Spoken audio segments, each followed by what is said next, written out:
Okay, good morning.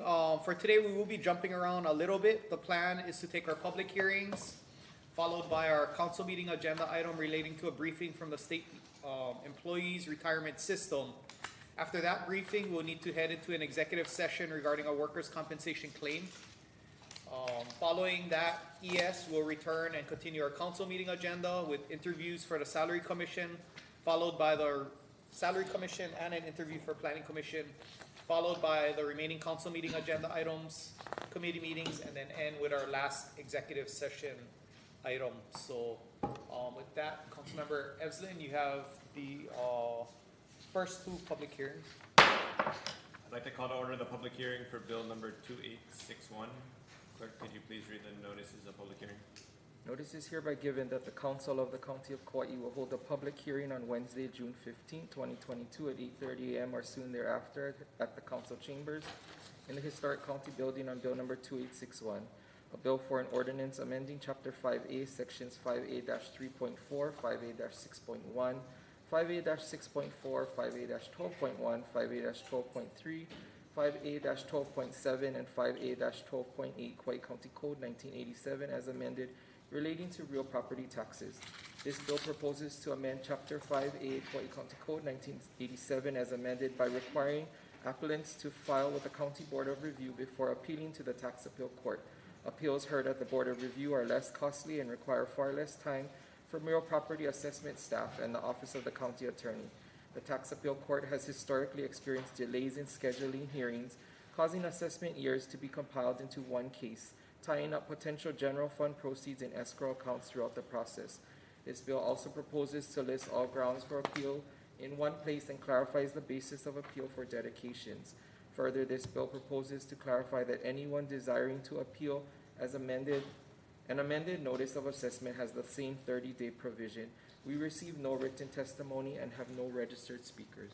Is there anyone in the audience or on Zoom wishing to testify? Seeing none, this public hearing is now adjourned. I'd like to call to order the public hearing for bill number 2862. Clerk, could you please read the notices of public hearing? This is the notice of public hearing for bill number 2862, a bill for an ordinance amending Chapter 5A, Section 9.2, Kauai County Code 1987 as amended relating to real property taxes. This bill proposes to amend Chapter 5A, Section 9.2, Kauai County Code 1987 as amended by removing the golf course valuation requirement that the Real Property Assessment Division account for imparted value, which is complex, burdensome, and difficult to defend at the Tax Appeal Court. The bill also adds definitions applicable to Kauai County Code Section 5A-9.2. We received one written testimony and have no registered speakers. Is there anyone in the audience or on Zoom wishing to testify on this matter? Lonnie?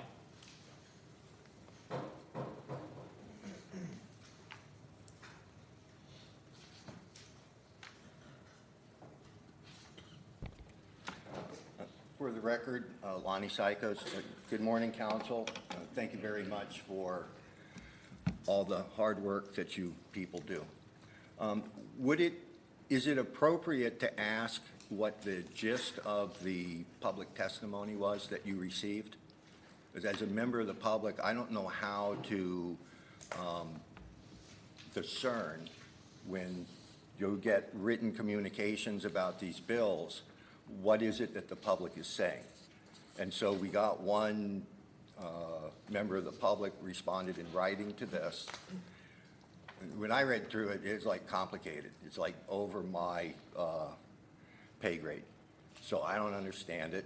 I'm not for it. I'm not against it because I don't understand it, but I'm assuming the person that wrote in knows more about it than I do, and I'm just curious as to what their view is. Thank you. Thanks, Lonnie. It wouldn't be appropriate for me to paraphrase the testimony, I don't think, but it is all public record, so we can give it to you after at some point. Is there anyone else in the audience wishing to testify? Seeing none, this public hearing is now adjourned. Please note, I'm gonna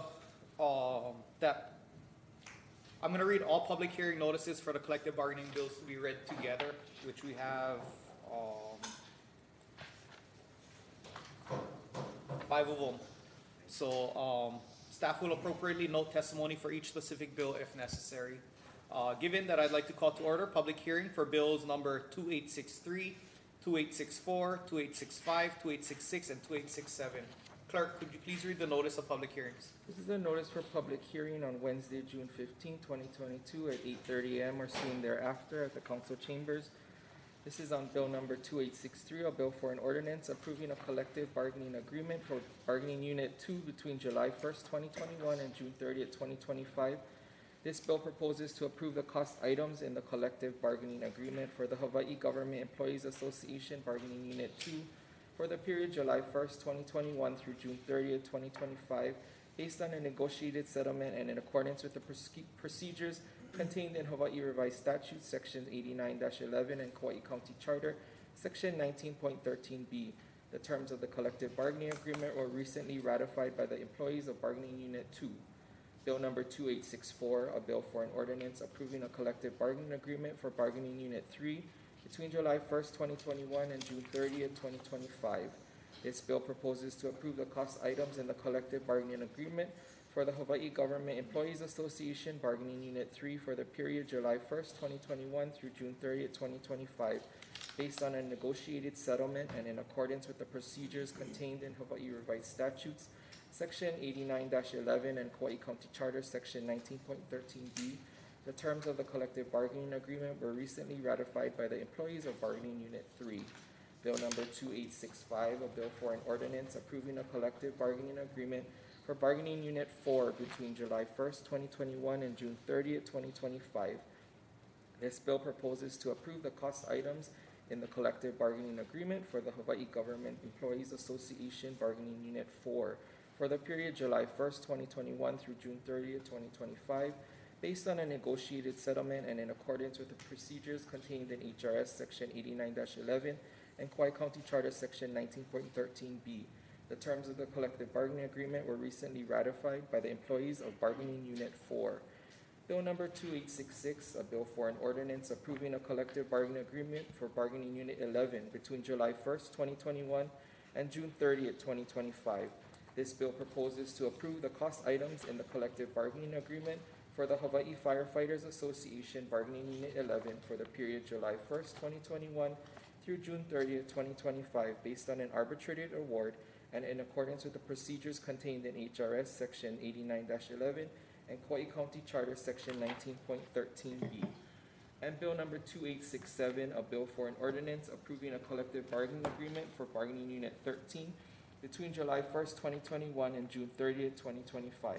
This bill proposes to approve the cost items in the collective bargaining agreement for the Hawaii Government Employees Association Bargaining Unit 13 for the period July 1st, 2021 through June 30th, 2025, based on a negotiated settlement and in accordance with the procedures contained in HRS Section 89-11 and Kauai County Charter Section 19.13b.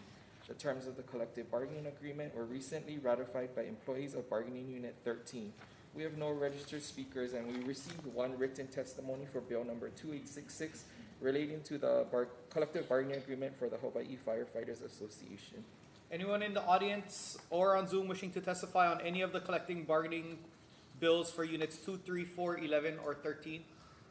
I'll suspend the rules. Lonnie.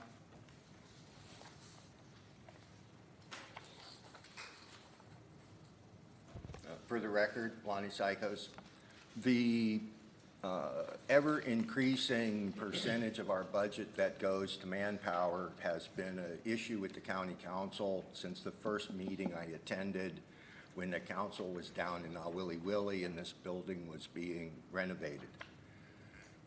What I would ask of you is in the future an agenda item about this issue, because there's not going to be time today to address what I'm going to say. But going back to when Jay Ferfaro was county chair, we regularly saw graphs that demonstrated what the rate of growth was. And so my concern is not about these particular contracts, because you guys have no control over what happens in arbitration. What I am concerned about, though, is just the overall escalation of cost, because we have to be planning today for the money to pay for both the retirees and the people on payroll, and the cost of that escalates both with pay raises and the reality of inflation. And so when I was the chairman's age, roughly, I'm guessing, the prime interest rate was 14%. This was the direct result of the Vietnam War having been controlled by wage and price controls, which the public mostly doesn't remember. But during the Vietnam War, you couldn't raise the price of anything without the government's permission. And so we're in the same position in that we're having a big evolution in the global economy, and it's going to affect us, and it's going to affect our ability to pay our bills. And so what the public needs to know is, what does the growth of expense look like so that we can match the growth of income? That's the reality of managing us. And so we need to know how fast these expenses are escalating so we can match our income. Thank you very much. Thank you, Lonnie. Clarifying question? Yes. Billy. I'm gonna try and phrase it. You just spoke so much important information about what our county is all about. We provide services, and we gotta pay for these services out of our general fund and the escalating costs, and we gotta make sure we have the revenue to do it, because every taxpayer on Kauai deserves it. So my clarifying question would be, how important is it to have those revenues in our general fund and having the ability for administration to use those to provide these payments for our service employees from the union, fire, police, and etc.? So this is the historic tension between me, the taxpayer, wants to pay less taxes, and the reality of the government is it grows because the population grows, if no other reason. I'm not dogging the government for growing, it's reality. And so it's no different than my personal economy, my business economy. You got to forecast to the best of your ability what's going to happen so you can plan for it. I like that, forecast and planning. Thank you, Lonnie. Thank you. Anyone on Zoom wishing to testify? Seeing none, if there's no further testimony, this public hearing is now adjourned. I'd like to call to order our council meeting for Wednesday, June 15, 2022. Clerk, can you please call the roll? Councilmember Carvalho. Here. Chalk. Here. Cowden. Here. DeCosta. Here. Evslin. Here. Kuali'i. You're on mute.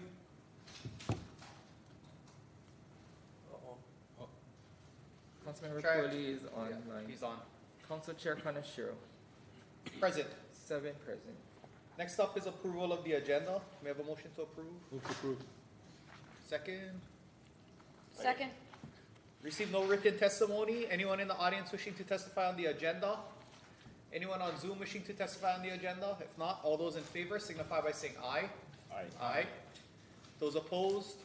Motion carried. Next up is minutes of the council meeting. Minutes of the following meetings of the council: June 1st, 2022 council meeting, and June 1st, 2022 public hearing regarding bill number 2856, 2857, and 2858. Move to approve. Have a second? Second. Anyone in the audience wishing to testify on this item? Anyone on Zoom wishing to testify? If not, receive no written testimony on this. All those in favor signify by saying aye. Aye. Those opposed?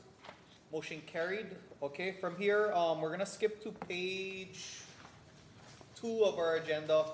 The first communication regarding ERS. This is C 2022-131, communication from Councilmember Cowden requesting the presence of Thomas Williams, Executive Director, State of Hawaii Employees Retirement System, to provide a briefing on the following: a basic overview and history of the ERS, the overall financial state of the ERS, the investment emphasis of the ERS, a 5-year performance timeline of our investments, and an evaluation of the inflationary impacts on the dollar over the same period, and a future financial outlook of the ERS's investments based on current and future inflationary pressures, investment concerns, and downward trends.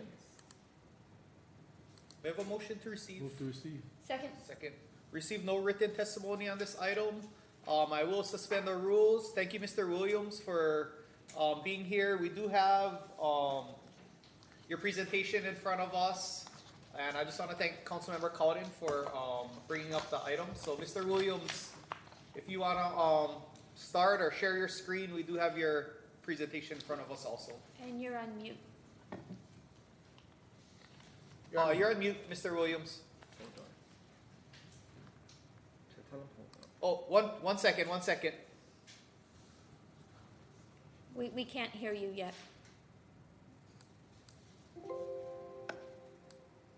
My mic is on. Okay, we can hear you now. Okay, I'm so sorry about that. Please forgive me. I'm Tom Williams, the Executive Director of the Employees Retirement System, and I'm really delighted to have the opportunity to chat with the members of the council again to provide an update on the Employees Retirement System. I got a number of questions, communications from your offices. I'm getting a little feedback. I don't know if that's occurring at your end or not. But I did get a number of communications. I'm hopeful to respond to those during the course of the presentation. And so I believe you, again, as you indicated, you've got my program before you, the presentation. It's hopefully going to be rather brief. And then I'll be attempting to respond to questions that any members of the council or the public might in fact have. As I was attempting to page down on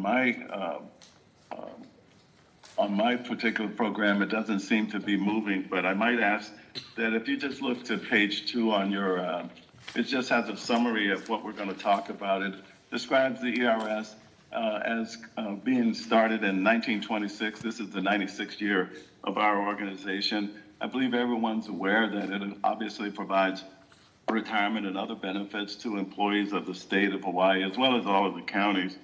The Board of Trustees is, in fact, the governing body of the ERS. It's comprised of 8 individuals, 3 of whom are appointed by the governor, 2 of whom are required to have some financial experience, and the remainder of the board is actually elected by the members, by retirees, teachers, and active employees.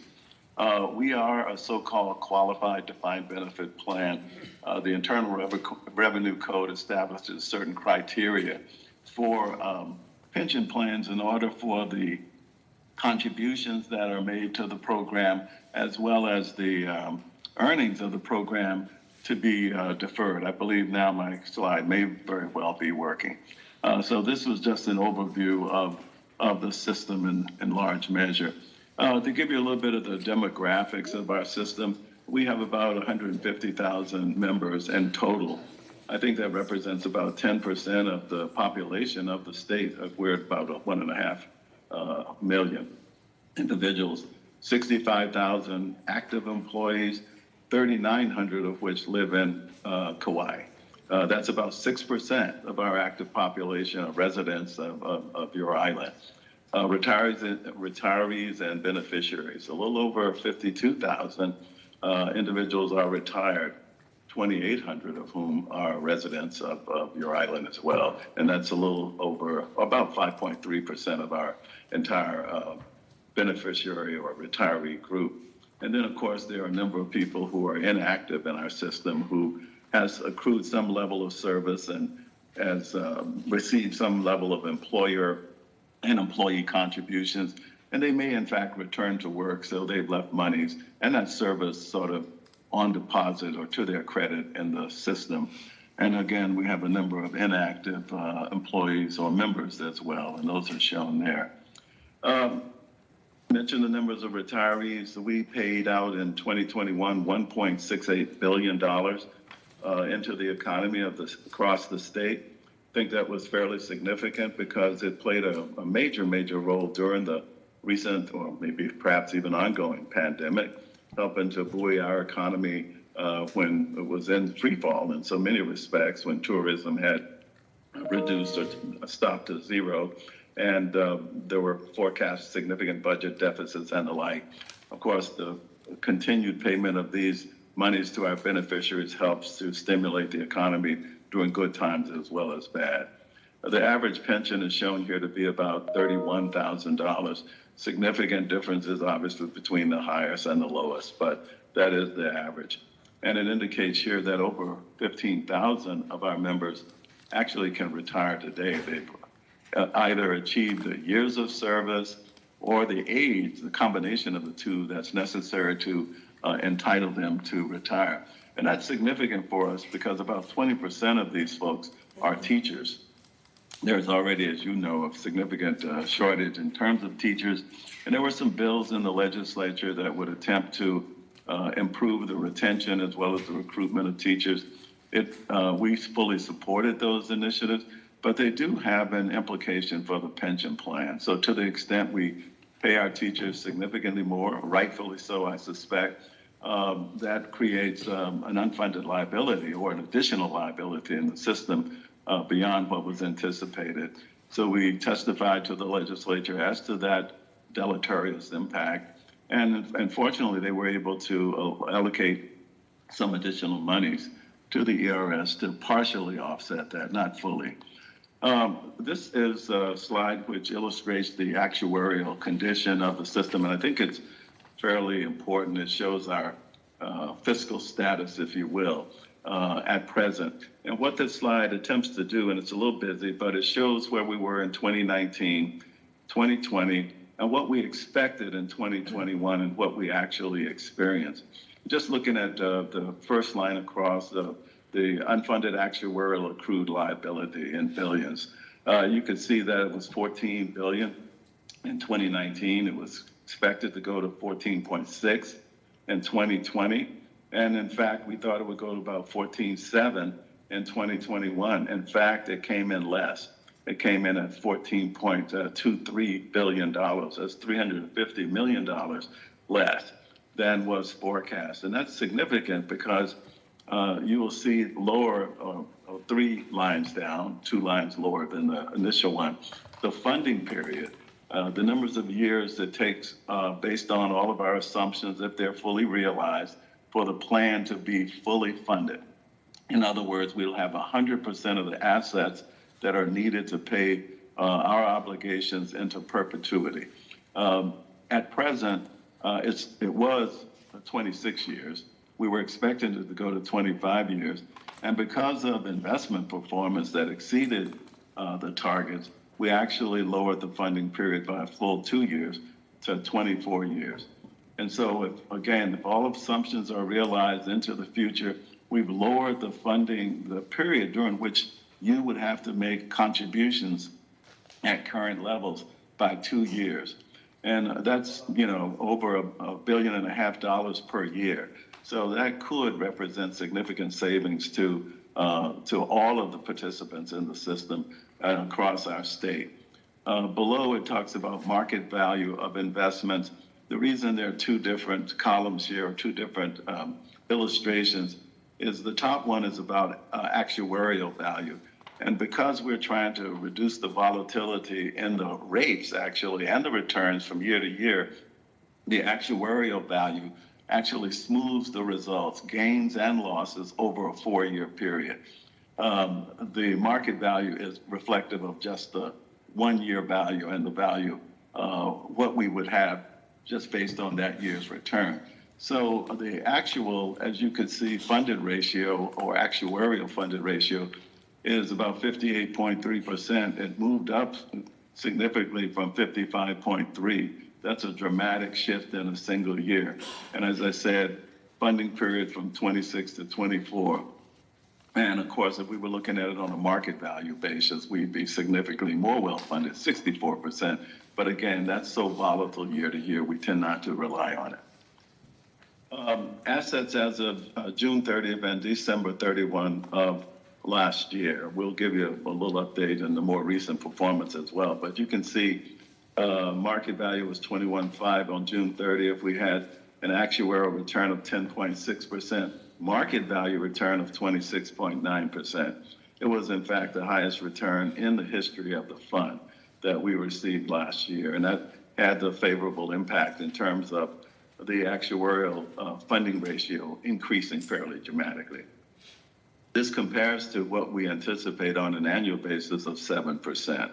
That's the assumed investment return rate, the aggregate from all of the investments, the equities, the fixed income, the real estate infrastructure, all of our investments, different expected returns, but when we put them together, we expect on average to receive about 7% a year.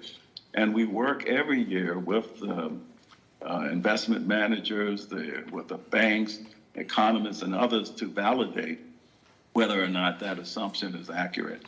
So to the extent long-term expectations go up or down, and they've been declining, quite frankly, and are expected to continue to do so, we take that into consideration, but we test our actual assumptions against not only our actual results, but against capital market assumptions of these other experts. In terms of our investments, I would just characterize the ERS as having a very diversified portfolio, but with a defensive posture. We back in probably 2012, following the great financial crisis, recognized that we just can't withstand the volatility of a more well-funded plan.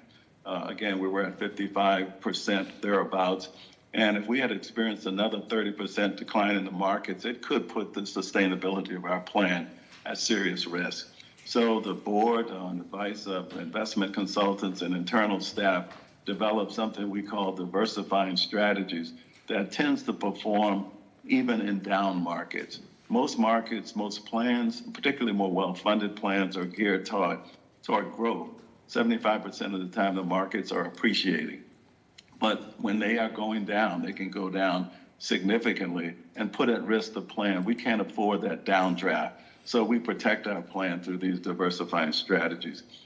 We don't fix or focus on any single aspect of our program. Quite frankly, we have a diversified portfolio, as I said, but from an inflation perspective, it's the fixed income investments that are most normally are most impacted. We can change in our response to the fixed income investments by moving to shorter duration or private credit, direct lending, and strategies like that. Also, we focus on real estate, core and infrastructure, logistics, warehousing, and the like. All of those things are responsive to inflationary pressures. So our diversifying strategies are intended to be uncorrelated to the growth market. So I could tell you that in the decline in the markets, our structure and strategy has been validated because, in fact, when the markets were down at the end of March of this year, probably the average public pension plan was down between 4 and 6%. We were down just about 6 basis points. We were almost flat. So this diversifying strategies piece of our portfolio, which typically would had performed about 5% while the markets were down significantly negative. And so it's working the way we had hoped. There was a question about the performance of our fund over the last 5 years, and this illustrates the market value of the fund beginning, I think, in 2016 through the end of 2022, and it shows you the red line or orange line, the value of $1 that was invested back in 2016, how it would have grown to about $1.59 as of the end of, not the end of, actually March of 2022. The portfolio value shifted or increased from $14 billion to up to almost $4 billion. Record size and growth in our assets. Our investment performance, this is looking at our investment performance relative to benchmarks over the various time periods, 1, 3, 5. We have 7 years and inception to date. And so as you can see, we've outperformed our benchmarks almost over every period. Of course, the March 31 to 22, we're pretty much even, but just modestly outperforming. But that's been a really negative period in the markets overall. our asset allocation is again illustrated here very simply as it relates to the growth assets, which are the ones that tend to be diminished in slow growth environments.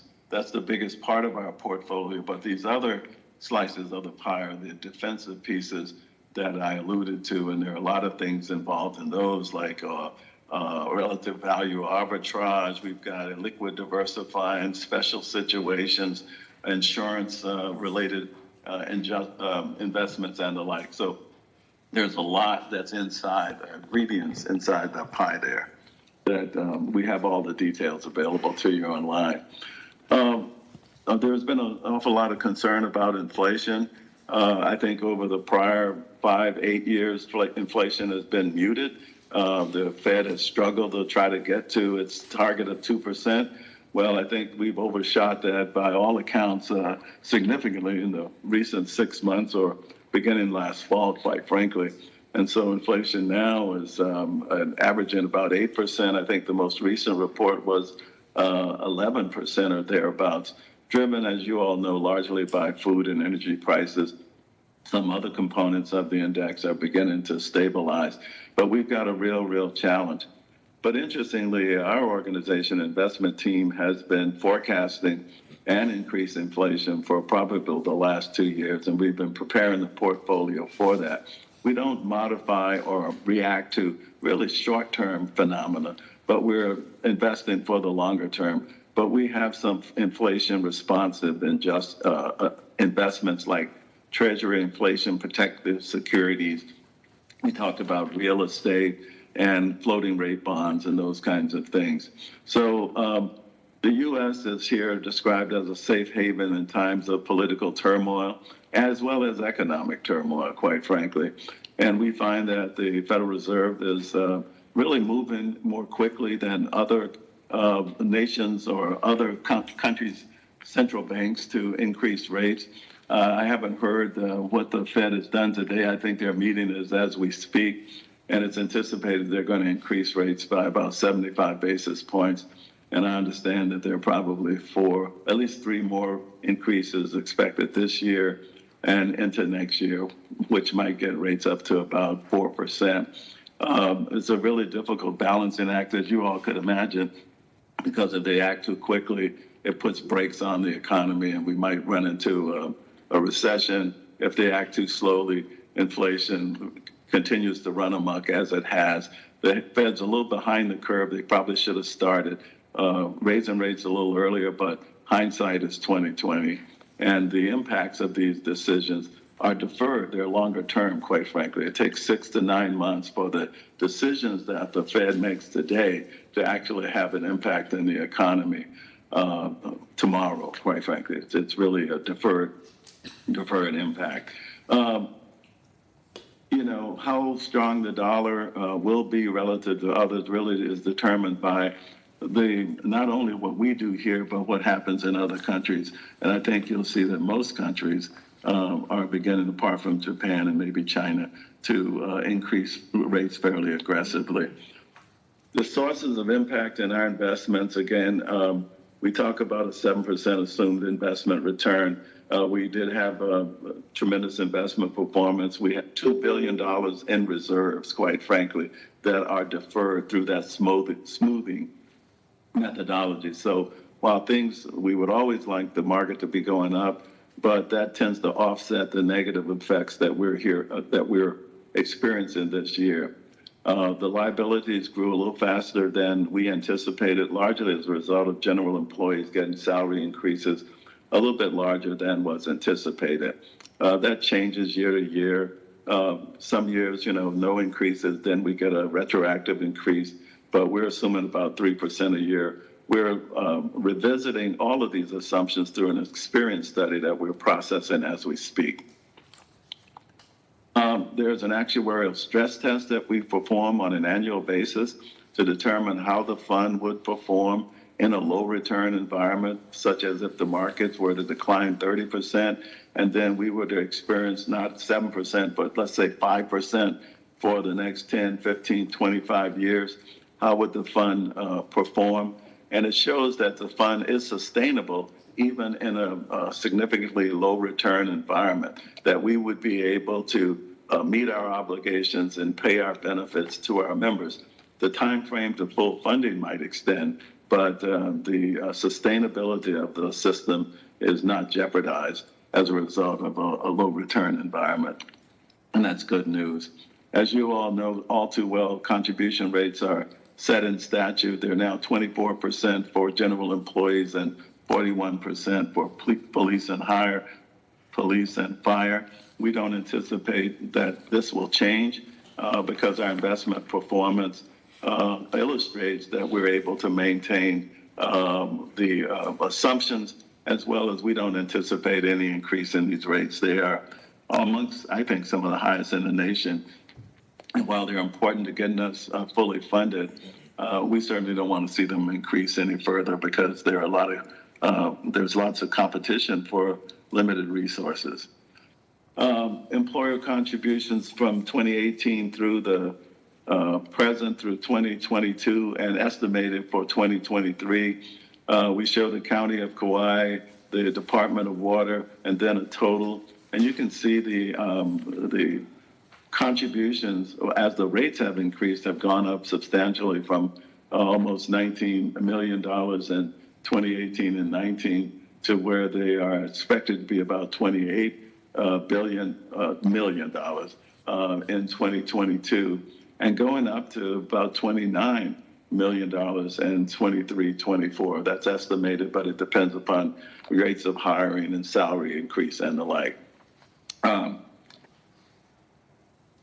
The excess pension costs, this relates to the so-called expenses you incur as a result of spiking when individuals at retirement do largely as a result of overtime.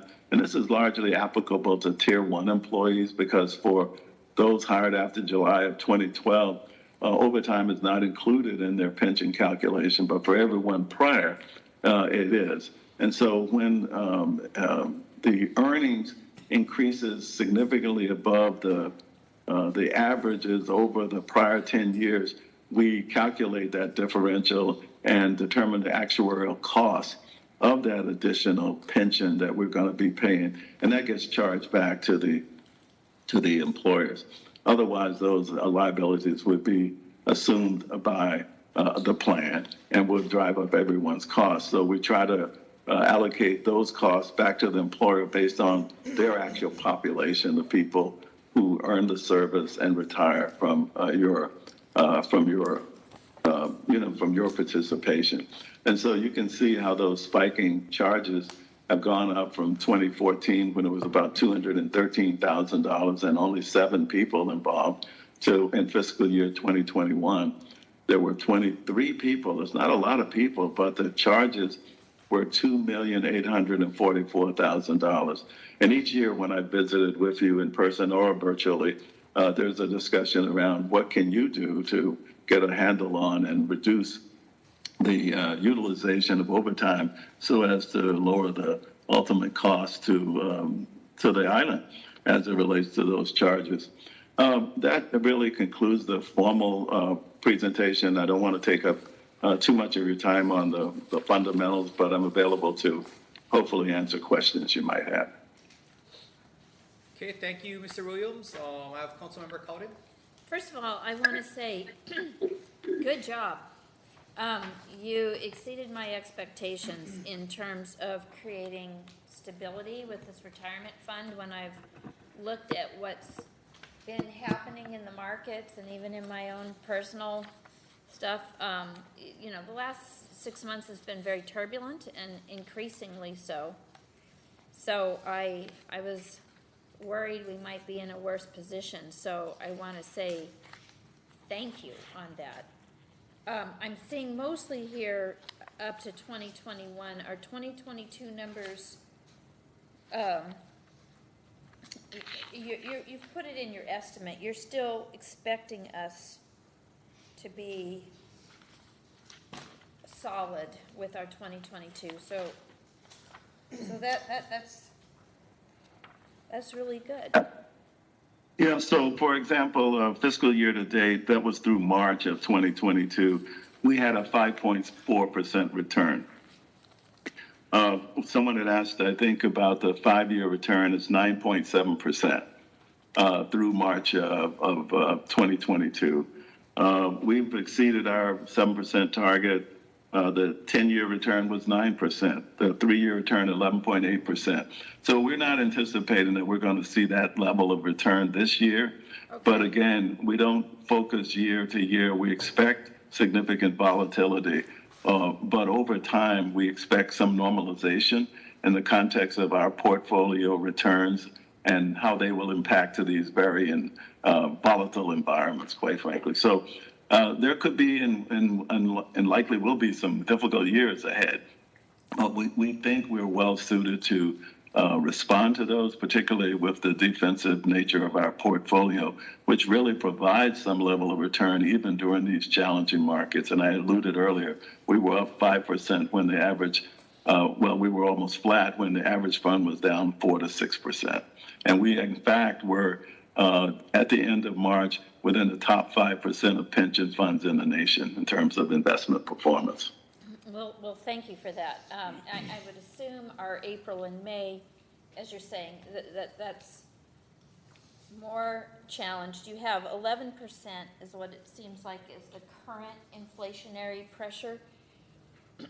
As we're, looking at our bargaining agreements, they've been agreed on. We're going to be needing to raise salaries because we can't even keep people, right? It's hard to keep workers on the island even. When we have the 11% pressure, that's when we see the growth, when we see we've gotten up to 28 million, 29 million. Part of that 28 or 29 million, the spending amount is probably a little bit weaker because of the inflationary pressure across the nation. Would that be consistent with your perspective? Yes, it is, but we, of course, don't anticipate that inflation is going to continue at these elevated levels for a protracted period. Obviously, it's all speculative as to how long this is going to last. Some thought 6 months, 9 months. No one knows for sure. But, there are market cycles and cycles in the context of inflation. I think, we had a period of loose money and artificially low rates. Fed's trying to catch up now.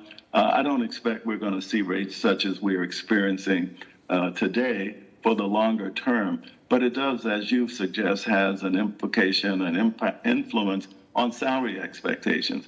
And while it's not immediate, it is baked into the system over time. And we've seen periods historically where salary might go up 6% or 5%, and we're assuming 3%, but then there will be a corresponding period when there won't be increases. And so we look at those assumptions not only, we look at them every year to determine how they are faring to our actual results. And so we're not going to make any major changes based on current high inflation levels. We do make some changes in our investment program, but not in our longer term expectations for payroll growth in terms of numbers of people or salary. But we'll make adjustments as the results come in and we look at it on an annual basis. Okay, I just have one last question. I sent you on Monday, so you might have already been aware of it. I was really surprised to see that over 2 years ago that the Federal Reserve reduced the reserve requirement ratio from 10% to 0%. That kind of shocked me to see that. You're talking about the Feds adding a little bit of basis points or interest rates, but why would they do that? Why would they, to me that's the guardrail on debt. Why would they drop the ratio from 10% to 0 in a bank's lending ability? Yeah, that's an interesting question, and I don't have inside information as to why, in fact, they did that, but it certainly liberalized the availability of money. I think there was an emphasis on keeping interest rates low and pouring money into the economy, quite frankly. That had the effect of buoying the stock market because as people are looking for return, the fixed investments, short and longer term, were so relatively muted relative to what you could get into the markets that it just drove people actually to the equity markets, quite frankly. It was a historic change. I think it's important, and I suspect that you'll see with monetary tightening that they'll likely reimpose these reserve requirements. It's one of the ways they stimulate or withdraw money from the economy is increasing those requirements or decreasing them. And back in 2020, when that March of 2020, I think, was when they moved to the to reduce it to zero, there was a stimulative environment. There was a concern, obviously, COVID was around there, and they were trying to make sure that we didn't move into recession as a result of the slowdown in the economy. So I, again, not an insider. I've sat on the Federal Reserve Bank Board in Kansas City for 4 years, but I'm not in there now. So I don't know the real rationale why they did that. But my sense at that time frame, it was concurrent with COVID and an expected downturn in the economy. But as you described it, I think it's an important guardrail. It's an important savings. It's a break, and make sure that in the event that there's a need for liquidity on behalf of us, that the bank has that money, that it's liquid, it's in their vaults, and they can and avoid certain pressures. So I expect we're going to see that go back up, quite frankly. Yeah, I would kind of hope so. So, all right, so you've helped me to understand a little bit more. They did this pretty much the same day as they announced our emergency nationally on COVID. So it coincided with that. I never did see this in the press anywhere. And it gives me the sense that the vitality that we have been able to endure through this past 2 years is false. Well, I don't think, I wouldn't necessarily agree, but I don't know. Okay. You know, the future will tell us, in fact, whether it was false or not. But it was real. I mean, real, exaggerated. I guess what I'd say is that it was stimulated. It was stimulative. And if we hadn't done it, then we likely would have had significantly higher unemployment. That would have rippled throughout the economy and the housing markets and consumer spending. So we likely would have been in a recession as a result of that. And so there was an effort to avoid that. There would have been pain if we hadn't done it. And now we're experiencing the other side of the pain, the inflation side of it. And if we don't get that right, we can slow the economy too quickly and generate that recession that everyone fears. Right now, most of the economists that I've had opportunity to chat with believe that there will be a recession. There are market cycles, but they think it's actually about 1 to 2 years out because there's historically high employment. There are jobs available to be taken, and savings levels of Americans are really way above historic norms. I think we have savings on average about 80% higher than the average savings for the American worker. It's not spread evenly across our economy. Obviously, some higher worth and net worth individuals have more savings relative to others, but there's a sense that there's enough money saved up that spending won't drop to, the bottom won't fall out immediately, even with increasing interest rates. But, nobody knows precisely when that impact's going to occur. Thank you. Councilmember DeCosta. Thank you. Yeah, I'm very impressed with all your numbers and your explanation. But for just the common folk that is out there who was watching this morning, and for our employees, retired beneficiaries watching, look like we're in a good thumbs up position, correct? I would characterize it as such, yes. Perfect. That's real, in layman's terms, it's the simplest way. And I was just wanted to clarify on the ERS total fund versus the benchmark. Seems like we've done really well compared to what you guys had set on the benchmark, correct? That's correct. And the last one I wanted you to touch upon, you made a comment and it resonated with me on the highest in the nation. You mentioned something about the police and fire being the highest in the nation. Is that the retirement fund that we pay out? Yeah, let me hopefully clarify. And I'm sure the 41% employer contribution rate that applies to public safety for police and fire, I don't think it's the highest in the nation. In fact, if I said that, it's amongst some of the higher, because there's a significant variability in those rates, because there's a significant variability in the funding levels of the plans, as well as the benefits that those plans provide. So our program has really provided very generous benefits, appropriately so, for all employees who are long-term and work long enough and live long enough to retire. But, you know, when I think about 41% employer contribution only, and the employees contribute, I don't know, 8% or more for that, you know, we're looking at 50 cents of every dollar going to the retirement plan alone. And if this plan were fully funded, the normal cost across all groups would be closer to 10 to 12%. So that's why we want to get fully funded, so that your yearly expenditures would go back to a more normalized level and could be incorporated into a budget that sees pressures for, you know, hospital, healthcare, and education, and, you know, all the things that draw, you know, that you need to fund. It's difficult to fund those if the pension plan alone, and that doesn't address Medicare and Social Security and debt service on the state borrowings, et cetera. When you look at all of that, I'm just working very hard to make sure we don't have to increase those rates. They are high, but not the highest in the nation by any means. Okay, no, thank you for that. And I just, you know, police and fire is our two largest costs, and we owe that to our community to make sure that those funds are available to keep our island safe. Anyway, thank you for that. That's all I have, Chair. Yeah, and I would say the high rates didn't get caused necessarily by the police and fire members themselves.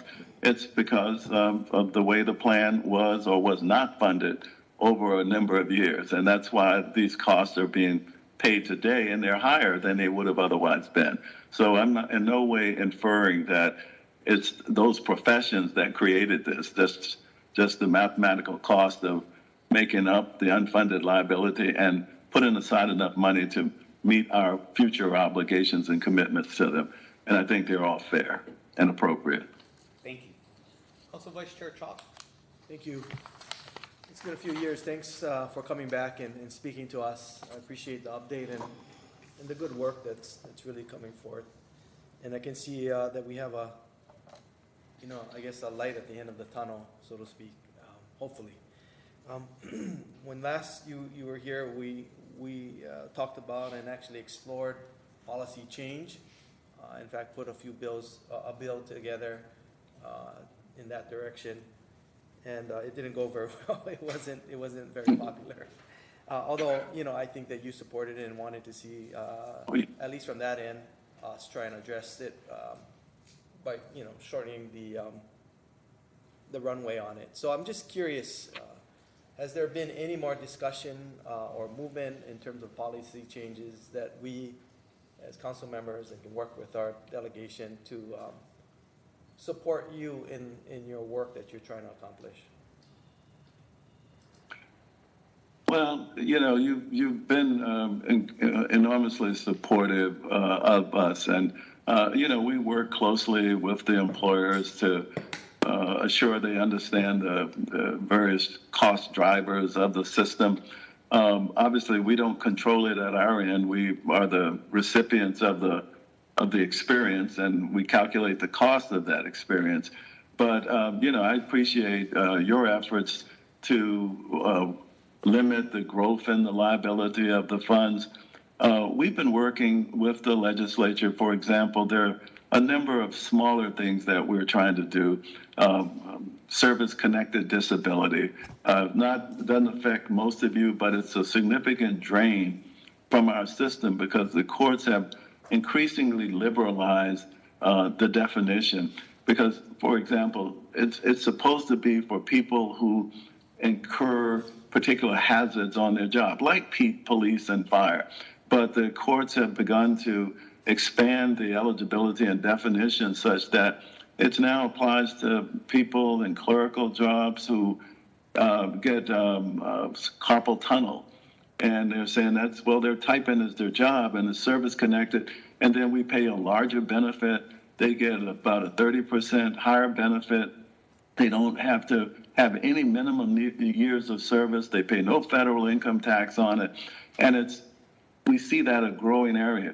So we had a bill last year that would have defined it back to comply with the original legislative intent that says, it really has to be related to your actual work and resulting from an accident or an unlooked for event. And that didn't go anywhere either. It did actually go through the House, but didn't get through the Senate because there was a resistance to support bills this year that would in any way reduce or would be perceived to reduce benefits for employees. Because the sense was, at least what I heard, is that the employees have sacrificed over the last couple of years with no raises and et cetera. And that while this might have made sense, they just didn't want to deal with it in an environment where, employees are perceived to have carried the bigger burden. So we'll introduce it again next year, and we appreciate all the support that you and your colleagues have provided for the system, and we hope to continue to earn that support. Thank you. Councilmember Cowden? I just have a small question that you may or may not be able to answer. On page 4, slide Yes. 4, it says, over 15,000 active employees can retire today. Do you happen to know how many in Kauai can retire today? Do you have that breakdown?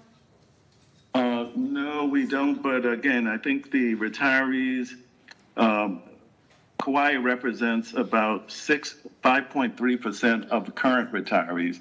So it might be 5.3%. I mean, that would be a rough That'd be way like to look at it. 750. Do I have that number right? I didn't. Yeah, that's approximate. Yeah. Okay. So we don't have it broken out by, each, but we know there are 15,000 and you're about 5.3% of the retirees today. So probably that's one 850. quick look. Yeah, okay. Thank you. Any other questions from the members? If not, the rules are still suspended. Anyone in the audience wishing to testify? Lonnie?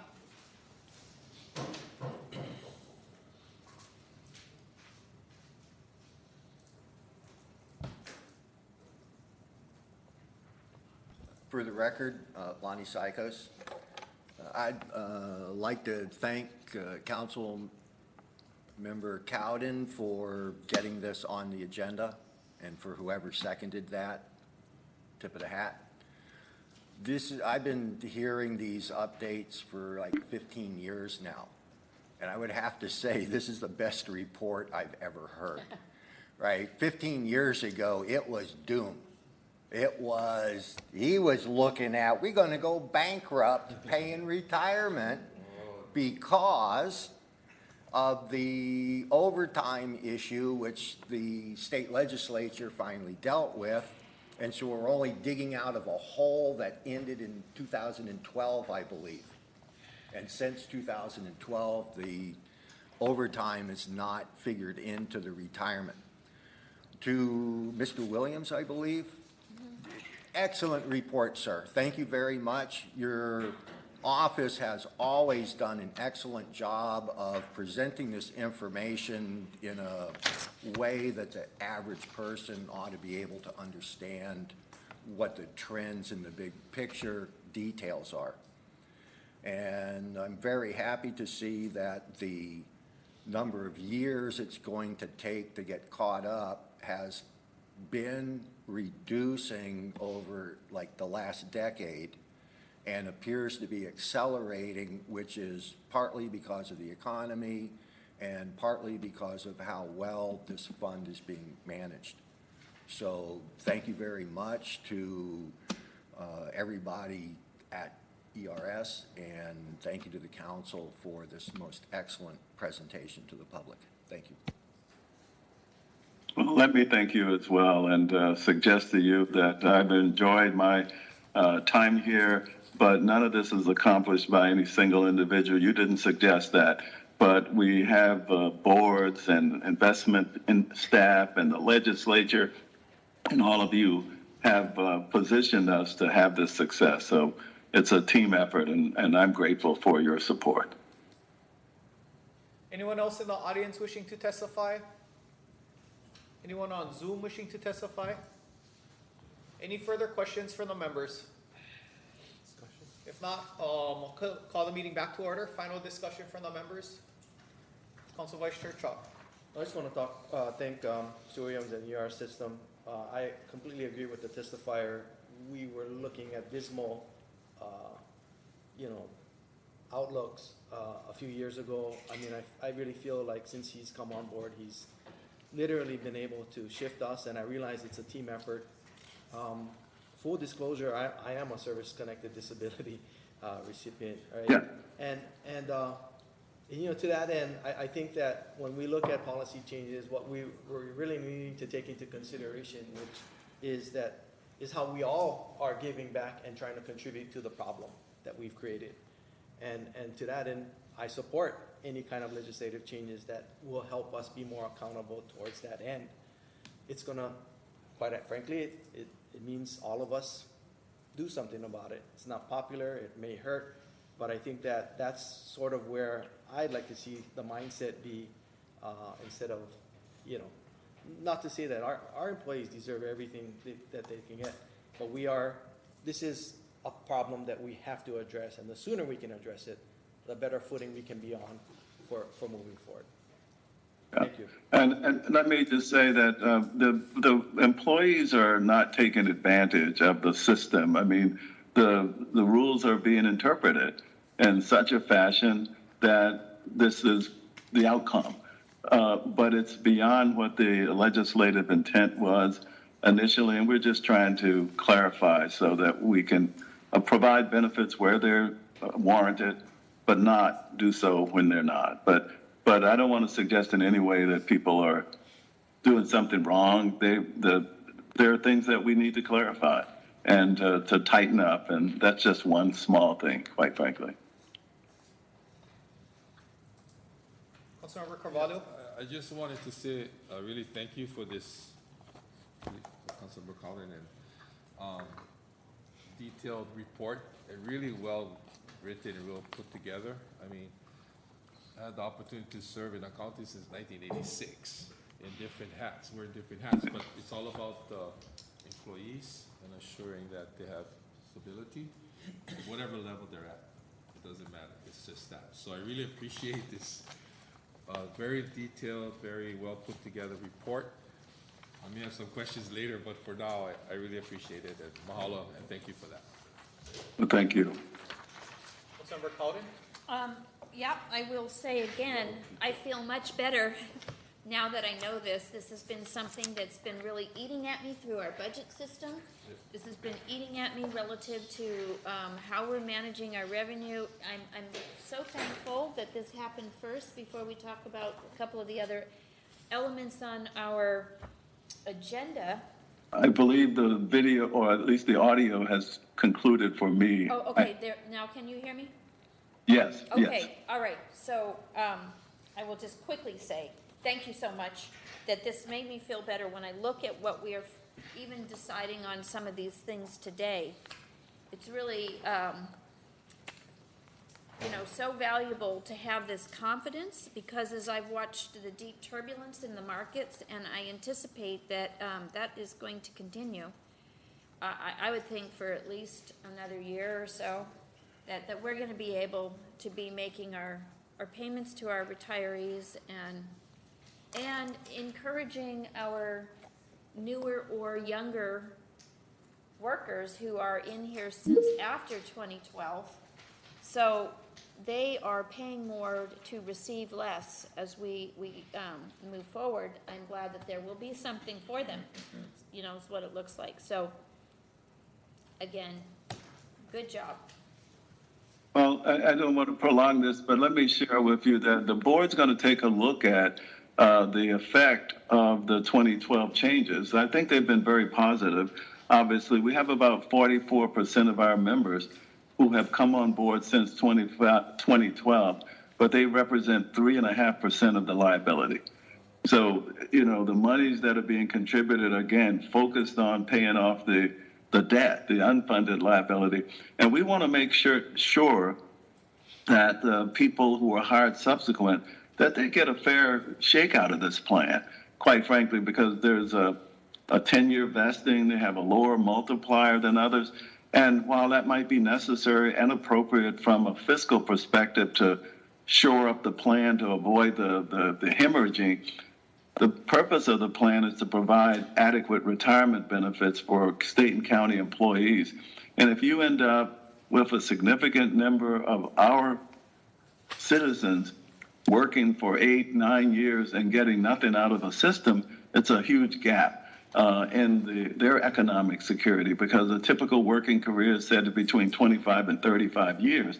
And if you take 10 years out of that and you get or something short of 10 years and you get zero for it, that's a gap that's got to be made up because people won't have adequate income in retirement. Then those costs get shifted. So we'll have a study actually this summer with our actuary to review the impacts of that financially, as well as attempt to determine its implications for recruitment and retention, because we're losing a lot of employees to the private sector. Because we can't pay, and they don't get the benefits that was at one time one of the differentiators. Maybe I couldn't pay as much, but you got really top tier benefits in retirement and health care and the like. But the retirement benefit has been reduced necessarily, but we want to understand the implications of that. Thank you, well said, well said. Councilmember DeCosta? Yeah, and I don't want to beat the stick over the dead animal, like they say again and again, but you brought up an excellent point. Again, we don't attract qualified people into the county because we cannot match the private sector pay. So hopefully with the benefits of the retirement and the medical, we can offset that.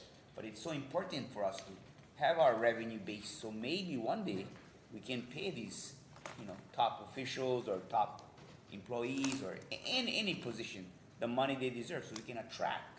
And I'm going to say this again in defense for police and fire, because I always think that sometimes they come under the scrutiny of the highest source of our revenue goes toward them, and it does, actually, it does, and Council Vice Chair, you were on the fire department at one time, and we don't appreciate them, fire and police, until we need them to rescue our family members, whether they're drowning or in a burning home, or whether they gotta take a bullet in their vest for us. So with that being said, I think we have to honor them, and if that's our biggest expense, we gotta continue to make sure we have revenue to support them. So that's all, and great presentation in a nutshell. Thank you. Well, I share your sentiment as to the importance of the public safety officials across the state and the country, quite frankly. Yeah. Anyone else? If not, I just want to say thank you, Mr. Williams. You've presented in front of us, I think probably the past 6 or 7 years. We didn't present during the pandemic. Obviously, the markets were kind of high at that time, and everybody was kind of having a difficult time with the pandemic. But it's good to get an overview from you on where we are today. Obviously, the markets are pretty down, but I'm glad you talked about how you're able to limit our exposure to the market. And I know you didn't say it, but in the past, unfortunately, the state legislature had the ability to raid the pension fund, and they did. And years later, this is way before any of our time, we realized that really crippled the pension fund, and that's why now we're trying to make up for it. We've had to pay increased employer contributions. I mean, I don't know any private sector that pays 41% of an employee's salary into retirement, but we do. I don't know anyone that even pays 24%. But that is because the fund was crippled a long time ago, and that's the importance of funding the fund. That in good times the fund's gonna go up, but you don't take the money out of it, because there's gonna be a bad time where you gotta try and level out that curve, and that's the reason we ended up in the situation we're in. I'm glad that we finally gotten to the top point of our employer contribution, which is, I think, 41% for public safety, 24% for all other employees. You know, we don't anticipate any more increases in that contribution, which I'm proud of. And yeah, there has been major changes, you know, to try and get the pension fund back. You know, and, as mentioned, you know, in, I think 2012, they redid the way pensions are calculated. They pushed any excess pension liability due to spiking onto the counties. They limited the amount of retirement employees can get to their base salary versus, you know, their total compensation, which, you know, had spiking and stuff. And so there are changes. And again, yeah, I'm glad Mr. Williams mentioned that, you know, those changes do affect employment, because at the time, you know, we could probably offer a lower wage than the private sector was paying, but we had way better benefits or retirement, or way better retirement package. But, you know, as we try to fix these things, you start to see our employment kind of erodes, because people are starting to say, you know, that benefit package is not as good as it used to be. The salaries aren't as competitive, and, you know, we get into this balancing act. But, you know, I am happy and impressed and just proud to have Mr. Williams here, you know, representing our ERS and, you know, presenting the reality of where we are on it. And, you know, it looks like we're heading, we can actually see the light at the end of the tunnel. It's a 30-year, 26-year light, but it's better than where we were at in the past, where we were saying, you know, we have a huge liability, what are we gonna do with it, you know? So I just wanna thank you, Mr. Williams, for all your hard work, and, you know, just really appreciate what you guys have done. And let me thank all of you for the invitation and the opportunity to meet with you. I'm really grateful. Thank you. Any further discussion? If not, all those in favor of receipt signify by saying aye. Aye. Aye. Those opposed? Motion carried. Thank you, Mr. Williams. Have a great day. Aloha all. Next up, we will need to do our executive session, yeah, Scott, based on timing. So we're on page 5 of the council meeting agenda, ES 1075, pursuant to Hawaii Revised Statute, section 92-4, 92-5A4, and 92-5A8, and Kauai County Charter, section 3.07E. The purpose of this executive session is to consult with the council's legal counsel to receive legal updates, overviews, and recommendations for purposes of obtaining council approval to settle a workers' compensation claim. This deliberation and decision-making involves matters that require the consideration of information that must be kept confidential due to significant privacy interests. The significant privacy interests relate to a medical history, diagnosis, condition, treatment, and evaluation. This information is protected from disclosure pursuant to state or federal law, including the Health Insurance Portability and Accountability Act and ES 1076 pursuant to Hawaii Revised Statute sections 92-4 and 92-5A4 and Kauai County Charter section 3.07E. The Office of the County Attorney, on behalf of the Kauai County Housing Agency, requests an executive session with the council to provide the council with a briefing regarding the proposed acquisition of private property for affordable housing. This briefing and consultation involves consideration of the powers, duties, privileges, immunities, and/or liabilities of the council and the county as they relate to this agenda item. This is for a motion to go into executive session. I so move. We have a second. Receive no written testimony. Anyone in the audience wishing to testify on this? Lonnie? Suspend the rules.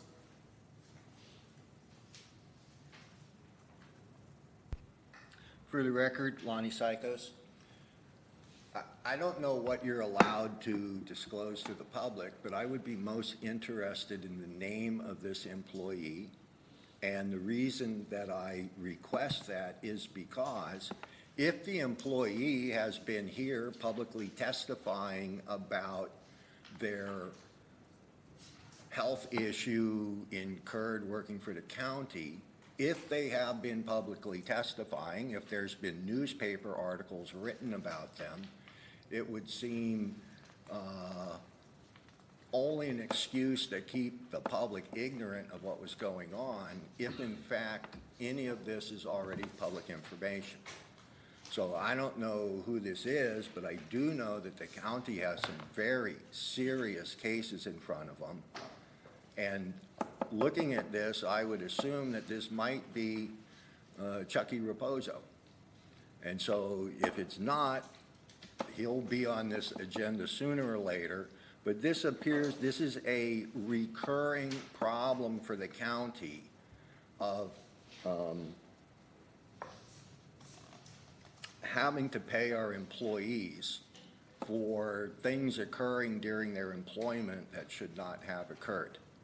And so as part of this, need to figure out how to prevent these things from happening. And if it's a failure within HR, you need to use your bully pulpits and bully the administration into fixing whatever is wrong in HR.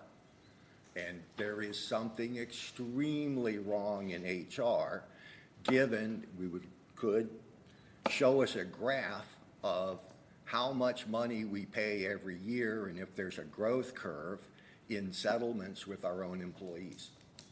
This is like very disturbing that you want to raise taxes, you want to get money from other places, but we just hemorrhage money in legal expenses and settlements with our employees. And so if you want $1 million or $2 a year, clean up whatever the problems are that continually cause these lawsuits. And as someone who's experienced other counties' operations, it is utterly inexcusable the amount of money we spend because of HR's failures to protect our employees from the managers. Thank you. And I just want to say, this is a workers' compensation claim. We're not able to disclose the name. We actually don't even have the name in our file. So, we take the cases based on an individual. We don't know anybody's name. It doesn't bias our decision. So I just want to make that clear. I know you mentioned the name up there. I just want to say, we cannot confirm or deny if that's the person we're looking at, because we don't even have a name in our file. And we'd never be able to disclose the name in public anyways. So. With that, we are gonna recess our meeting here. We have to take executive session in here, so you guys might have to leave for a little bit, and then we'll be back with our regular council meeting. Oh, anyone else in the audience wishing to testify? Oh, all those in favor to go into executive session signify by saying aye. Aye. Those opposed? Motion carried. We'll go into executive session, and then we'll be back with our interviews once this is complete. Mike's.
Okay, welcome back to our council meeting. Next up, we have interviews. First interview is with John Bernardos for the Salary Commission.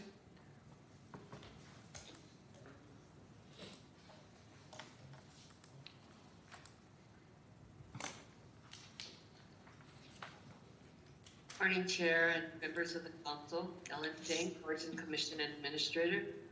I'm pleased to introduce John Bernardos. John and his wife Ann were both born in Alton, Illinois, hometown of the legendary jazz trumpeter Miles Davis. John attended Illinois Wesleyan University, where he received a BA degree in political science, and Southern Illinois University, where he pursued an MS in mass communications. John has had a long and successful career involving food, pharmaceuticals, and dietary supplements. He joined Herbalife Nutrition in 1997, eventually becoming the Senior Vice President of the Worldwide Regulatory and Governmental Affairs Department, working with government officials in 71 countries.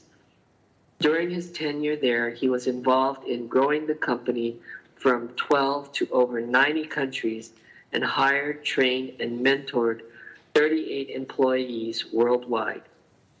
As a senior VP, he oversaw a budget of $12 million and was involved in the development and enhancement of the Quality Control Department's budget of $150 million. Shortly before his retirement, he became the vice president of a company called Vitalize, which is more commonly known as bodybuilding.com, and was the largest e-commerce company in sports nutrition supplements.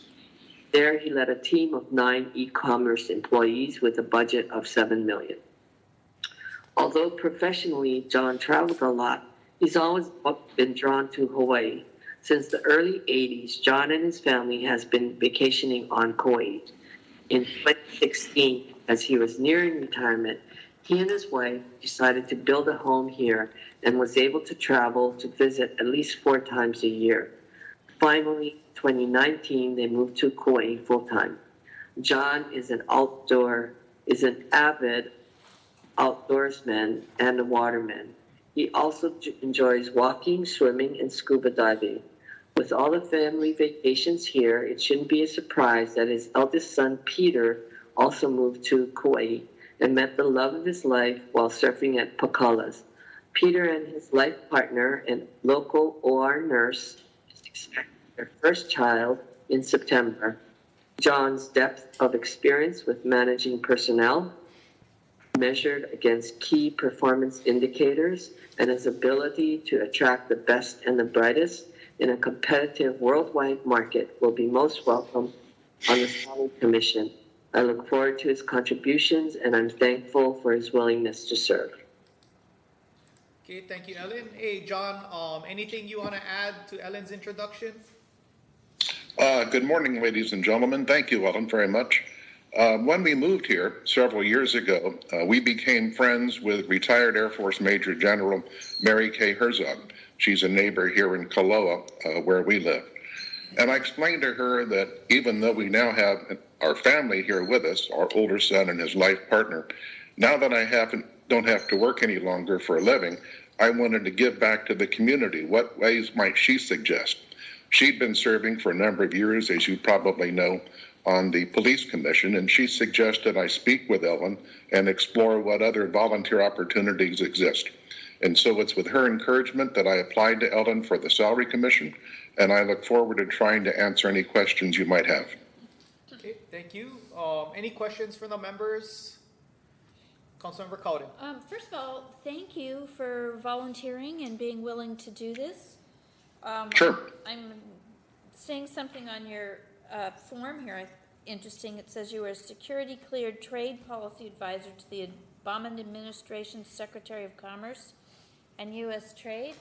That seems like an interesting piece. Yes, when I was with Herbalife, I oversaw the Herbalife Washington, D.C. office, which had a staff of 6, and I was not a registered lobbyist myself, and therefore I applied for, and after 8 months of Secret Service investigation, got cleared for serving within the office of the president on an organization called ITAC, the International Trade Advisory Council. This has existed through a number of presidential administrations. And what it entails is 12 different ITACs. My particular assignment was on an area called distribution services, where we would provide advice to the Secretary of Commerce and to the U.S. Trade Representative based on our personal and professional capacities in groups in matters such as the Trans-Pacific Trade Partnership or the U.S.-European bilateral trade dialogue. Some of these matters ultimately manifested themselves as agreements, others did not. But it was a stimulating opportunity to participate in those confidential conversations. Thank you for that. So one of the elements that you have to do that's a major piece of being on the salary commission, we have something called salary inversion, our appointed positions. I'm sorry, could you speak a little louder, please? It's called salary inversion, like department head and the deputy department head is appointed, so they are not backed by the union or our agreements, our bargaining agreements. So a challenge that we have is our number 1 and number 2 positions in many different parts of the county get paid less than the number 3 position. So you're going to get to be a part of what's a real conundrum for us too. Here, have you heard of salary inversion before? That's something big you will face. I have heard of it. This goes back to my early professional career. As Ellen mentioned, I'm from Illinois and had the opportunity early on in my 20s to work for the then Illinois Governor Dick Ogilvy in an area of Department of Local Government Affairs. And although those particular departments were not unionized, public school systems were, and it was obviously an issue for my then hometown of Springfield, Illinois. So I have distant recollections of it, Councilwoman, but I do not have current knowledge here on Kauai, and I will learn from fellow salary commissioners and from the council and try to make appropriate recommendations. Thank you. Any other questions for the members for John? If not, anyone in the, we received no written testimony. Anyone in the audience wishing to testify? Lonnie?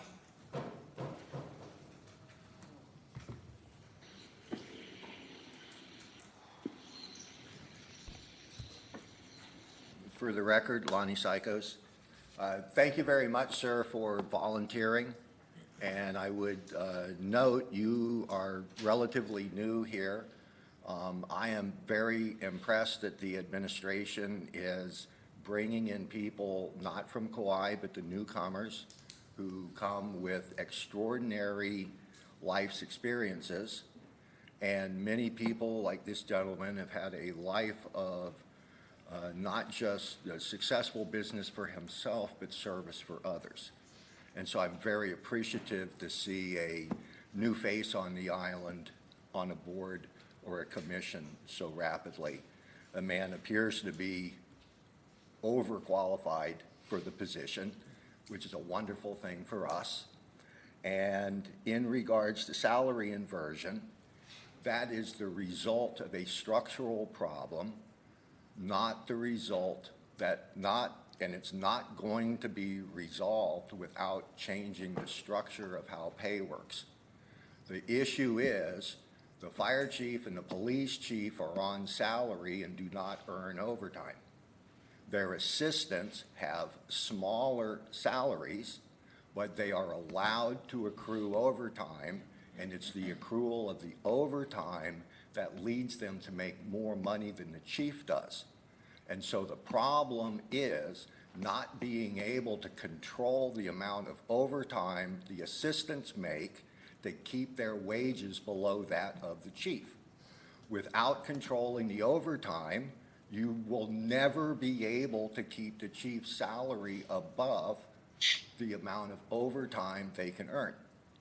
And so I won't hazard now what my personal solution would be, but I will point out that this salary inversion is a structural problem in how pay is set up.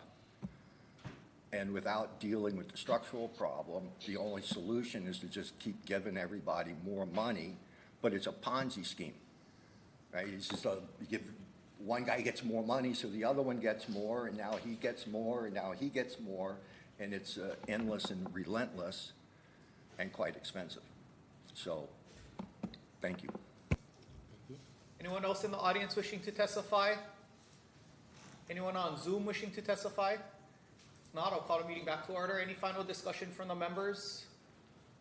I'll just say, thank you, John, for your willingness to serve. I know you're retired, and it's always a pleasure to have someone that is willing to, serve their time and provide community service and being on some of these boards. For me, my personal opinion, inversion might happen.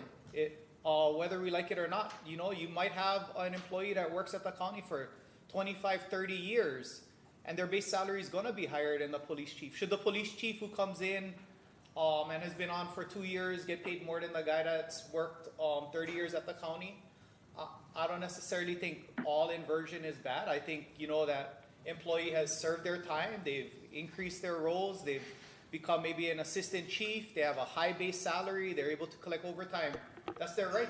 They've worked through the county that entire time. So, it is a balance. I don't think we just say, hey, the highest employee at say police gets this, so we got to bump the chief's pay up to this and the deputies pay up to that. I think you need to look at it holistically and see, what is everyone getting paid in the state, what is comparable, what are maybe other factors that are affecting who we're getting as a chief versus, I know collective bargaining has a big part of it, if anybody from Kauai that retires or is part of the Hawaii collective bargaining retires, they're not going to want to become a chief because their collective bargaining gets affected.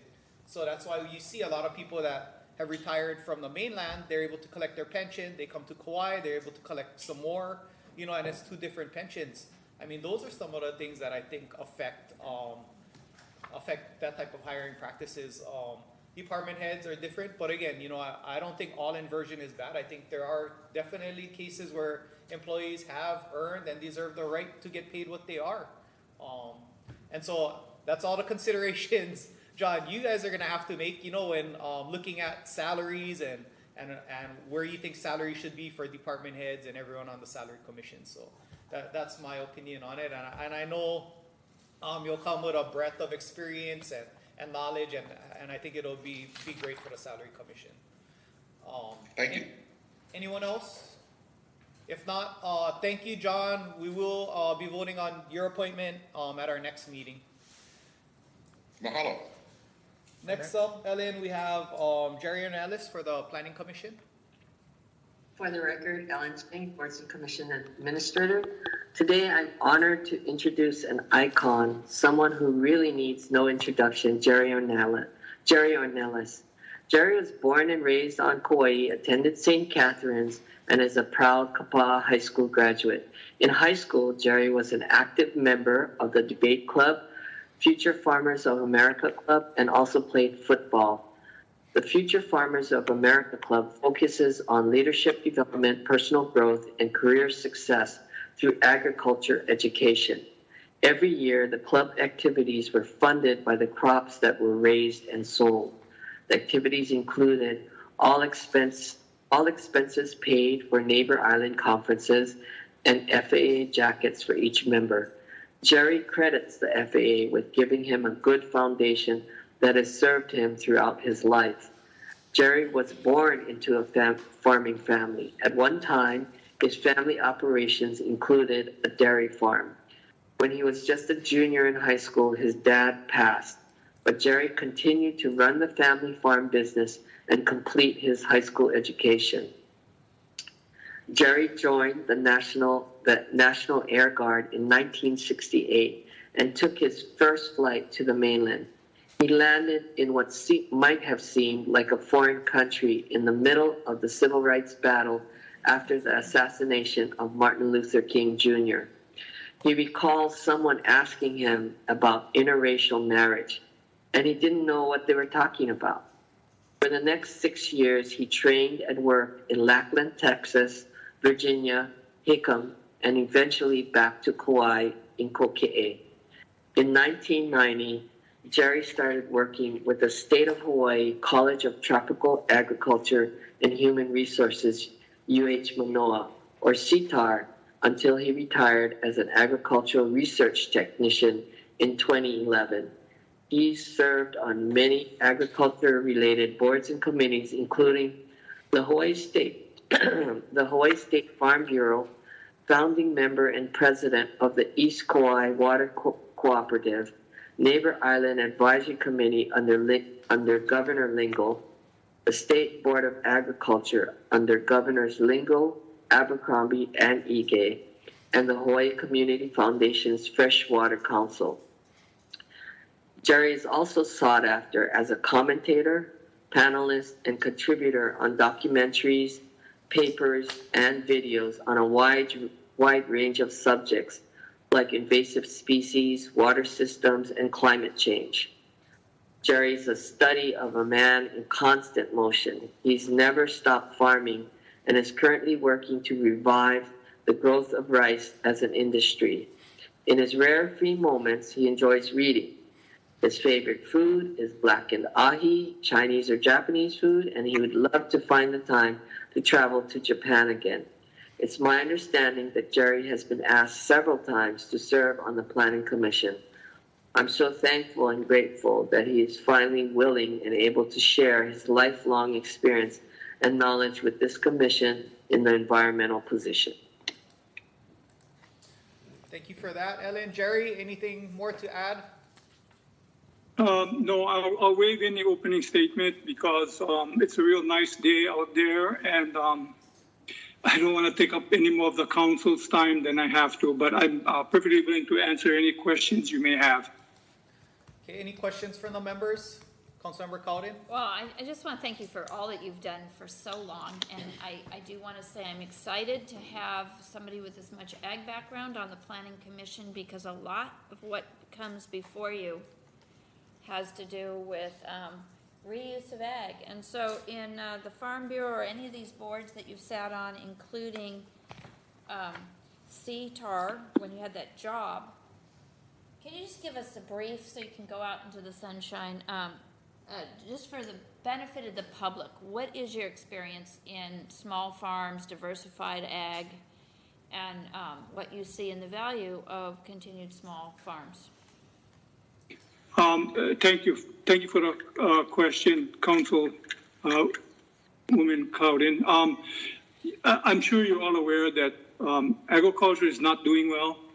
I think in our economy, it's kind of like the sick man of our economy. We really got to we have to work very hard at making it profitable. Again, I wish I could report otherwise, but we really have our work cut out for us. And many of the problems we face are related to land and land tenure in particular. So, hopefully I can add my voice to this discussion on the Planning Commission. Thank you. Any other questions for Jerry from the members? If not, anyone in the audience wishing to testify? Lonnie?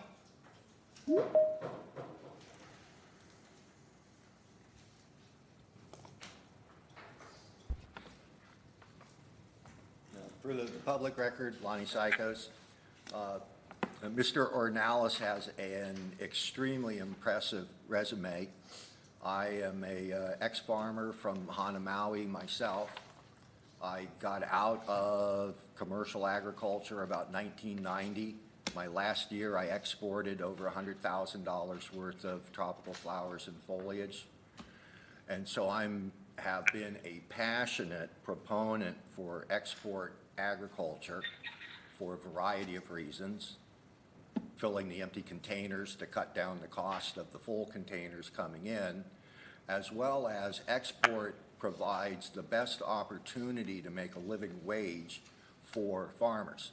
When you sell locally, you're in competition with everyone else, and as the number of people competing for the local market increases, the market itself doesn't. And so you're taking a pie and cutting it into ever smaller pieces until People go bankrupt, and then somebody ends up being the market dominator. This is the history of the economics of agriculture. So my question for Jerry is, with his background, what does he see as the future for creating what would now be an entirely new sector of agriculture devoted to export crops?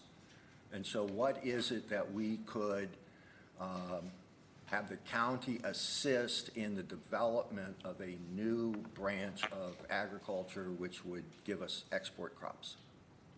And that's a really tough question. I don't really expect them to have like a full answer for it, but for the Planning Commission, we're kind of stuck between exporting property title or exporting agriculture. And so I would prefer to export agriculture as an alternative to increasing our tourism and real estate speculation part of our economy. Thank you. Anyone else in the audience wishing to testify? Anyone on Zoom wishing to testify? Any further questions from the members? If not, any final discussion from the members? Councilmember DeCosta. Yeah. Hi, Uncle Jerry. Thank you for all you do. Thank you for being a mentor to myself coming out of college. I was very impressed with my dad knowing you and wanting to be a farmer like you. I don't think I can walk in your shoes, but I do know when I brought him the light sheet that you shared with me and Councilman Luke Evelyn, we had a conversation. Our wife said that was the best light sheet they ever had. So I don't know what I'm doing wrong with my light sheet trees and what you're doing right with yours, but I would like to learn. But Uncle Jerry, you are a prime example of our local grown boys and girls who go to our school system and go away and get highly skilled in the military or at college and come back. And, you know, just like how Lonnie gave a lot of preps to John, being so Akamai with his background coming from Illinois, I like to believe that you're the Akamai guy, local guy here, willing to serve for us.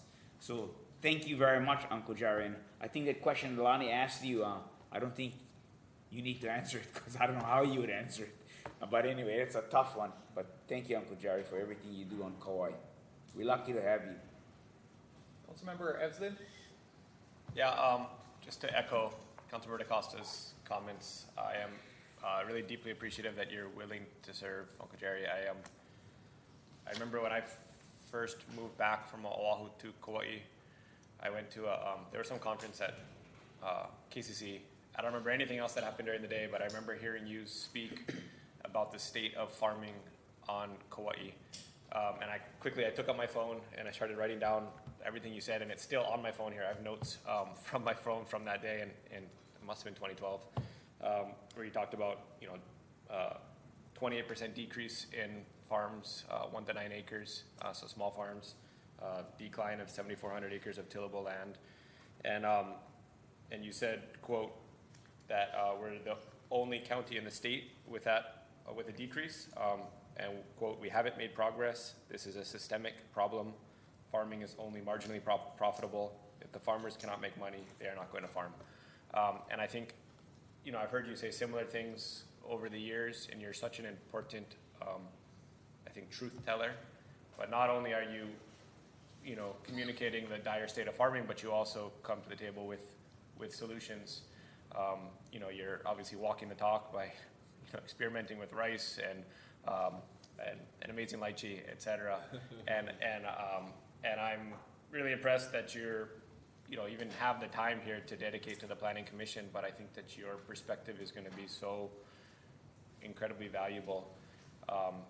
In that what happens with our agricultural lands really helps dictate the future of farming on Kauai, and there is so much pressure to develop agricultural land. There's farmers saying that we need more density in ag land for their farm workers, and at the same time, there's this other need to ensure that we're not developing agricultural land and we're not increasing density because it's going to increase the value. And how do we balance this? And we need really smart farmers like yourself on the Planning Commission to help direct us. So I just really appreciate your willingness to serve here. Thank you. Thank you. Councilmember Carvalho? Hey, aloha, Jerry. Thank you so much. You know, we've gone through so much conversations in the past, and I'm going to follow up what Ellen said. You're an icon, okay? Let's get it straight. But at the same time, I remember Bob Yatsuda, our teacher up at Kauai High School, and he did the Future Farmer program there. And that was another exciting time that we all were part of in high school. And I know you had a lot to do with that too, and information. And so just wanted to mahalo you again. I know we can go into so many different topics and areas of discussions, but you bring to the table a wealth of knowledge and understanding what needs to be done and the connections I believe that we need to bring back home. So mahalo for your service, and look forward to talking to you again and your presence on the Planning Commission. Aloha. Thank you very much. Cha? Yeah, my wholehearted support and vote for this. I find it hard that you would subject yourself to the Planning Commission with the intense kuleana that it comes with it. But I'm so appreciative that you would, because as everyone has said, you know, you have a huge amount to offer us, the island, and you know, as a voice for agriculture, which I feel like is really a hole that you know, we've been struggling with, and probably not given enough support and or attention to in the past term. I'm really excited that you will be on the ground with and close to our planning director and the planning department and some of the local leaders in order to problem solve how we can indeed move the needle forward. And it sounds like we need the needle move really, really far. So mahalo nui. Thank you. Councilmember Cowden? Thank you. I am also eager to have you on the board. I want to, the commission, I appreciate all the different people that are on there. So, you know, you will really help to round out that panel. And I'm used to just about any time that you speak or have something to say, after you say that you're not worthy of saying anything, you put out, you know, things that I think you could practically teach a college course on. You know, your insights and your ability to connect the dots across the different range of things, I have no doubt will go much further than your ability to bring ag knowledge to the table. I think you'll be able to help with so many different elements, and I feel like you're really an ally to everyone. I mean, it's something I try to be, is to see the best in all people.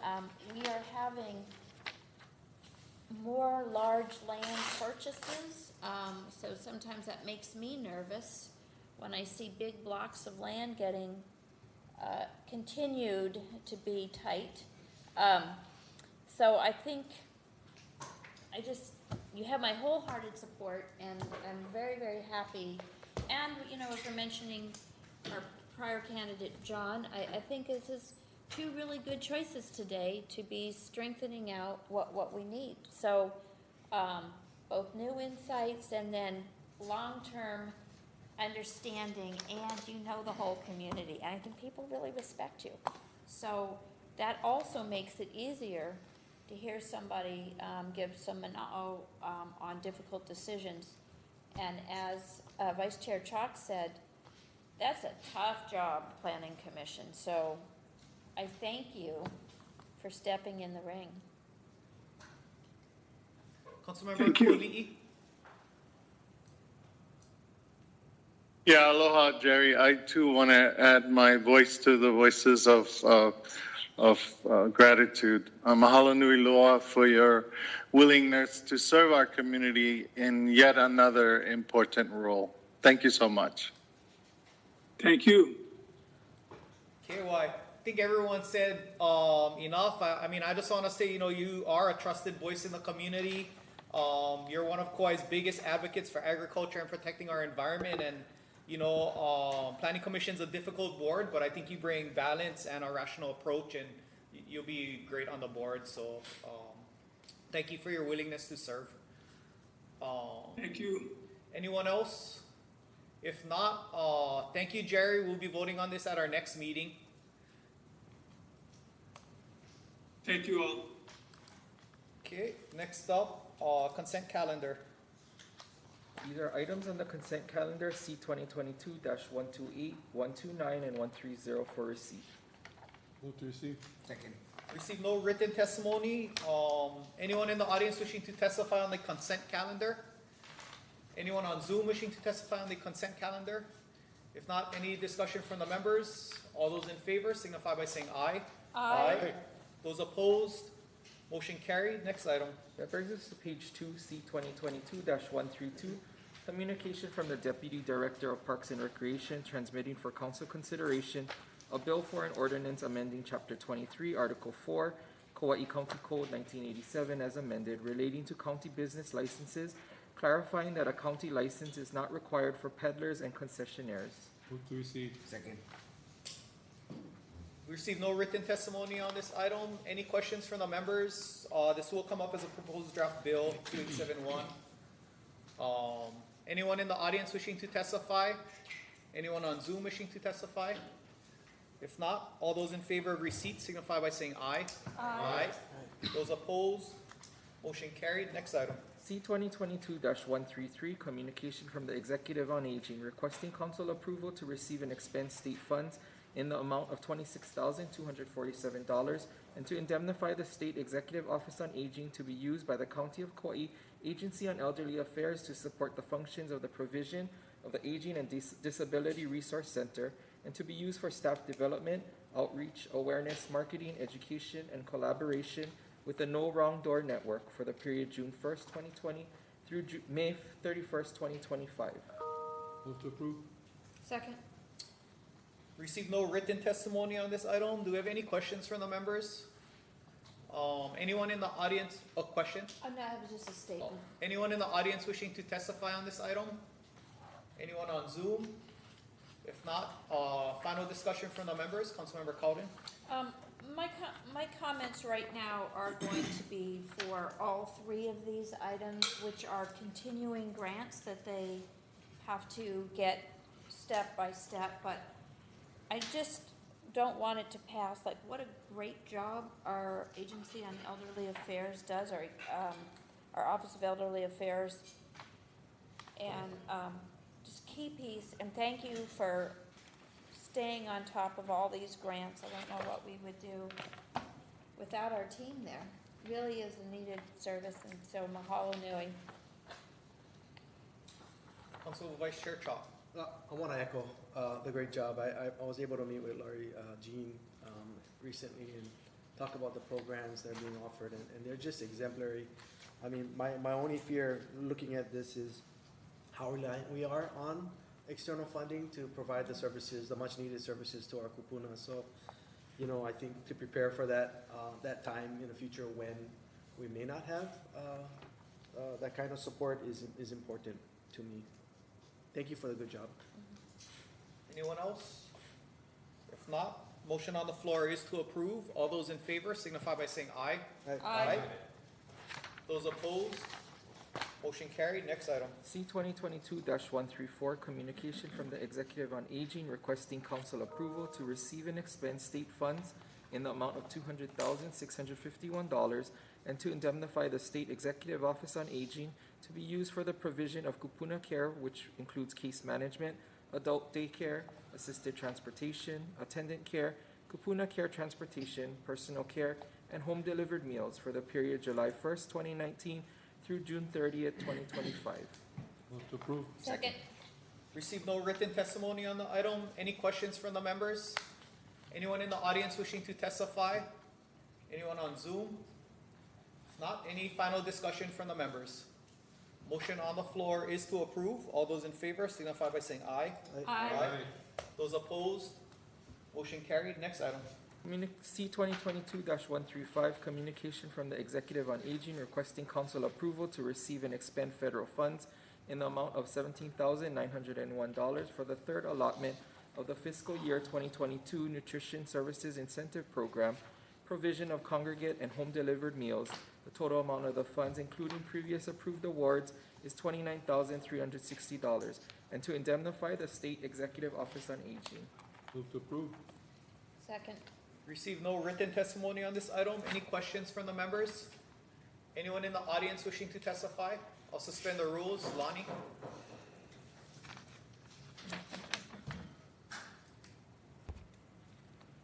For the record, Lonnie Psychos. Would like to echo the council members who have complimented the part, I don't know that, I forget the name of the group now, Executive on Aging, the entity within the administration that deals with these issues. I'd like to point out that my mother and my stepfather live in North Carolina. They're in their 90s, and it is their wish that I remain here, where they encouraged me to come when I was 19. And I would be in North Carolina cooking meals for them, except they get Meals on Wheels. And so the value of this to the elderly is just beyond the comprehension of young people, to be able to stay in your own home and hopefully die in your own bed.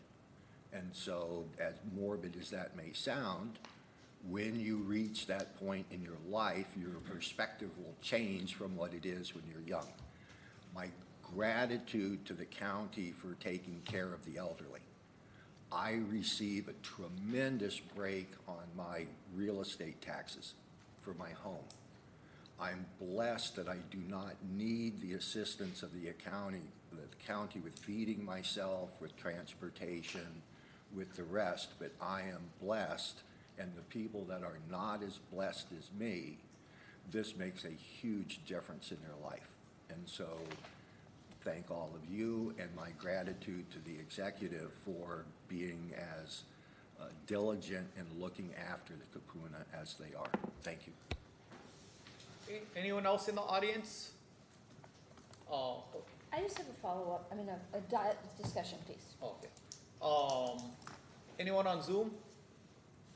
Final discussion from the members.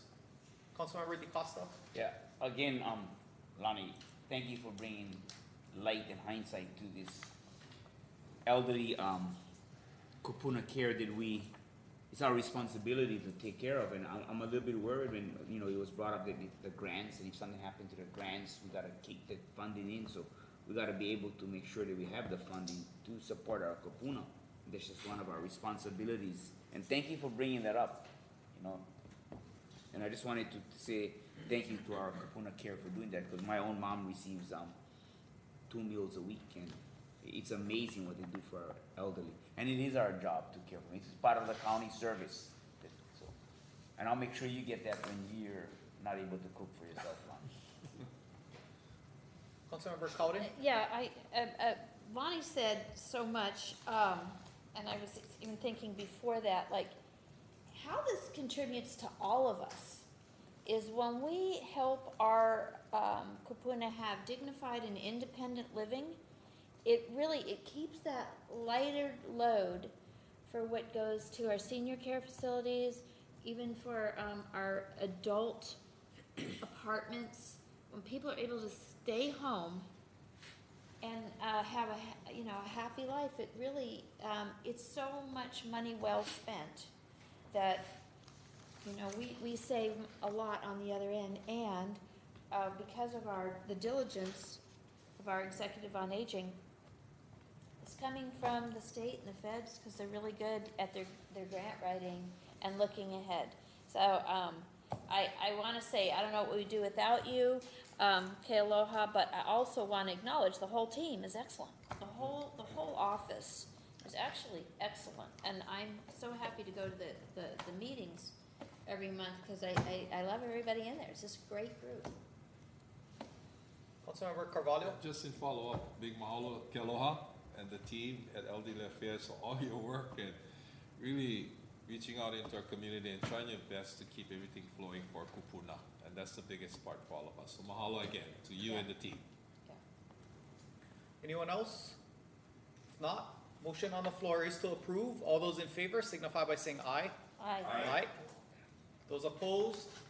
Motion carried. Next item. We're at the top of page 3, C 2022-136, communication from the acting county engineer requesting council approval to apply for and receive a technical assistance waste-to-energy grant from the Department of Energy valued between $6,000 to $12,500 to address knowledge gaps, specific challenges, decision-making considerations, planning, and project implementation strategies related to waste-to-energy. Move to approve. Second. Receive no written testimony on this item. I will suspend the rules. And Allison, if you just want to give us a brief overview of this grant money and what it'll be used for. Aloha, council members. Allison Fraley, Solid Waste Division for the record. Yes, thank you. So, yeah, just a brief overview is this is a technical assistance grant that's provided by the Bioenergies Technologies Office of the Department of Energy. So their strategic goal is to develop efficient, economical, biological, and chemical technologies to convert biomass feedstock into energy-dense liquid transportation fuels. I know this is really a lot of big language here, but basically the portion of the waste-to-energy technical services that we'd be getting from this grant would be looking at food waste, solutions for organic waste. So food waste, wastewater sludge, and what's known as fog or fats, oil, and grease. And so the Office of the Department of Energy is willing to provide up to 40 hours of technical subject matter assistance. So that's what we're requesting approval for. Okay, any questions from the members? Council Vice Do you have Chair any Chong. questions or? Thanks, Allison. I support the direction that you're headed here. My understanding is that you have gone out for, I don't know, maybe is it an RFP or RFI on some waste to energy options. How does that tie into how this fund would be utilized, if at all? Yeah, so this is actually a separate project. Okay. As you noted, we have a separate contract for waste energy. I'm getting some feedback, sorry. Can you hear me? Okay, yeah. So this is a separate project looking just at a specific area, whereas we do have, we sent out a letter of interest for general waste to energy that includes like mass burn, alternative technologies, as well as sorting technologies. So that's still in progress, but this is very specific. So they're separate projects. Thank you. Councilmember Cowden? Yeah, I think this is great. We get the 40 hours. Where are these people that are giving it? It'll just be like a Zoom type of help from virtual from Washington, D.C. or something? Where are they coming from that help us with this? Yes, I believe it's a federal program, so it could be from DC, although their experts may be all over the country, but they are going to be meeting with me on Zoom, me and my team on Zoom, and then looking, at our specific information and providing that technical assistance. Well, thank you for working on it. As we know, we need to figure out every possible way we can to manage our waste, and just to plug to everybody out there, make less waste. Yes, thank you. Anyone else? Final discussion? Oh, questions? Sorry. If not, Do we have testifiers? yeah, while the rules are still suspended, anyone in the audience wishing to testify? Lonnie?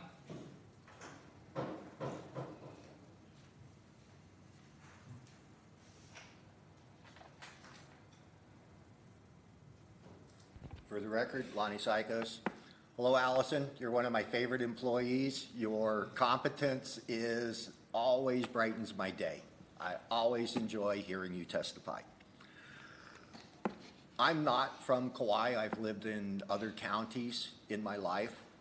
When I lived on Maui, I was there when a pilot project was funded by the county, I'm assuming with federal money, and they developed the capacity to turn various kinds of food oils into biodiesel. And so I would think one of the issues at the dump is pig farmers will take most of the solid food waste, but what do you do with the liquid food wastes such as cooking oil? And so does Kauai produce enough liquid bio waste that it would be rational to try and set up a biodiesel? I mean, like a company would come do it, not the county, but the county would be involved in consolidating the oil waste so that it could be a viable economy to turn it into biodiesel. So my question is will any of this look at dealing with our liquid waste problem? Thank you. Anyone else in the audience wishing to testify? Anyone on Zoom wishing to testify? I'll call the meeting back to order. Any final questions from the members? Councilmember Cowden? Well, Allison, like, how big of a volume do you think we have on this? To be able to resolve, if we're able to get the waste to energy off this, what percentage is that on our waste stream? I don't have it off the top of my head, but I can get it to you. I can tell you this, that we don't accept liquid waste. And so companies have to sign up with Kauai Grease Trap to be on generators of this specific material that was just discussed, have to do their grease trap work and also have their grease traps pumped by, there's just the one company, and they have they ship the material off island. There once was a conversion process on Kauai for a short while in Keikaha, and then they stopped doing it. So these grants, this technical assistance will be answering those types of questions, like how feasible is it to be able to convert this material? And the material that I'm super excited about actually is the sludge, because that's 5% of our waste stream, and we haven't been able to find a solution. So we're going to be looking hard at this through this process. Thank you. Any other questions from the members? If not, I'll call the meeting back to order. Any final discussion from the members? If not, all those in favor of approval signify by saying aye. Aye. Aye. Those opposed, motion carried. Next item. Next item is C 2022-137, communication from the Emergency Management Administrator requesting council approval of the indemnification and attorney's fees provisions in the Fourth Amendment of the license agreement between the County of Kauai and Bank of Hawaii trustee of the Kukui'olono Park Trust Estate for the county's 800 megahertz radio site at Kukui'olono Park for the period July 1st, 2022 to June 30th, 2027. To approve. Second. Received no written testimony on this item. Do we have any questions? Very simple I'll one. suspend the rules. Councilmember Cowden.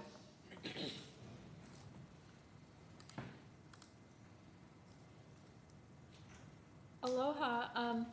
Is this what we had just approved funding for? You know, we just approved improvements on our system. Is this the installation of a new tower? Good morning. For the record, Chelsea Sakai, Emergency Management Senior Staff Officer. So this is a lease payment for our radio site, and it was approved in this past budget cycle for this annual fee. But it's not a new tower. It's not a new tower. Okay, that's just what I want to know. Thank you. Any other questions from the members? If not, while the rules are still suspended, anyone in the audience wishing to testify? Anyone on Zoom wishing to testify? Any final questions from the members? Any final discussion from the members? If not, motion on the floor is to approve. All those in favor signify by saying aye. Aye. Aye. Those opposed, motion carried. Next item.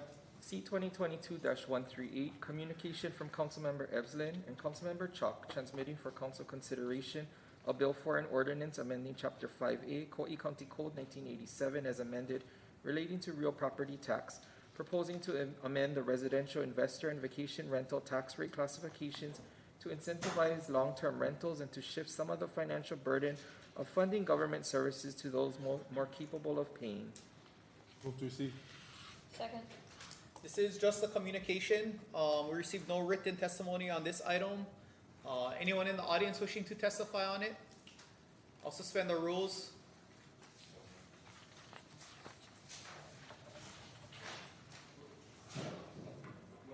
And we'll take, Jeff, we'll take your testimony and we'll include it with the actual bill. This is just a communication. The bill is gonna come up in a little bit where there'll be a little further more discussion on it if you wanna wait. Yeah, we'll get an overview of the bill and stuff also. Anyone on Zoom wishing to testify? If not, any questions or discussion from the members? All those in favor of receipt signify by saying aye. Aye. Those opposed? Motion carried. Next item. Next item is a claim C 2022-139, communication from the county clerk transmitting a claim filed against the county of Kauai by Geico Insurance as subrogee for Mikala Jacqueline Naoi for vehicle damage pursuant to section 23.06 Charter of the County of Kauai. Move to refer to the county attorney for disposition, report back to the council. Second. Received no written testimony on this item. Anyone in the audience wishing to testify? Anyone on Zoom? Oh, I'll suspend the rules.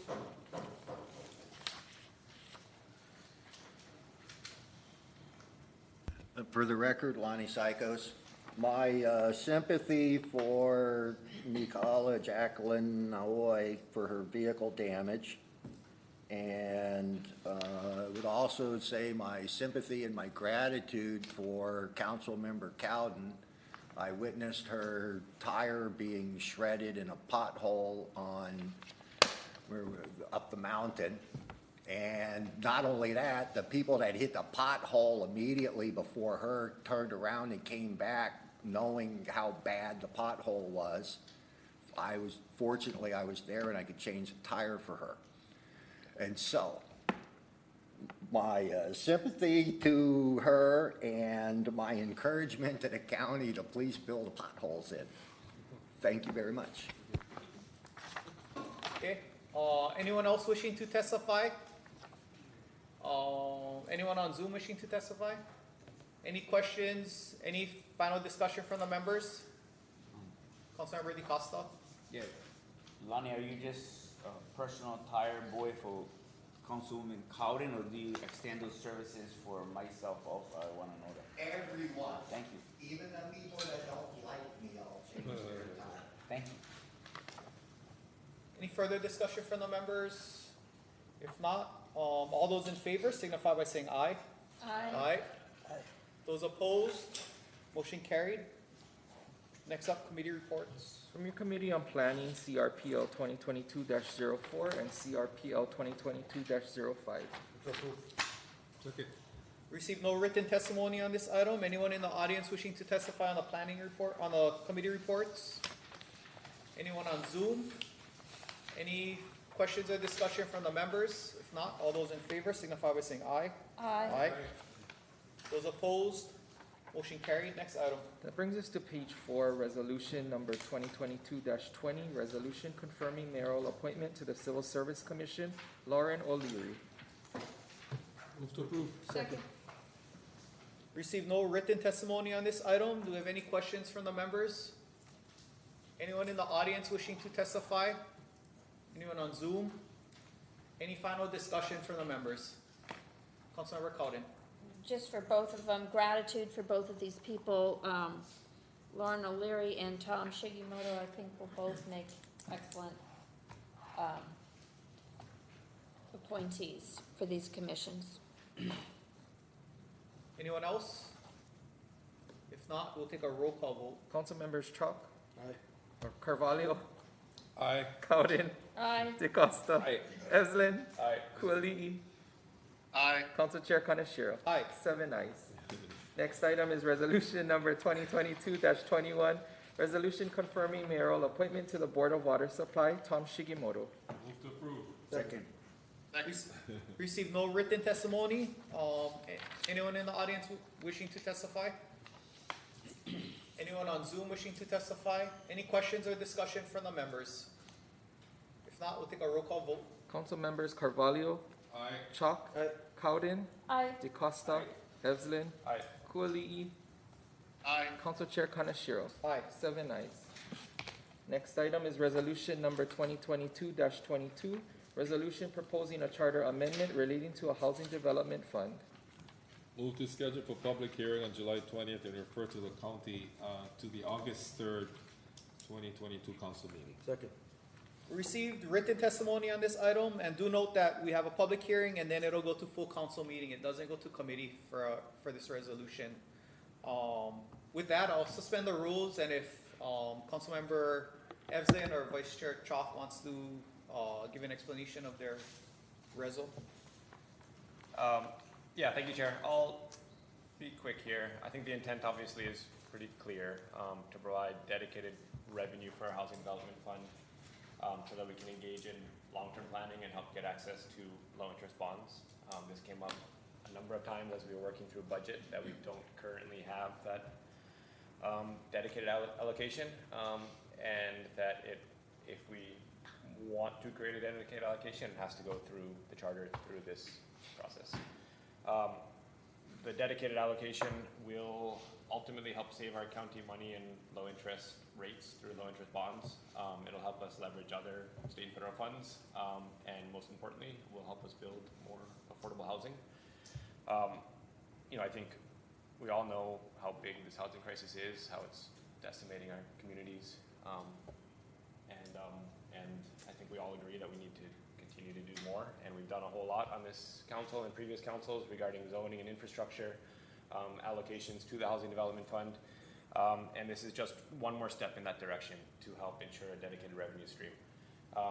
As Housing Director Adam Reversi said during budget, quote, our development model is changing, and we will need to have additional funds over the long term to be able to make that development model successful. Right, as he said, there's $12 million and $15 million projects coming up with no identified funding source. And when that happens, like Lima Ola's infrastructure, we have to go out for loans, through the state. Right now, we're paying $500,000 in annual interest on a $13 million loan for Lima Ola, which will be $10 million in interest over 20 years. And that's what happens when we don't have readily available funding for these projects or access to lower interest bonds. So 2% would raise $3.7 million annually based on our current revenue, or I guess current upcoming budget. That's the same amount we put towards the Housing Development Fund in this last budget. So, at least my intention is that when times are good, that council would allocate more on top of the 2%, but it at least represents a sort of a guaranteed floor that is necessary for long-term planning and again, access to low interest bonds. So, I don't know, Vice Chair Chalk, if you want to add to that, or? Well, my hope is that this does go to public hearing for all of us. And it's we can have two readings on this at our council. I think I'll just add, it's a pretty straightforward proposal. It's not the first time we've seen such a proposal here at the council. I will state that, when we look at what the other counties have in place, I think that we're a little bit behind the ball in terms of setting up a similar account. Not that we should compare ourselves so much, but to be on par and just to understand what is out there. Maui County has in place a 3% allocation, and on top of that, they've added a 7% additional funds to their housing revolving fund. So they're talking about 56 million in their fund. And Oahu's at 5% for their allocation. And while Hawaii Island may not have that in place yet, they have put $9 million towards their fund and additional 9.5 towards their homelessness efforts. So, I think what we're looking for is to establish something. We know that when times are good, there's more to be had and to consider. We've had a good come back. And so I think that from a budgetary standpoint, I think it was asked earlier, you know, where, I think it was Lonnie who asked, like, you know, it'd be great to know, like, where we are in our budget and how we've been increasing over the years. And, you know, I mentioned in the last meeting, if you want to use it as a parameter, when I got here in 2013, the budget was 166 million. We're about 100 million after 9 years of an increased budget. So we're looking at 12 million if you average that out per year of increase.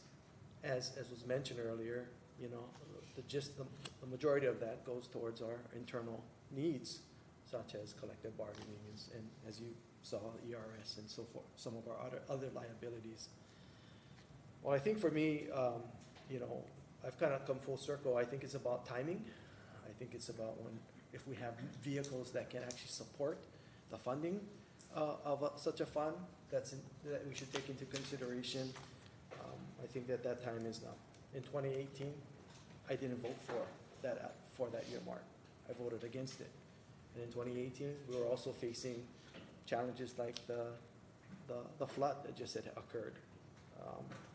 You know, we had put money into the housing revolving fund that year. Mayor Kawakami and I had increased the TBR taxes. That $4 million went in that year. So we didn't think, I think at that time, that it was necessary for us to put this charter amendment together, but it was had at that time. So I mean, I think we're looking at there's a reason for the 2%. I think it's on par with what it is we're experiencing now, and I think what I'll just mention and end with is, you know, with the tiers discussion that's forthcoming, I think that we can look at how it is we might be able to leverage a more equitable system that can also help fund our needs from the housing revolving fund. Sorry, if I could add two quick things. Just process-wise, mainly for anybody watching, right, that public hearing and then a final vote where it needs 5 votes, and then all that means that it will go on to the general election ballot for voter approval, like any charter amendment. And also, you know, council, we have the ability to amend this resolution in any form, right? That percentage could go up or down. Because there is a pressing time constraint, I believe that this has to, you know, get voted up or down on that August, whenever we're referring to that next meeting. So if we're going to amend, I believe an amendment would require it to go back to public hearing. So if anybody does want to change that percentage rate, it should happen at today's meeting so we can ensure it goes to public hearing with the appropriate percentage rate. Councilmember Cowden? I am so in agreement with this, and, you know, we had a little bit of a tenseness over the budget, and I've been thinking about this also. So I also had a resolution that I wanted to put forward, so I'm putting it forward as an amendment. I would like to move to amend with an idea that I would hope that we could consider as we're discussing this. Okay. And do you want to do your amendment now, or do you want to discuss the resolution a little further first before you do your amendment? Or if you do your amendment, our discussion is going to be solely on your amendment. We can, we can pass it or don't pass it, but then we would come back to, it's just a We'll little. come back to whatever it is. Either it's Would you the prefer me, resolution. would you prefer me to wait? I can wait. He just had asked if anybody has an amendment, so I do. It's up to you. I mean, I haven't seen no. the amendment. I don't know what the amendment is either, but we can circulate your amendment. Okay. I'll second Okay. for discussion. And then Mr. Chair. in this amendment, I'd like to look at, there's 2 key points, sort of 3 points. I'd like to take them in ad seriatim in case you like one element of it and you don't like another. So, okay, do I have a second for ad seriatim? Motion to? Second. Second. My motion to take it in ad seriatim. Okay, so.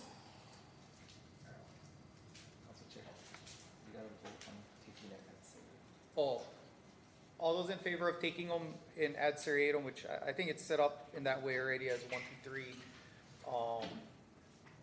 Any questions on taking it ad seriatim? That means we're gonna take each individual proposal and vote on it. We'll discuss each individual proposal and vote on them separately.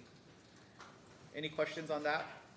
Any discussion? If not, all those in favor signify by saying aye. Aye. Aye. Those opposed? Motion carried. Councilmember Kuli'i, you have a copy of the amendment?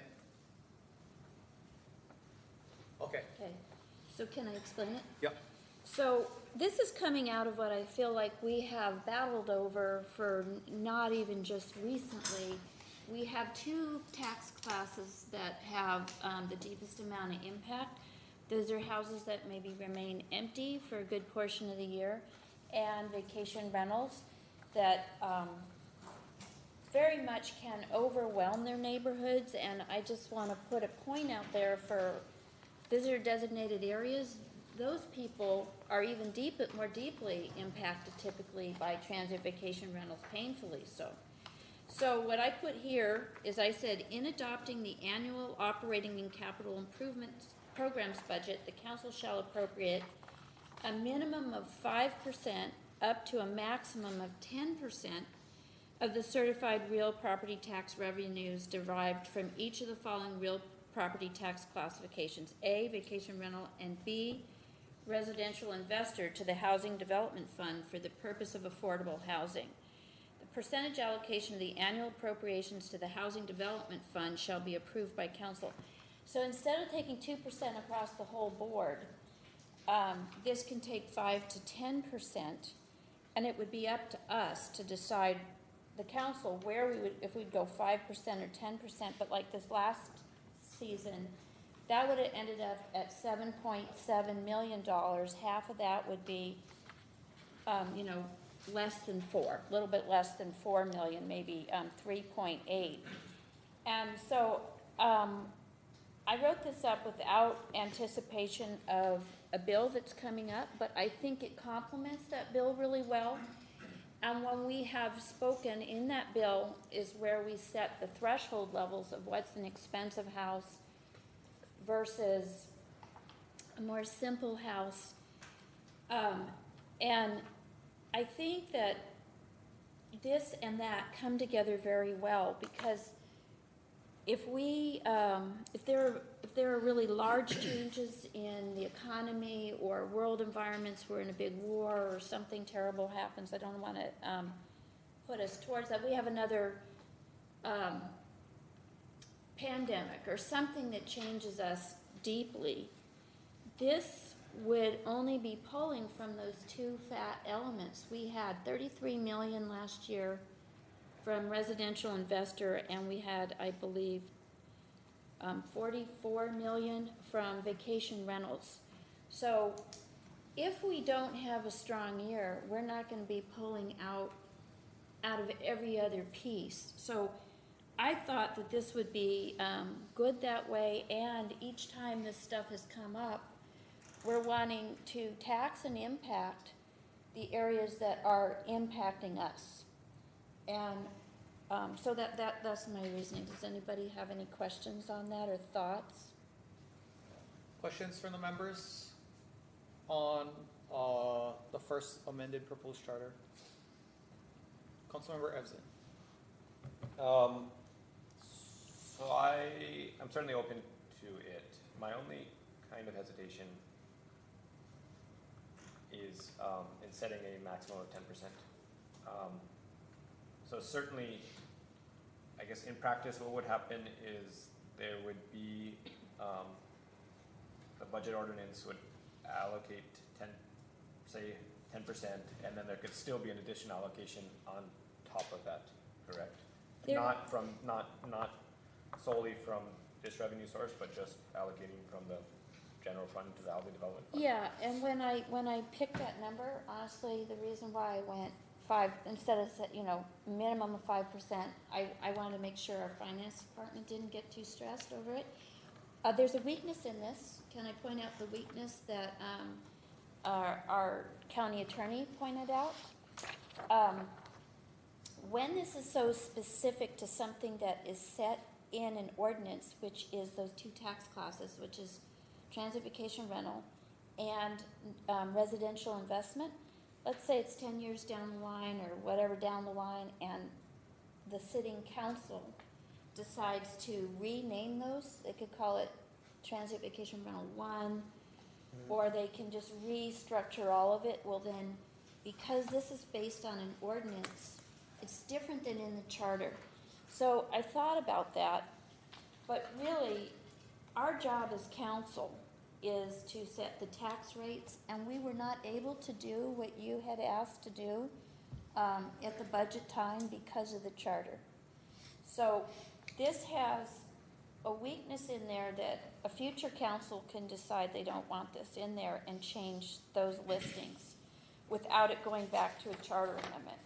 At least we could ask Matt Bracken in a moment to explain that better, but I decided when I'm looking that I put it in anyway, is if we had some really big change, like after World War II, there was so much movement away from the island, the extra houses weren't needed, so that if there was some change where we didn't need this, the council might want to make that change.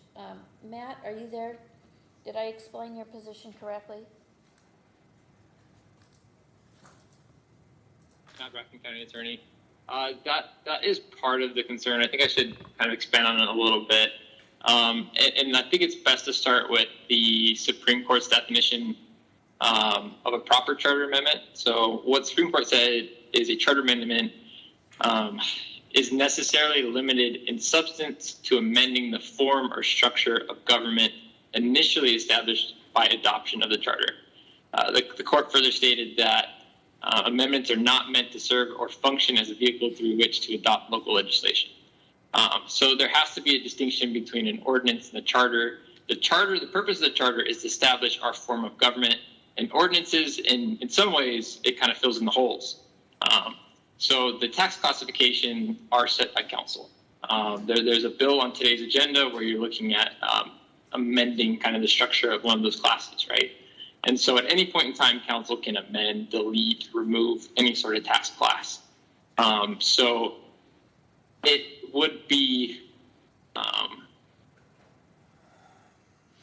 would say somewhat backwards to have the charter rely on an ordinance.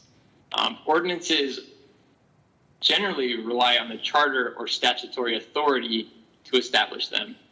This amendment is backwards in that it doesn't do that. This amendment would then rely on tax classes that could be freely changed at any time by the county council. So that's not really the way a charter and ordinances are set up. There should be some more of a distinction between the two. So my recommendation would to not create a charter amendment that would rely on an ordinance. That's not really how they're supposed to function. I understood that, and then up until this point, we have not been able to do what I believe we all want to do. Even by the way, you all know me, I called people who have these residential investor properties and the vacation rental properties. They all were really supportive of this, because if they're paying a tax on their house and it goes to making houses for people who don't have houses, they were good with it. They were double thumbs up on this one. And I know that it is sort of a nuance. We are constantly fixing things in our ordinances that aren't in alignment with the charter, or there's little problems here or there. But I couldn't figure out how to do what we want to do, because here's the thing I want you guys all to think about, is we never know where we're going to be at. So like we had our ERS guy, our employee retirement system. If it had been like I was fearing, that we took a bigger hit, they had done a worse job, well then we'd be in trouble if we had something that was pulling money across the board. If when we're looking at some of these things like the Fed hike, today, it went up, he didn't know that yet, but our good staff helped me to know it went up by 3/4 of a percentage point just today. And in a month from now, it might go up by another 3/4 of a percentage point.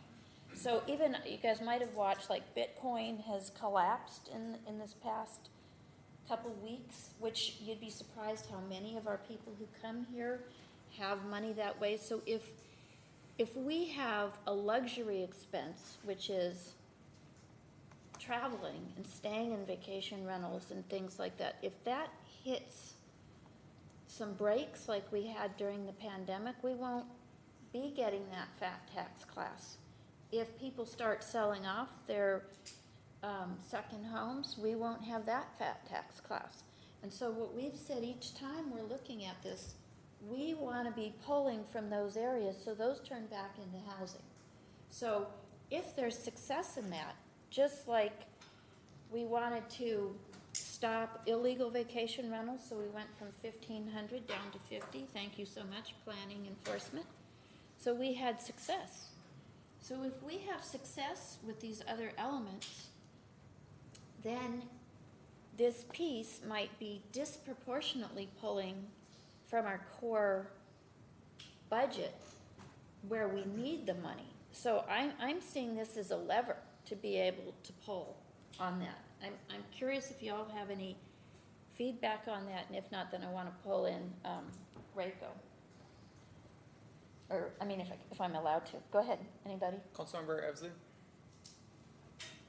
Yeah, I mean, I guess on the surface, if you're saying 5% from vacation rental and residential investor, and that's equivalent to what 2% of all real property tax revenue is. I mean, I see what you're saying, but I don't necessarily feel like it's vital to distinguish those, especially given that there's potential legal concerns around doing so and potentially hamstringing the council in future unknown efforts to rename these classes for whatever reasons. Again, still open to it, but I would certainly be concerned, regarding that. But yeah, if others want to add things or if you want to ask finance. And I'm not sure if Rachel is available. Maybe Mike or someone could answer. Okay. Okay. I think Rachel is off island. Oh, okay, all right. But the rules are still suspended, so you can ask. Okay, And then because, I have a question from Councilmember Koli also. all right. Okay, Councilmember Koli. My question is more about what was already stated. I wanted it to be clear. It was stated that this 5 to 10% would be the equivalent of the 2% on everyone. So does Councilmember Cowden have the numbers for vacation rental? What revenue would be generated at 5% and what revenue would be generated at 10%? And then for residential investor, what revenue would be generated at 5% and what revenue would be generated at 10%? yes. So, based on our last year, our vacation rentals did 44 million. So 10% would be 4.4 million. And then our residential investor, that was 33 million, so at 10%, that would be 3.3 million. So that is 7.7 million. Half of that, I'm just doing it by my head, is 3.8 million. Does that sound right? 3.899. So 3.9 million. So together, that is, so if you take half of that whole 7.7 million, okay, it would be 3.9. So that is about the 2%, right? So this is higher than it. This is higher. It's grabbing more. And I put that upper boundary on it just to keep RACO comfortable. Treasury, our money. Sorry, can I just more. clarify? Please. So what you're saying though is 5% would equal 3.9. 5% from those two funds would equal 3.9 million. And right, the current, based on this upcoming budget, is 2% would equal 3.7. So yeah, marginally more at the floor you established. At the floor and twice at the high. So I'm actually asking for more money, and when we have lots of people who are coming, you know, we have more pressure. So I feel like it would be something where we would be and it's up to us. It's the way I have it set up. It's up to the council, not the mayor's office, to tell us whether we're looking at 5% or 10%. We would be the ones to say it. Councilmember Evsley? Sorry, just one more thing. The part I'm sort of, I'd say deeply not comfortable with is setting the max at 10%. I think the floor is the important part, right? The purpose is to set some minimum revenue that we're going to get in that ensures, again, housing agency can do long-term planning, and most importantly ensures that they can use that minimum to get access to bonds.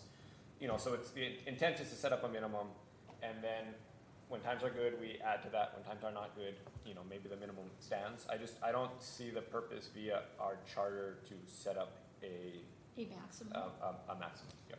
Can I answer that? And then this is probably a good point to get admin over there. Many people know I have a deep passion for putting our people in housing, especially those who don't even have a house, right? I tend to have that highest focus. So you might have another zealot in there that would go, well, let's take 50%. So if I was able to take 50% of 77 million, I'd be able to take a whole lot. Now, what if they need a bridge? What if they need something else, right? Like, we could take more than admin would be able to want to share. So again, I put that 10% in there to you know, not want them to veto it. I want them to be on page with this. And so in my discussion with finance, you know, this was tolerable. So that's why I put it in there. So we might want to ask Mike DeHillick what his thoughts were. Is that, you want to ask the admin I- what their thoughts are on the Yeah, amendment? Mike, what do you think of my idea? This amendment? Do you have a copy of it? I guess, Mike DeHillick for the record, council member. You know, as mentioned, I think to the introducers of the measure, you know, the process of charter amendments can be done two ways, either through the council's powers or through the charter commission. And typically we've used the charter commission as a means of stoking any conversations necessary to adjust the form and structure of government, as the county attorney had mentioned. You know, the reality of what is being proposed is an interplay between what is a discussion that would be reserved for allocation and prioritization through an annual budget process versus being pot committed to a specific priority. And it would be difficult for the administration to take a position on what is the proper percentage to dedicate via the structure of government its revenues for a specific purpose that normally would come down through appropriation. So, you know, we believe that the discourse within the council is something that should be reserved for the council, and we're happy to provide any you know, technical expertise necessary to shape that discussion. So I wouldn't say that we are, you know, in favor or opposed of what you're proposing, but I think it's reserved, given the function of what is being triggered as the charter amendment process with the council's reserved powers, that is left for the 7 members around the table to have a discourse on. Okay, so thank you on that. So I suppose to the group, if we wanted to change that 10% to 15% or take it off, I'm fine with that. Our managing director just mentioned the Charter Review Commission. The Charter Review Commission got extended indefinitely, you know, a few elections back, that was not the intention of how the charter was set up. It was supposed to be 10 years on, 10 years off. And, you know, as we interview commissioners who are willing to volunteer, there's been at least several that weren't even familiar with the charter before they were put on the Charter Review Commission. And I go to those meetings from time to time, and we could look, and there's almost no public input, no public awareness. So I think that it is in the council's purview to set up a ballot amendment, and I want us to be doing this here and not push this over there. Plus, they don't have the time now because of where we're at. So if, Councilmember Ebslin, your concern is that 10%, the maximum 10%, I'm unattached to that. I did that out of, I always look at who am I gonna hurt? So who am I gonna hurt? Their ability to utilize this money. So that's why I put it there, but I have no attachment to that. And I put this in here because if it takes 2 years to get back on the ballot, and we're in a big crisis, let's say we're in some huge crisis, this allows the council to pull that lever, to use Vice Chair Chalk's words. You say that's our lever. I'm trying to create that lever so we don't set ourselves up for something where it's too much gets pulled. Council Vice Chair Chalk? No, and I kind of go back to, maybe we should have had the other discussion first, but Okay. And so, I mean, obviously, I wanna pass something, and I think that requires 5 votes. And so I kind of want to take the conversation a little bit more broadly into like really getting a sense of where people are around the table in order to come to some agreement. Sure. I can really appreciate the amendment. I'm a little concerned from the legal standpoints and how it's being directed. I am a little concerned about the 10%, so I'm willing to work on this more.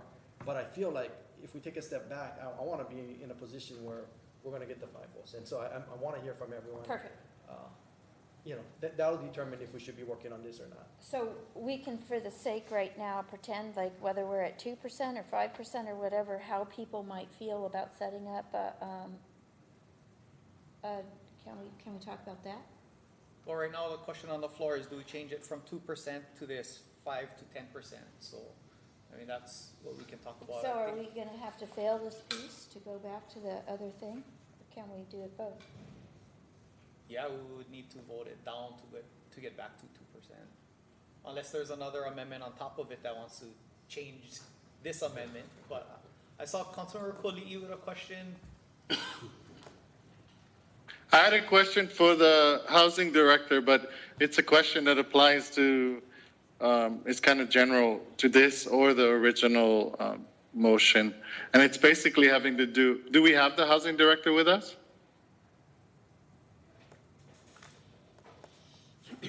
Am I not being heard? Adam's on. Hi. Hi, Adam. Basically, if we, with 2% from the original motion, we would generate the 3.5 million annually.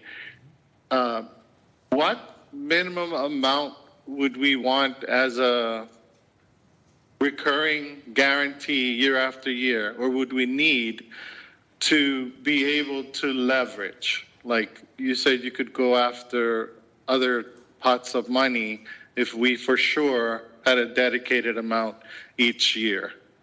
What is the low end of what we absolutely need at a minimum to go after additional funds? Aloha, Chair, Councilmember Cooley, Adam Reversi, Housing Director for the County of Kauai. That's a difficult question to answer. So I can say that since 2018, the housing agency has operated its programs with an annual allocation of $2.6 to $2.7 million. And that's allowed us in the time period since 2018 to build, I don't have the exact number in front of you. I think just under 300 housing units using those funds, and to do many other things to acquire projects for future properties. So it's not just simply building those housing units, but it's also doing long-term planning and many other activities. You know, as we've discussed many times in front of council, the estimated need for housing on Kauai, you know, is far in excess of 300 units over a 4-year period. I mean, the last study that we put together in 2019 said we needed upward of 4,000 new housing units to meet demand for housing on Kauai. So our current level of funding and activity is certainly not sufficient to meet that estimated need.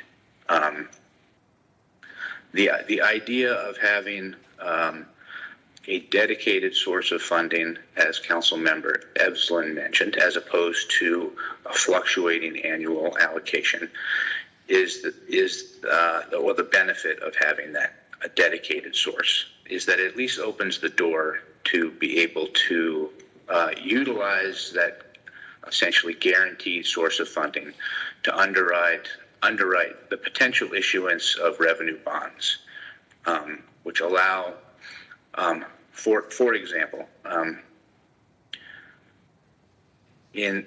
which allow a one-time issuance of a large amount of bond funds to do large projects that can be paid off slowly over time from that dedicated source of funding. As to the exact ratio, interest rates are changing as we speak, so that I can't give you a snapshot today, but referring to the Maui housing study that Maui County contracted for, I think it was 2 years ago. It was put out early last year, if I remember correctly. The numbers that they used, and I'm not vouching for their accuracy, but they estimated there's a ratio of revenue to potential bond issuance of about 5%. So you need your revenue has to be a minimum of 5% of the total bond issuance. So the real numbers using that, if we had $1 million of dedicated funding that was used for nothing but paying interest and principal payments on the bonds, my understanding, based just on those Maui numbers, which may have changed as interest rates have changed, is that could underwrite a $20 million bond issuance. And that $1 million would be sufficient over a 30-year payoff period to support that bond. So let's say the motion on the floor is proposing a change that would allocate approximately $3.7 million to the housing agency, assuming some of that needs to be utilized for ongoing programs and operations. If we were to set aside $1 million of that, we could do a $20 million bond issuance. If we were to set aside $2 million of that, we could do a $40 million bond issuance. With the caveat that that's based on the Maui study, that is from where interest rates were and the bond market was 2 years ago. Those numbers may not be exactly accurate, so I'd have to communicate with bond counsel and confirm that information.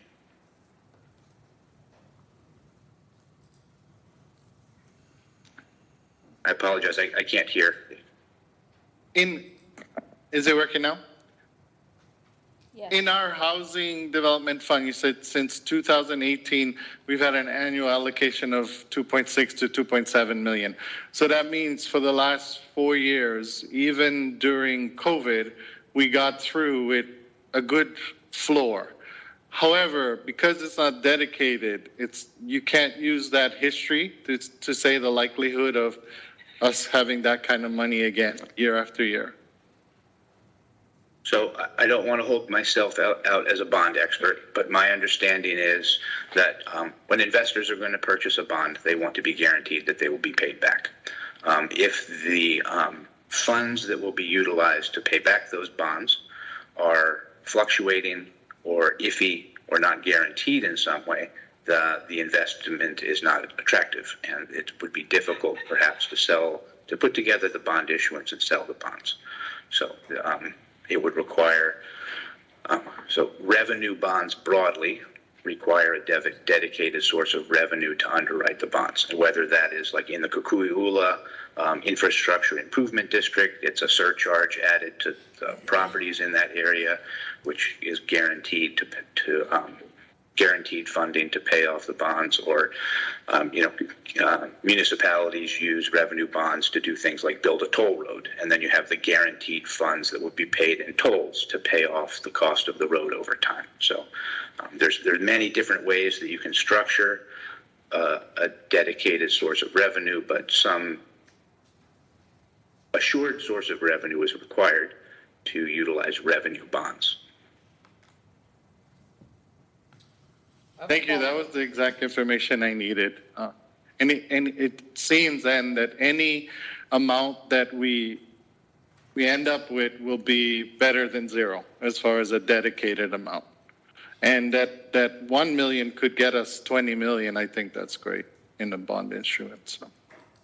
There are, and again, I don't know these exact numbers, but there are certain economies of scale, as I understand it, in doing a bond issuance. A bond issuance has to be of a certain size before it's worthwhile doing. In our preliminary discussions with bond counsel regarding our pending private activity bond issuance, which is sort of a separate category of bonds, they preliminarily indicated to us just ballpark numbers that you need to get, around $25 million for a bond issuance before it's worthwhile, because whether you're doing a bond issuance of $10 million or $100 million, you have a certain amount of fixed costs.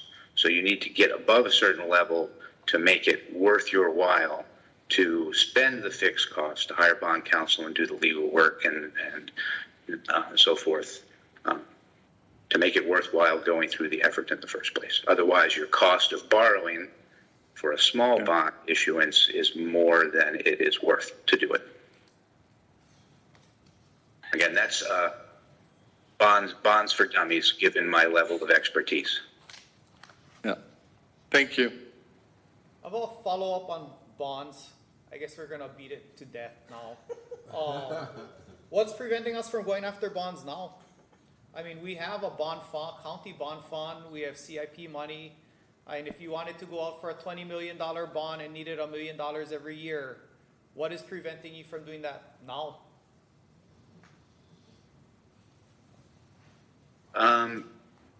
So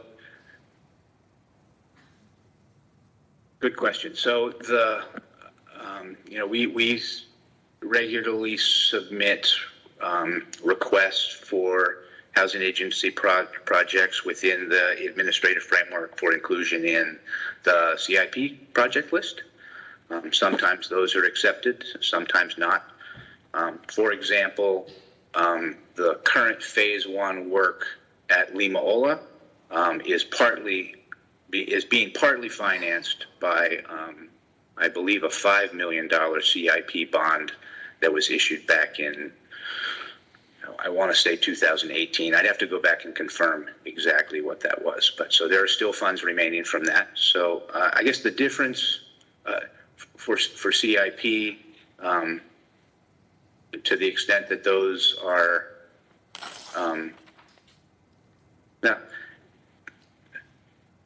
so that is a possibility. Let's just say that. I don't want to get too deep in the weeds about bonds because I don't feel like I am enough of an expert to offer truly informed opinions about all the different varieties of bonds. I'm truly just beginning to educate myself during the last year.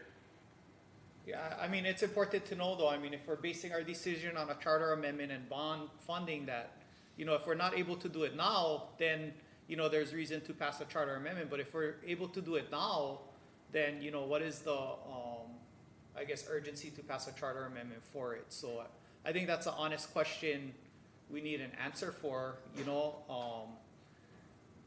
that's just me. Also, sure. Well, the housing director under the current county code and state law has the statutory authority to issue bonds to fund housing projects.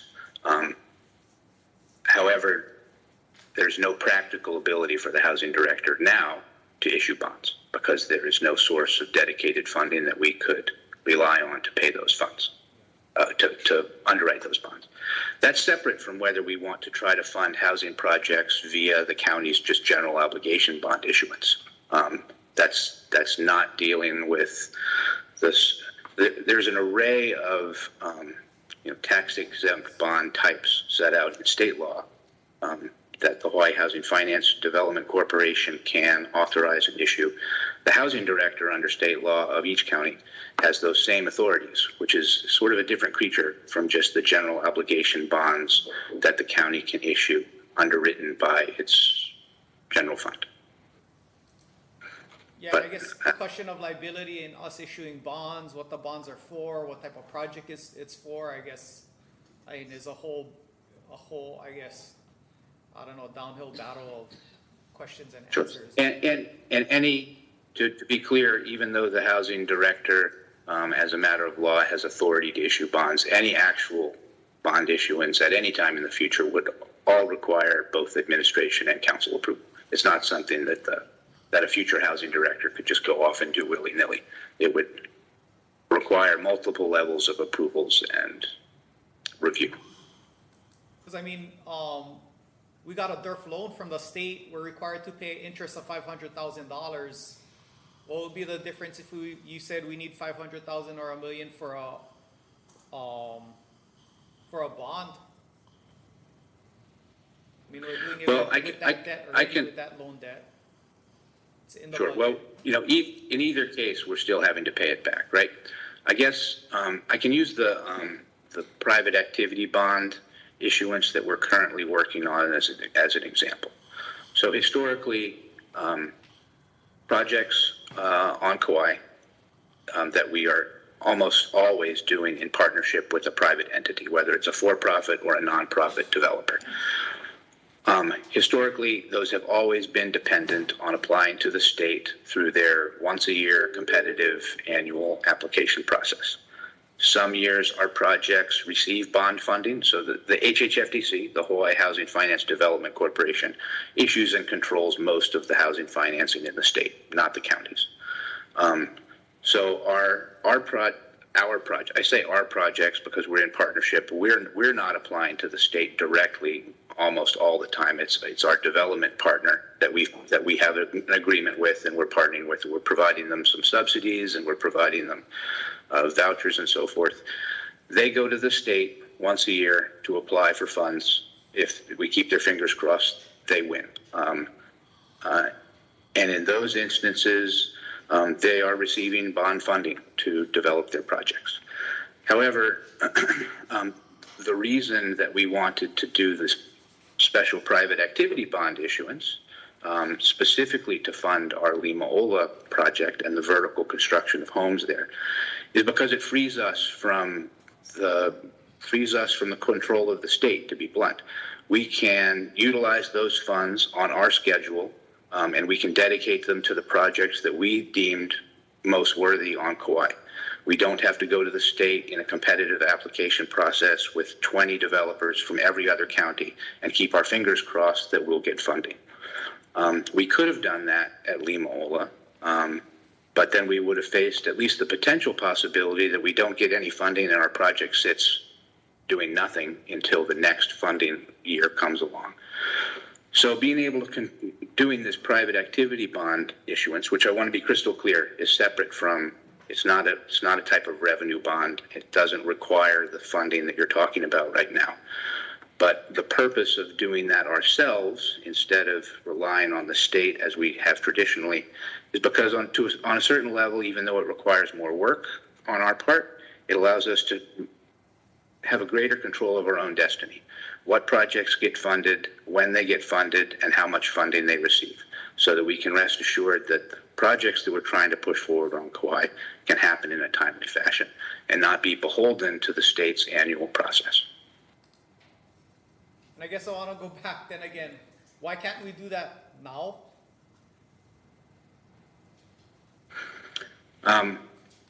Well, we can apply to the state now, or projects on Kauai can apply to the state now for bond funding. Last year, we had 2 projects apply, and both of them were denied financing, so neither moved forward. So that's just an example of a year that the state process didn't work out. And then as far as going out for our own bonds, I mean, why couldn't we do that now? Well, the housing agency doesn't have a source of revenue, a dedicated source of revenue that would underwrite a bond issuance now. But the county has is real my property tax understanding. revenue that could underwrite the bond for the housing department, right? Pardon me, I didn't catch that last. The county has real property tax revenue that could underwrite the bond for the housing department. Sure. Well, the county could take some separate action outside of the housing director's authority and do a bond issuance and dedicate a source of, I presume, dedicate a portion of real property tax to pay off a bond for housing or for roads or for anything that you wanted to do. But yeah. Okay. Any further questions, Councilor Di Costa? Sounds like you need to have some in-depth conversation with Mike the Healig on this one. Seems like that's where the communication gap fell short. Because I'm having a hard time follow. I can only imagine people watching us. So apparently you're telling us, Adam, that you need a set amount in your department so you can go get a bond. Because right now the bonds that you're after, you cannot get it because there's no source of funding to pay it back. Our chair is telling us that if you go to the county and the finance can write for that bond and they can support your application to receive that money that you would need to put your project on the forefront. So I'm kind of uncomfortable making any kind of voting, you guys, and feeling rushed because apparently there's some questions that we never answer right now. And that's how I'm feeling. I feel like we've been asking some really good questions and we don't have concrete answers. And furthermore, I believe we mentioned on the floor that we've had money from the TVRs and the residential investors going into the general fund, and the mayor had the decision to use that funding for housing or for something else, depending on COVID, depending on natural disasters. So we're now going to guarantee a certain amount to go into housing, and then the mayor and his administration cannot use those monies if something happened or a natural disaster happened. And when we heard Lonnie speak today, we mentioned a whole bunch of stuff like Kapuna Care is ran on grants. What happens if the grant disappears? We talked about our retirement system that needs the adequate funding.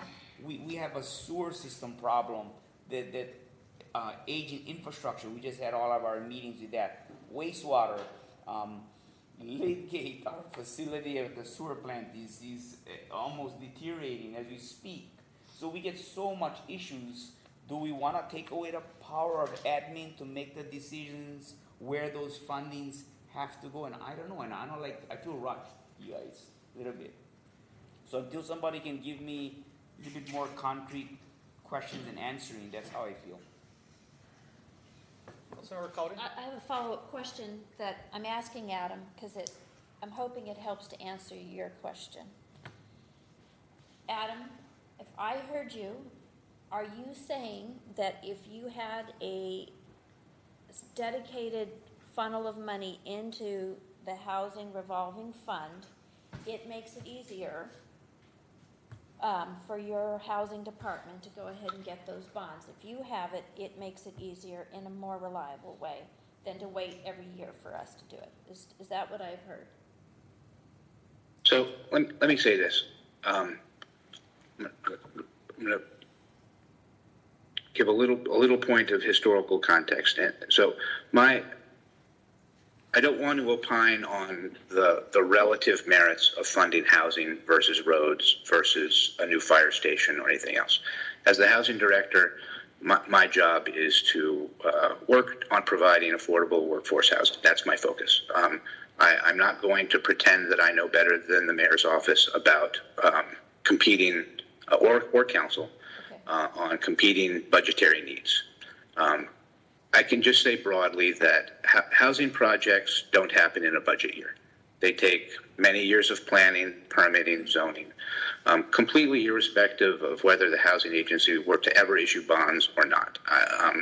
A reliable source of funding allows the housing agency to plan for projects of significant scale over multiple years, as opposed to simply keeping our fingers crossed that each year we will receive funding from council and the administration. For historical context, the Housing Development Fund was established in 1982 by council, by ordinance. And the stated purpose was to provide a stable and continuing source of monies to be utilized for planning, administering, and constructing government affordable and workforce housing projects. From 1982, when that fund was established, until 2018, no money was put into that fund. The amount of annual contribution to that fund was zero. Only since 2018, and it's a great thing that they did, the administration and council have put an annual allocation of between $2.6 and $2.7 million into that fund. This year, council just approved a record high contribution to the Housing Development Fund, which I think is great. A $3 million infusion from the general fund. And, you know, that will allow us to move forward on projects, and I'm thankful for that.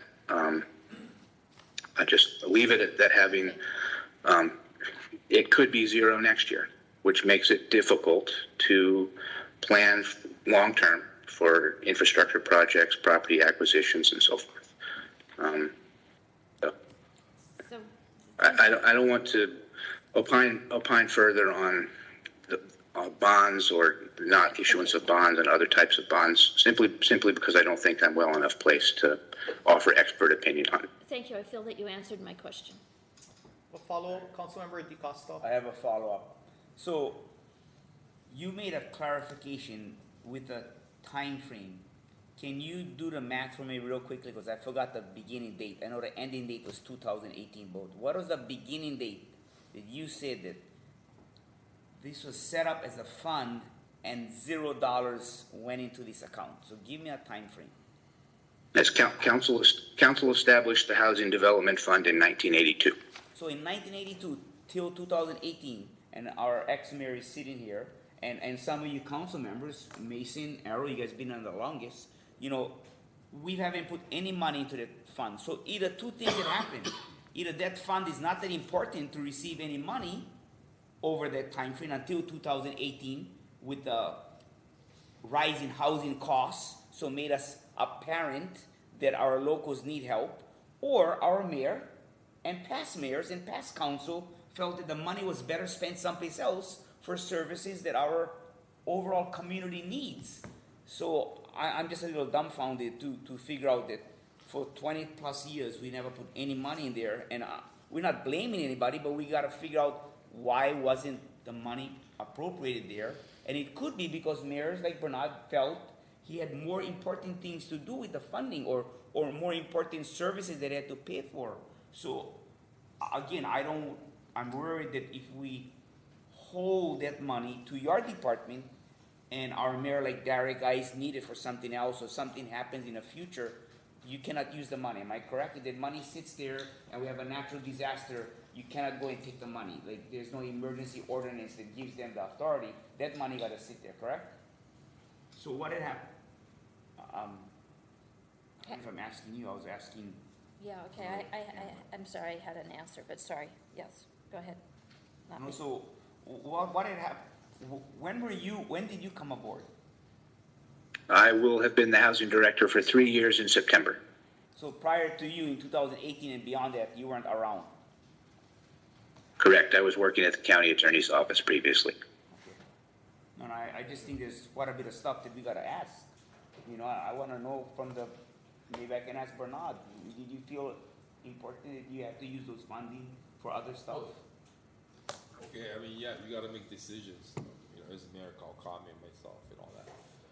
But my understanding in this discussion was to see, I mean, the decisions are made, but this is an opportunity, whether we dedicate or it's fluctuating, that we have a chance to secure funding for housing. That's where I'm at right now.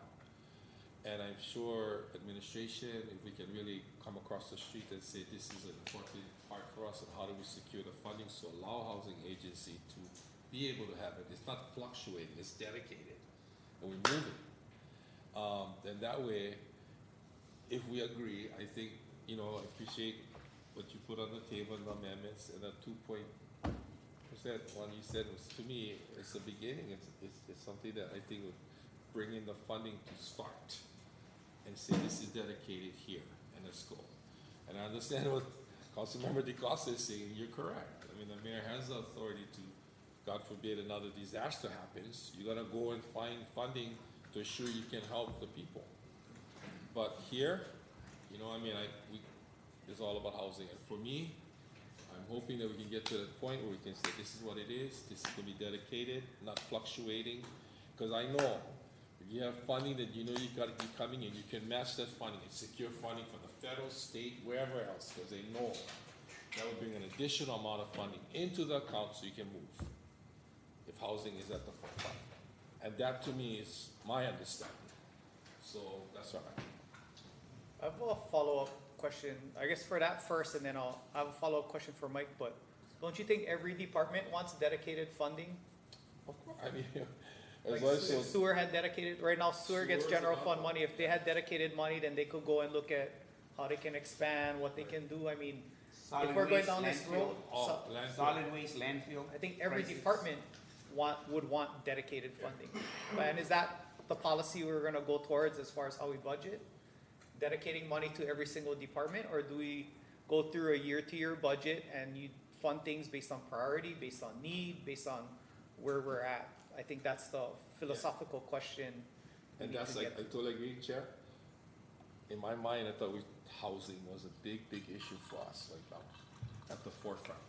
There's much more, and go with that. That was my understanding. So I'm willing to listen and understand that and go. About question, I guess this one's for Mike. I know Mills mentioned that housing never got money until 2018. Were there other sources that provided money to the housing department? I'm sure we created housing, we got CDBG. I know there was federal, state, other sources. So can you maybe elaborate on that? Yeah, just in response, Council Chair, the fact that money was put in specifically to a fund creates, a level of, I guess, we're a county that budgets on an annual basis. And so we get revenues that come in based on projections, and we have to do that because of market conditions, both in our real estate market, what the legislature gives us, and how fees go up and down per year. So when we take a look at a fund that's created by ordinance, what that is an authorization from the council to have the money roll. The money will continue to roll. Once money is put into that fund, it'll continue to roll so that it's not subject to necessarily the whims of having to go up, as Adam's mentioning, to get an appropriation, reappropriation for something, and she can instead go and push money towards something that is moving very quickly, that is in the best interest of his mission. But in a lot of other cases, cash was just given in the budget prior to 2018 for a lot of specific projects in the CIP budget that was funded through general obligation fund and cash. And it was also given just as cash to the housing director to use as part of his or her budget for specific projects throughout the year also. So to what Adam's point is, you're going to hear that same ask of every single department head that deals with infrastructure or deals with projects, that they wish they did not have to deal with an annual budgeting system. The number of environmental impact statements that are on the shelf that have not been acted on based off of inability of funds for things like roads, bridges, sewers, even the golf course, vertical structures, even renovations of the Hui Civic Center. All of those items, any department head will tell you that they would benefit from being able to have long-term planning in the fiscal process every year. And so, while we may have different opinions as to what is a prioritization year to year as market conditions change, what the effect of this this particular proposal would do is it would galvanize in perpetuity based off of a charter amendment that housing comes first no matter what.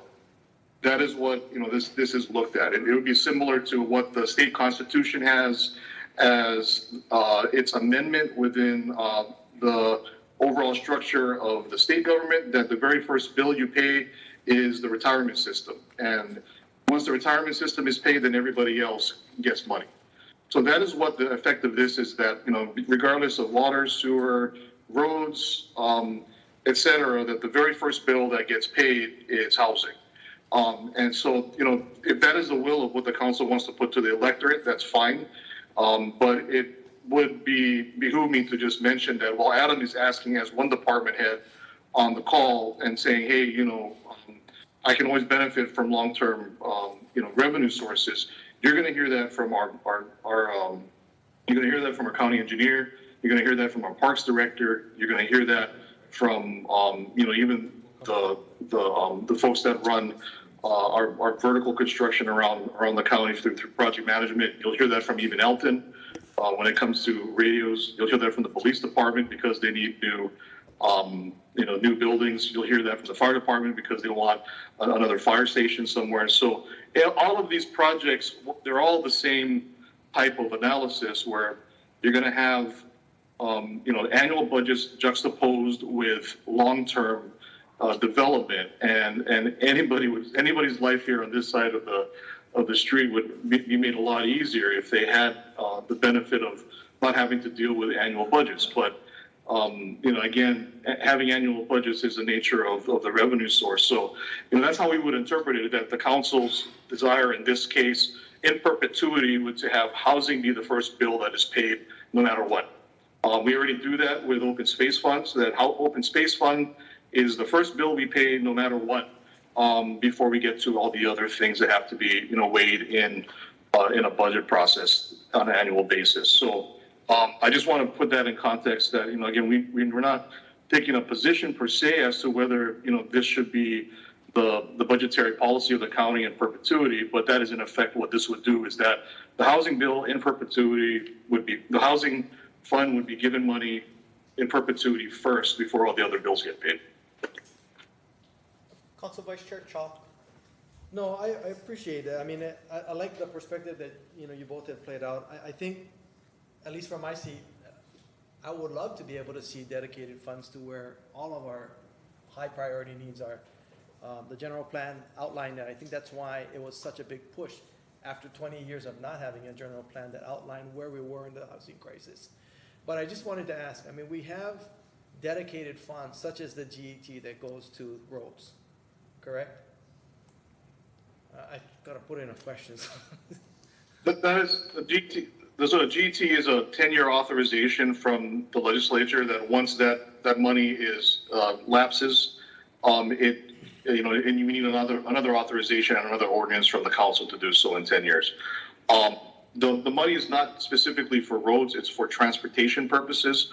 So that's where the budget that was just passed by the council also includes some portion of the GET funding to support activities related to our transportation system. So that is the parameters of what we can use the monies for, but it's not just for roads, but it's only, again, good for a 10-year period.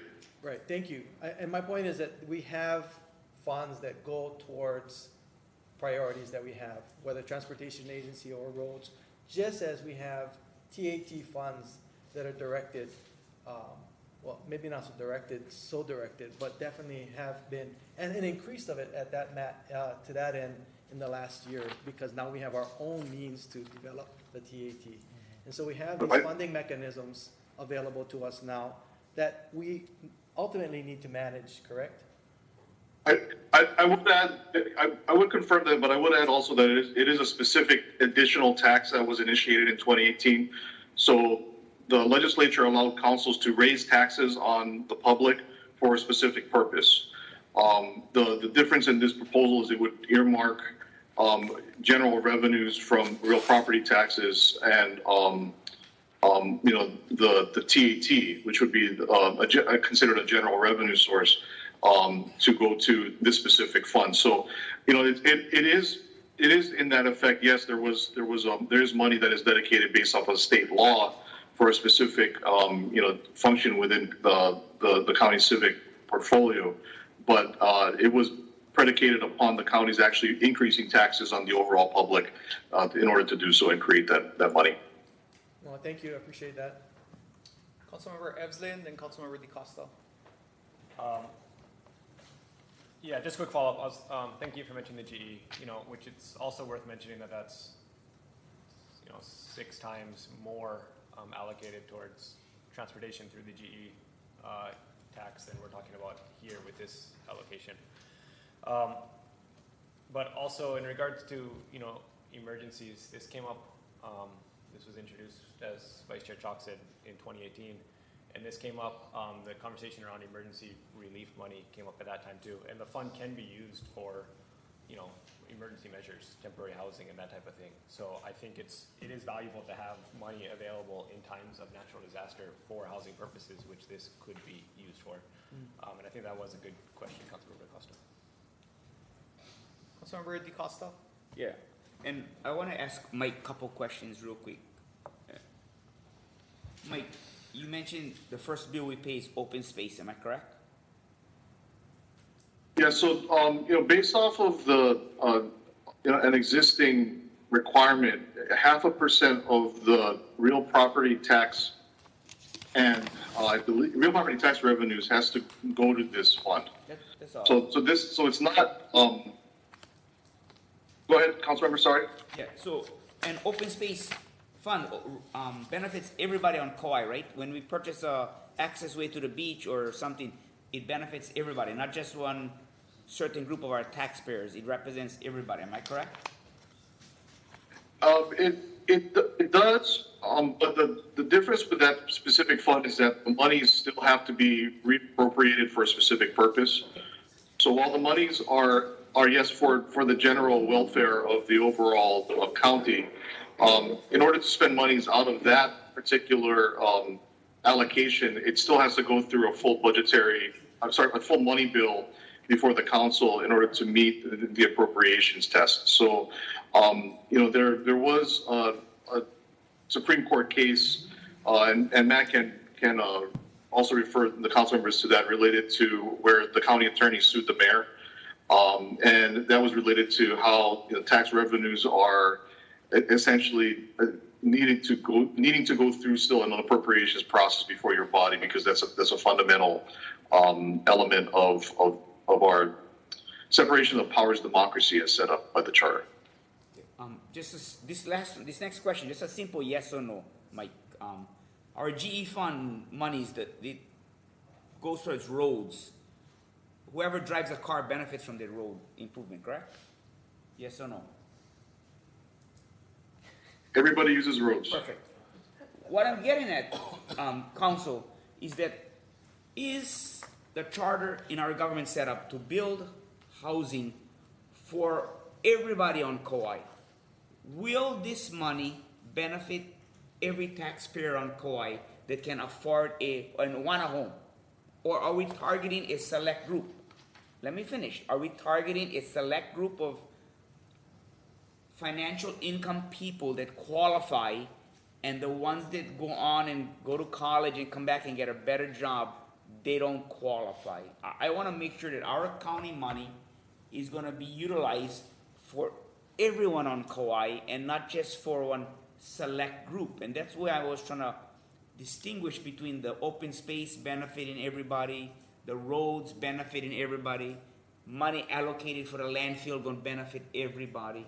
So will this funding account benefit everybody who has a dream of owning one home? Who's going to answer me that question? Remember, Evslin looks like he wants to answer. Yeah.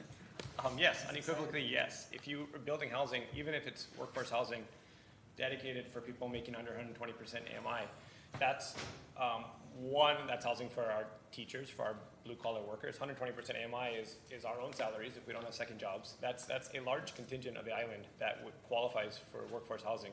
And two, you're giving those people, I put my ARU up for rent on Craigslist last April. I got 90 responses for a market rate rental.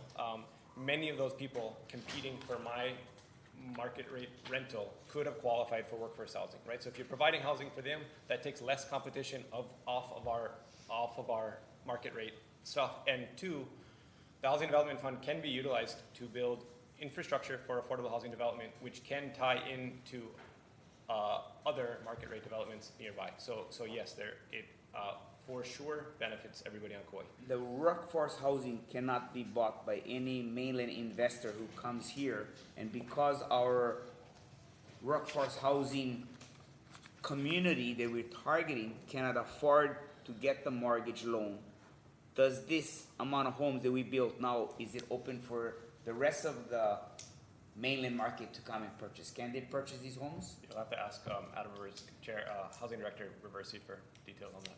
Adam, did you listen?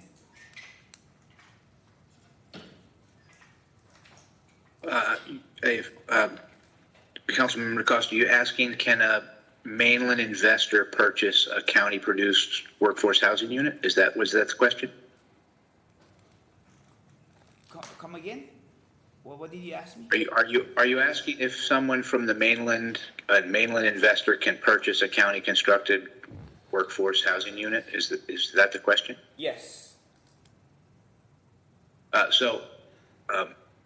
me quickly say that 95% of what we have built in the last 5 years are rental units for people that meet certain income qualifications, not for sale. But to the extent that we have purchased existing homes, rehabilitated them, and resold them at affordable prices to home buyers, the purchasers of those homes must be Kauai residents, and they need to be on our home buyers list.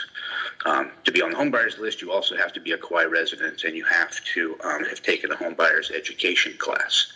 And the home buyers are selected based on their priority on that list. So most of the people that have low numbers who would then receive priority have been on it for quite some time, 5-10 years even, for a lot of the folks who are the preferred purchasers based on that home buyer list. So most of our housing that you guys have built with funding that went into your department is for workforce rental units, not workforce ownership homes, correct? So this is correct. We're creating rental. We're creating rental. Generally, that's correct. We are ready, moving forward as we speak, with building 38 single-family homes at Limaola, and that'll really be our first significant single-family home type project since I believe the early 90s, when the housing agency was building more single-family homes.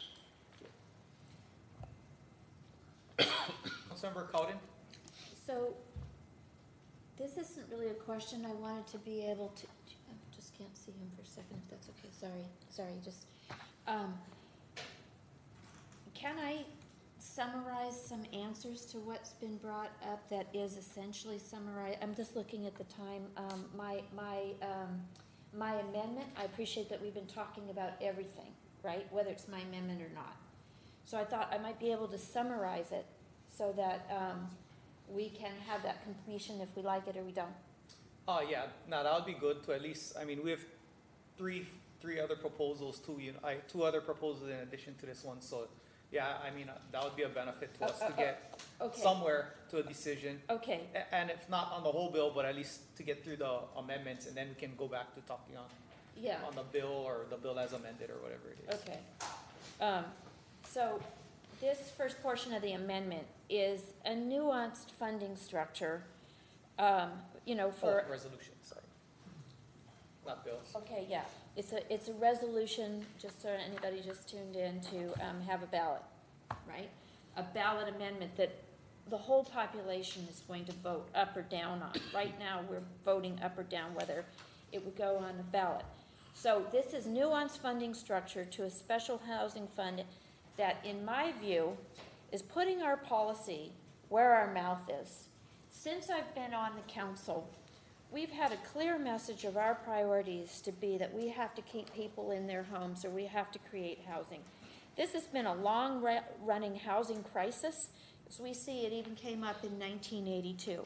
Where it's different, Councilmember DaCosta, is what Councilmember Kuali and I saw when we just went to the Rural Action Caucus of the National Association of Counties, is this is a crisis now all across the nation in rural counties. Everywhere there's this race to rural because we've had profound economic changes and the ability to work virtually where people have left the urban core and they've gone to rural places, not just the Garden of Eden, which is Kauai.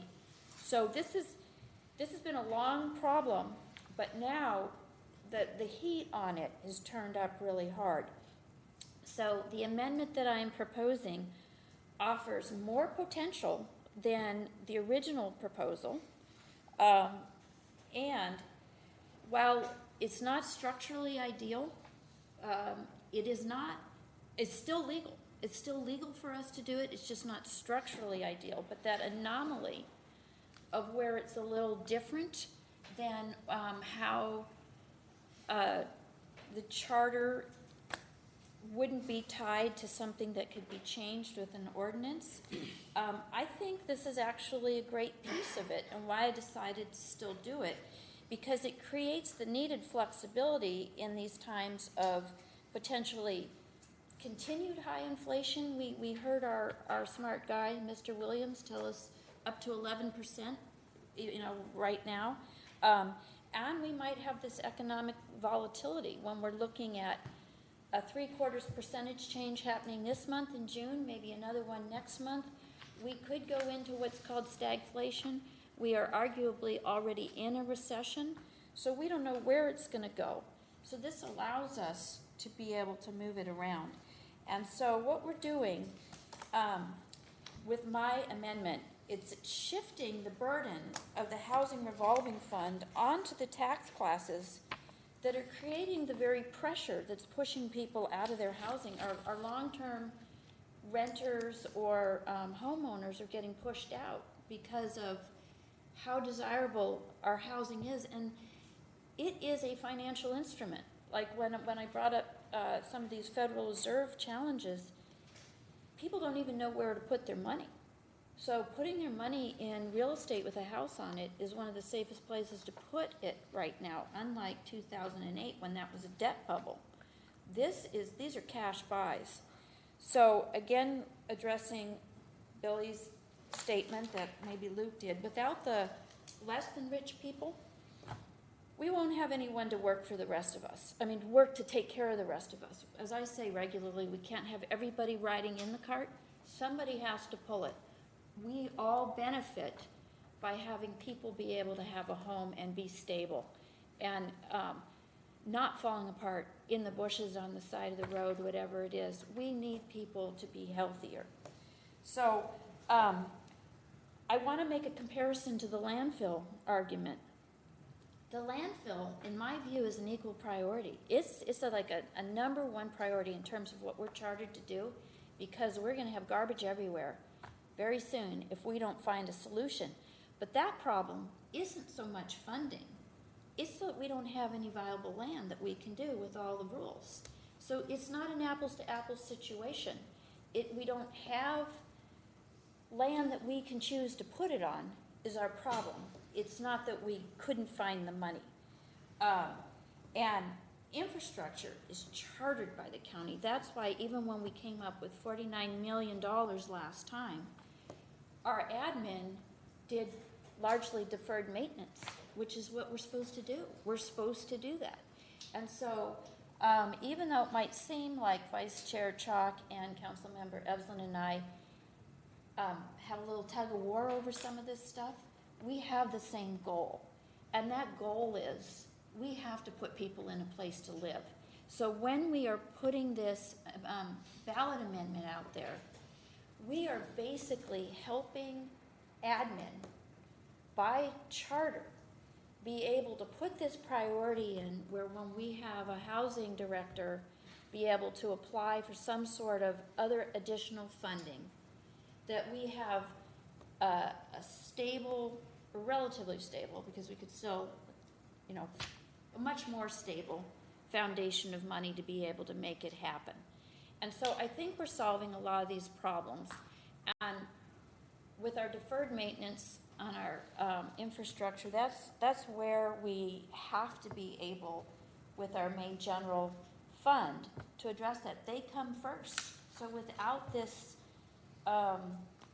side piece, this special fund, housing is going to keep being set aside, and it takes years to get these places built. And we're not going to have anybody left. It's a crisis. It's a tragedy. It's beyond a crisis. So that's my reason for doing this. Okay, and let me get to this point. This is one big floor amendment.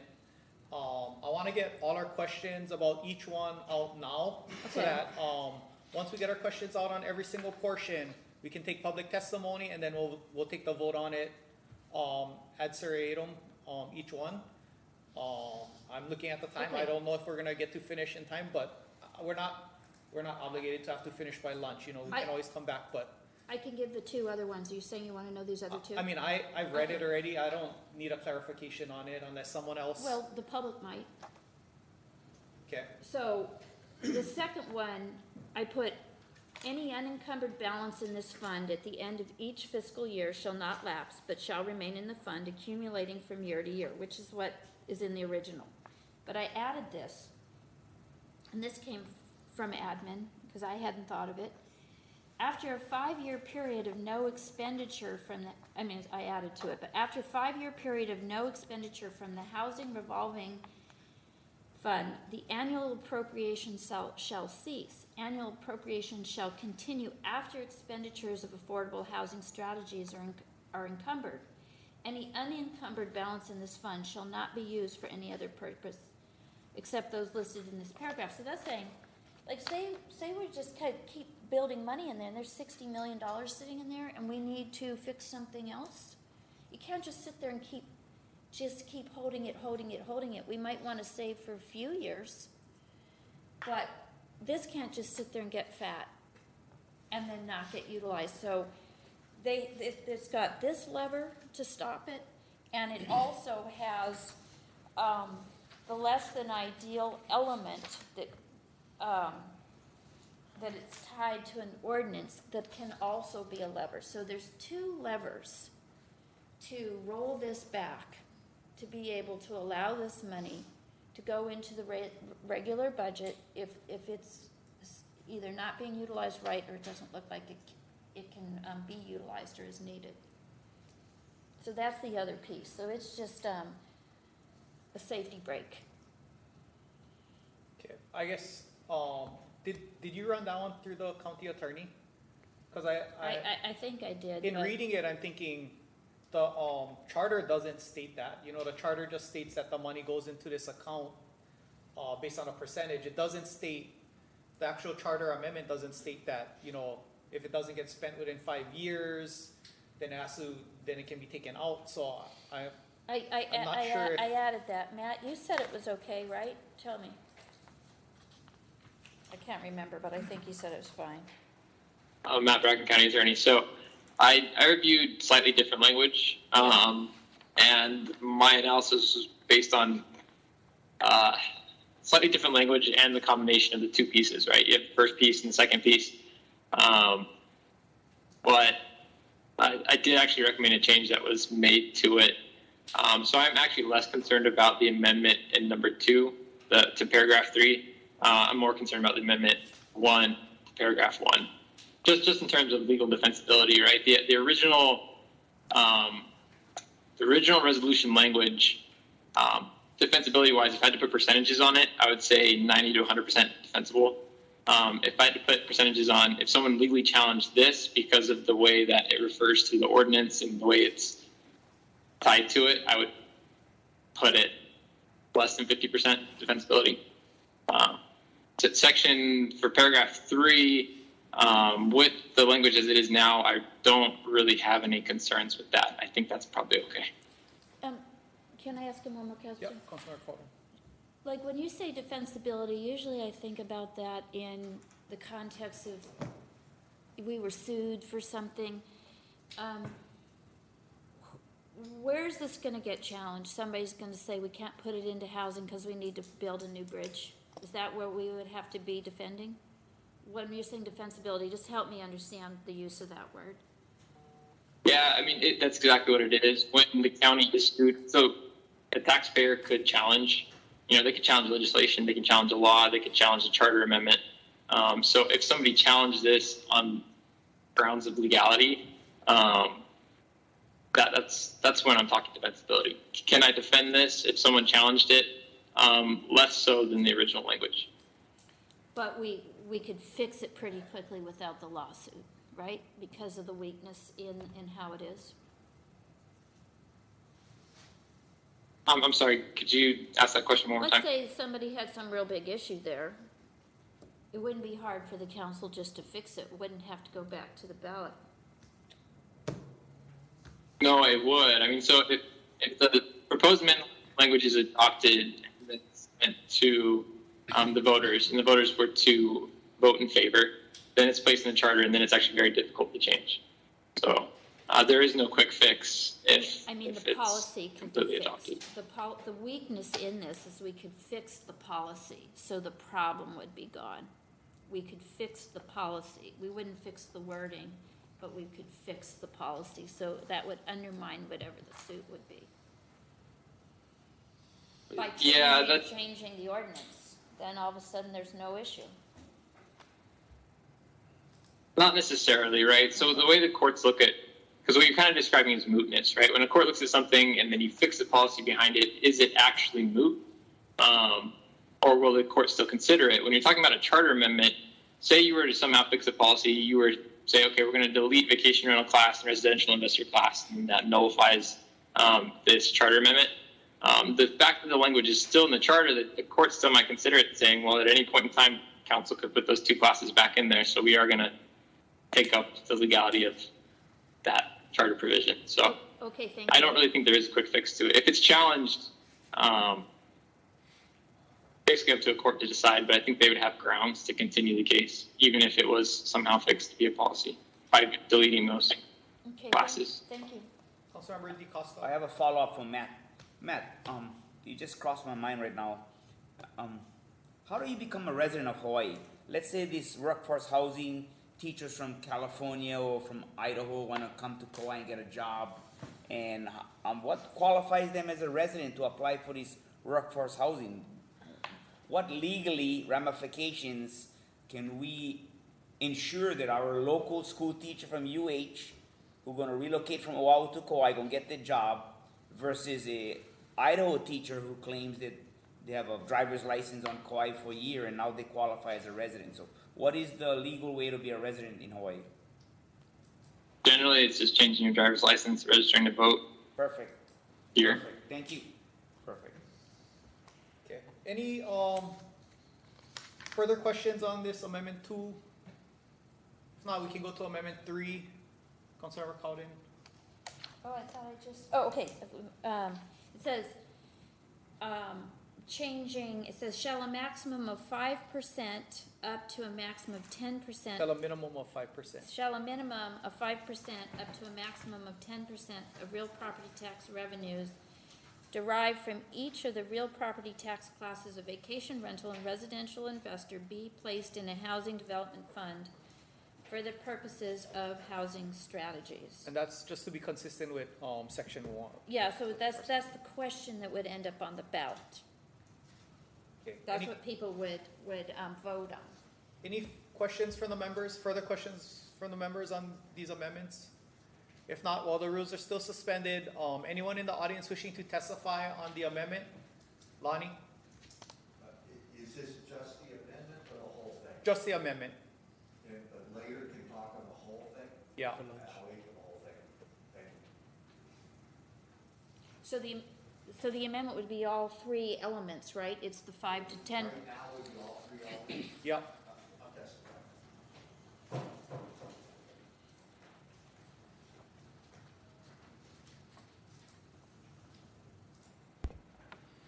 For the record, Lonnie Sykos. My thanks to Member Cowden for making these changes. because prior to the changes, I was utterly against this, and I would campaign publicly against this amendment. And the reason is, why are you going to tax the poorest people on the island in order to build workforce housing and not tax the companies that need the workforce? So the original amendment was 2% out of certified real property tax revenues, which includes everybody that's poor that owns property.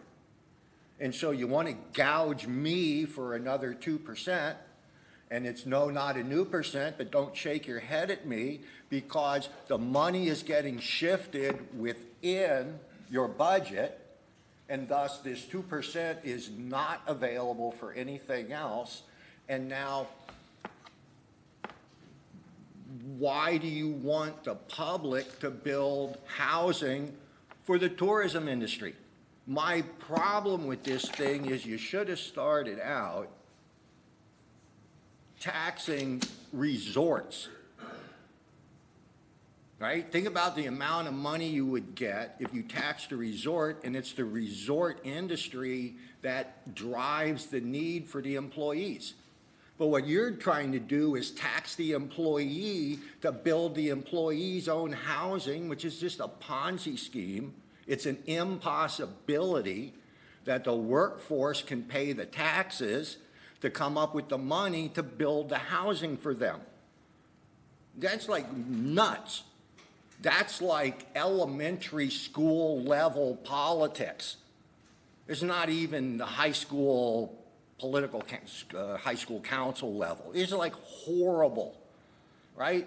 Tax the people that bring the workers in. Tax the people who need the workers. They make profit. This island exports hundreds of millions of dollars a year in profit. Leave this island to offshore shareholders when you should be taking some of that money and building housing. I got 3 more minutes later. Yep. Anyone else in the audience wishing to testify on this? Yeah. On this amendment? Yeah, aloha, council members. Jeff Lindner. Jeff, I know it's probably one of your first times here, so that light, you have 3 minutes. Okay. The light will turn green when your time starts. It'll turn yellow when you have 30 seconds and red when your 3 minutes are up. If you do need more time, we're going to go around the room and see if anyone else wants to testify, and if anyone on Zoom wants to testify, and then we'll come back and you can have another 3 minutes. Okay. And yeah, just state your name for the record and you can. Jeff Lindner. So because of the funding, the importance of the funding, I want to tie and the residential investor was brought up. The intention of the residential investor tax classification in Bill 2549 was to impose a tax rate higher than the prevailing rate for others in the same class. The purpose of it was to extract the tax on wealthier residential landowners who had improved dwelling but did not qualify for the exemption. I believe the lowering of the threshold, it was 2 million, it's 1.3, but that was and set to go lower. Is no longer, the classification is no longer a wealthier person with a rise in property tax. It's including other people now. So the question is do you want to extract, who are you extracting from? Not only that the rate was originally set at 8.10 and 2020 went up to $9.40 per thousand. But to go back to the original intention, just to make clear that it was looking for particular tax, particular separating to a class, the same class.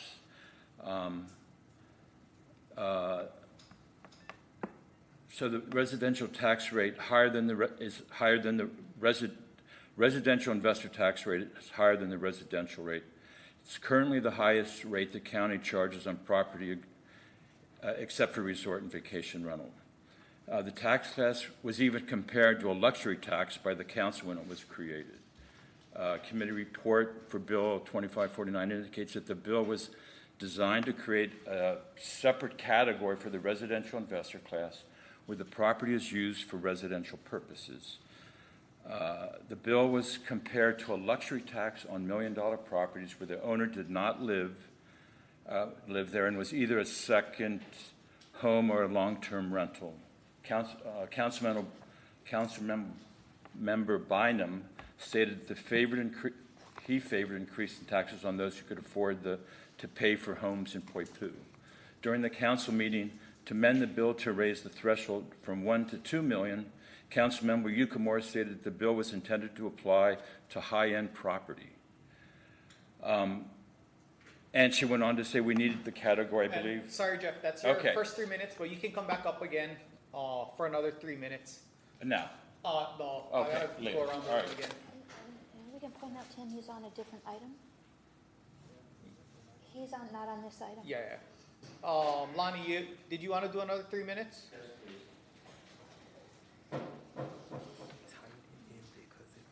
But, yeah, he's talking about the taxing the vacation rental. Yeah, I believe he's conflated the deal. But for the record, Lonnie Psychos. You know, this is such a difficult issue for the public to wrap their head around. I started following politics here when I read in, if I remember right, it's probably 2005. It's when you were down in Willy Willy, that the bond industry had forced the county to get rid of our arcane, probably plantation era accounting process, and we adopted generally accepted accounting practices. The newspaper informed me that the county had discovered they had a $64 million surplus that they did not know they had. And so that number got adjusted downwards as various internal auditing found that monies had been counted twice or whatever. But there was at least $54 or $55 million surplus from 2005 on. We bought a helicopter. If I remember correctly, we've hired 5 new cabinet level positions and then the staff for them. And we didn't put any money in housing. And so we have spent all of that money. The mayor's fully aware of it. Had it not been for COVID, he would have been looking at a massive economic hole to fill. And he's blessed and fortunate, as we all are, that the federal government gave us a ton of money because of COVID. But we've had the opportunity for decades to put money into and build the housing. It was the choice of the council and the administration not to do so. And so we sit here today with a distinct lack of faith in the council. We started this year's budget season with the council telling us you weren't going to raise taxes, and then you did. I sat through I don't know how many hearings that created the Open Space Fund, in which the entire consensus was the only thing that money was to be used for was to acquire property, and that all of the subsequent development would be funded by the council, providing money to build a path, to take a survey, to protect the birds, whatever it was. And so the county says, oh, this is our position, and then does this 180-degree flip-flop, and we don't know what to believe. Now, everything I've heard is we don't need this in order to accumulate money and use it to get bonds. And so right now, man, I'm over it. I do not support this at all. I support the intention of building housing, but I don't think this is going to change things. Thank you. I have a clarifying question. Councilmember Cowden, clarifying question. I have a clarifying question. Yes. About the budget process. Yes. You said we weren't going to raise taxes. Correct. And then we did, I don't recall that we did raise taxes beyond the fact that the valuation on the houses went up. We did not, to my knowledge, raise taxes. Where did we raise the taxes? The councilwoman is correct. You attempted to raise taxes and the four of you voted it down. And so thank you very much for voting down the tax. And so yes, we need housing, but unfortunately it's election year. And so we end up with election politics being conflated with the political process of running the county. I have another clarifying question. Are you saying that this, either the resolution or the amendment to the resolution is raising taxes? Because I see it's just redirecting taxes. Where are you seeing this is raising taxes? It's not raising taxes, Okay. It's redirecting taxes, but it's a solution to a problem that apparently doesn't exist because both the council chair and the administration apparently has told me if they wanted to get bond issue, they could. And so what's the point of this? It's like the process exists to do what you want to do. Why are you creating a new process? Right? That's my question in this is I don't get it. I have one more clarifying question. Councilmember Cowden. So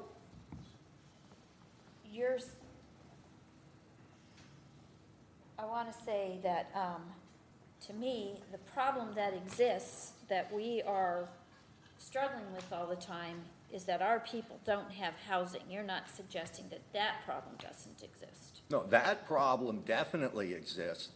The problem I'm trying to identify is when the county has had I money, have they another don't. clarifying question. Okay. Sorry. I have, and I'll just make this simple.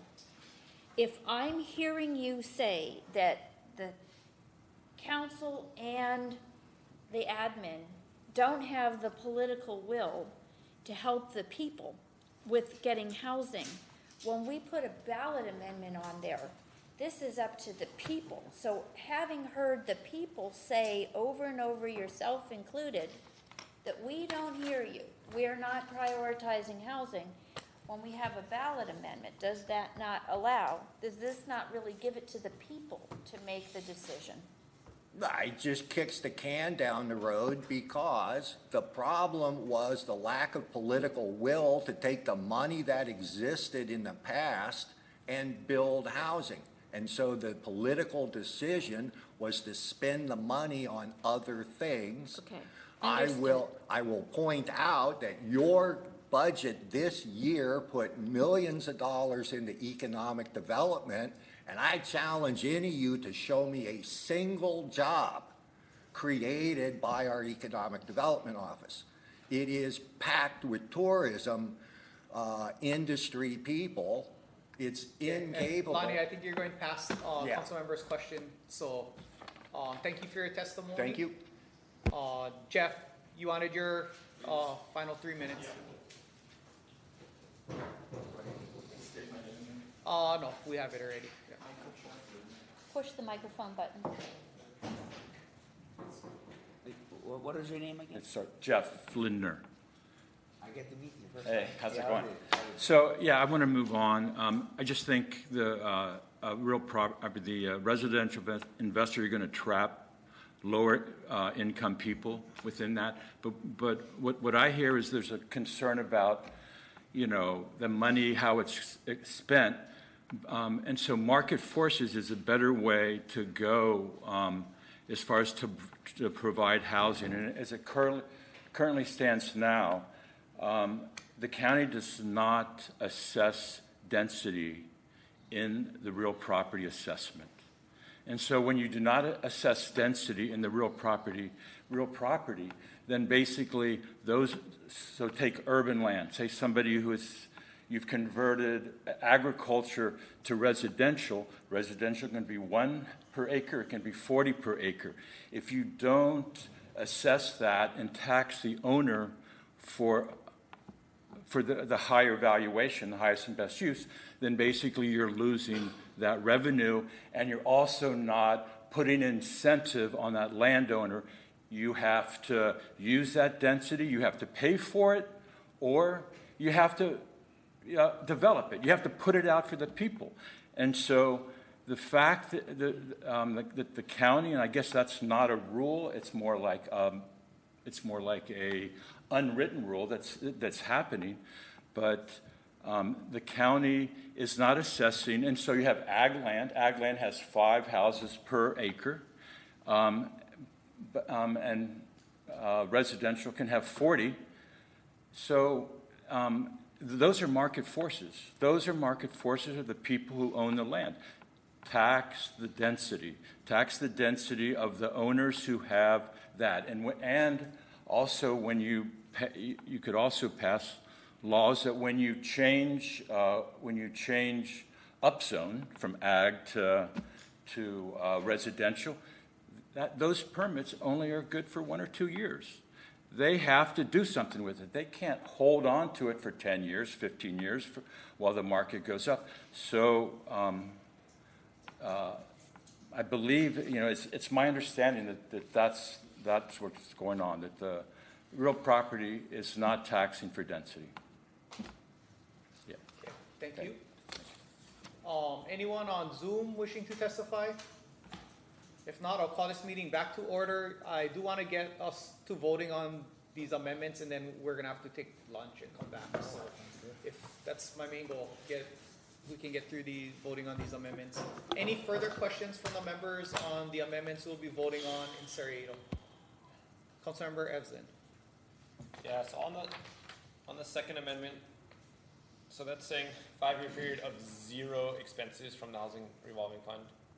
So Yeah, it is. I mean, it could get adapted, but I was hearing from admin in our discussion. I don't remember exactly where it went, but just like what can happen, and like one of our testifiers said, is if we're looking the other way or whatever happens and that money just keeps building up, we want to have a mechanism to not make that happen. And why I chose no, and I'd be fine to make a percentage there, it could either get in 5 years here, is that sometimes they do have to save, or maybe they're waiting on something, but if you're not going to use the money, you can't keep getting it, is what this says. Okay. Any further questions? If not, I'll call the meeting back to order. We will vote on these in seriatim. The discussion, what's got on each one. Yeah. So on the first one, any final discussion on the first change? Councilmember Evslin. yeah, I like the intent. I certainly can't vote for something that our county attorney is telling us would have a less than 50% chance of surviving a legal challenge. And I think, ultimately the outcome is basically the same either way, right? We're looking at similar amounts raised either way. The only reason we can even allocate, 2% right now, and the question came up to say, why hadn't the county allocated this money before? The reason we can allocate the money now is because TVR taxes got raised in 2018, and the structure and the rate of the residential investor tax has changed over the last few years, right? So we have more revenue coming in from these 2 classes, which now gives us the ability to, in my mind, dedicate a proportion of real property tax revenue towards the Housing Development Fund, which will, in a similar value than your proposal would allocate. So I think, in a perfect world, I do like the idea of being able to sort of say only money, 5% from these 2 would do it. Given the legal concerns, I can't support it, but I appreciate your work there. Anyone else? Council Vice Chair Chalk. Yeah, I really like it too. I mean, I think it has some problems and needs more work. And I also think that we could probably work some of it into ordinance. So if it was to pass, like the charter amendment was to pass, we could actually go back to how it is structurally directing one versus the other. Okay. I'm worried about the liability piece that I've heard, so I probably won't be supporting this. Anyone else? Yeah, for me, I won't be voting, for this amendment. I do, see and understand the issue that Matt brought up. You know, if we do a charter amendment that classifies, vacation rental and residential investor in the charter, and anything changes, then the only way to change that charter is to do another charter amendment. And hopefully the voters understand this change, and I mean, it gets a little messy, and that's why, you know, a lot of times we need to be really careful on what we do with the charter, because we really don't wanna, put stuff in that just muddies it. For me, I completely understand, Councilmember Cowden's rationale for it. You know, she's trying to tie the, residential investor and vacation rentals impacts to affordable housing. They're taking away housing. She wants those guys that are impacting housing to be the ones that are fronting the bill for the housing. I completely understand it, but as far as using it in the charter, I do foresee that there may be issues, you know, if there's any changes in naming. And, you know, again, the charter is like our holy grail, our holy Bible, and, you know, I really don't want us to muddy that part up with something like that, and that's my opinion on it. So, anyone else? If not, we'll take a roll call vote on this first amended. This is a roll call vote on Councilmember Cowden's first proposal. Councilmembers Carvalho, This is the first, this is, no. Councilmember Chalk, No. Councilmember Cowden, Yes. Councilmember DeCosta, No. Councilmember Evslin, No. Councilmember Kuali'i, No. Council Chair Kaneshiro. No. That item Motion, fails. that proposal fails. On the second one, any discussion from the members? If not, we can go straight to voting. Councilmember Evslin? Yeah, I mean, I actually would like to hear other people's thoughts on this before voting. I don't want to drag this out too much. I guess my own ideological perspective is that changes to the charter should be as simple as possible, and as concise as possible. And I don't imagine a possible realm where the Housing Development Fund is not getting utilized. You know, we're going to be in a housing crisis for forever. I mean, and even if we can somehow solve our housing crisis, we still need to be building housing for lower income people. So I just don't really see it not getting used and then this thing getting triggered. So I don't really necessarily think it's necessary, but I can see the value of it to help ease people's minds over it. So I'm somewhat ambivalent, but would be interested in hearing other thoughts, or at least seeing where the vote lands. Councilmember Cowden? Well, I have over the years been involved for decades on different issues, and you think there's something that there is never going to be a challenge. Like in the 90s, we had so many people looking for jobs, right? So I was on the Workforce Investment Act, and I remember I was the outlier. I was the complete outlier then and now. And I said, hey, we won't have an unemployment problem if you keep up with your policies, because we're going to lose all those unemployed people. And people thought I was a little out there. And in fact, guess what? We went from like 12% down to like 4%, and I could go around anecdotally, and they went to jail, they died, or they moved away. Very few of them actually got a job. And then it ended up being that there isn't even enough people to do the work. And what I see with way our policy is that with the level of commitment we have to addressing it, particularly the people who fall out of housing, you know, people look down on the houseless, but I see the people as they first get into being houseless, and they cascade into despair really quite quickly. I meet with people regularly who are selling and moving away. We're losing people. And I think if we don't just have the fortitude to just make things work, we're not going to have anybody.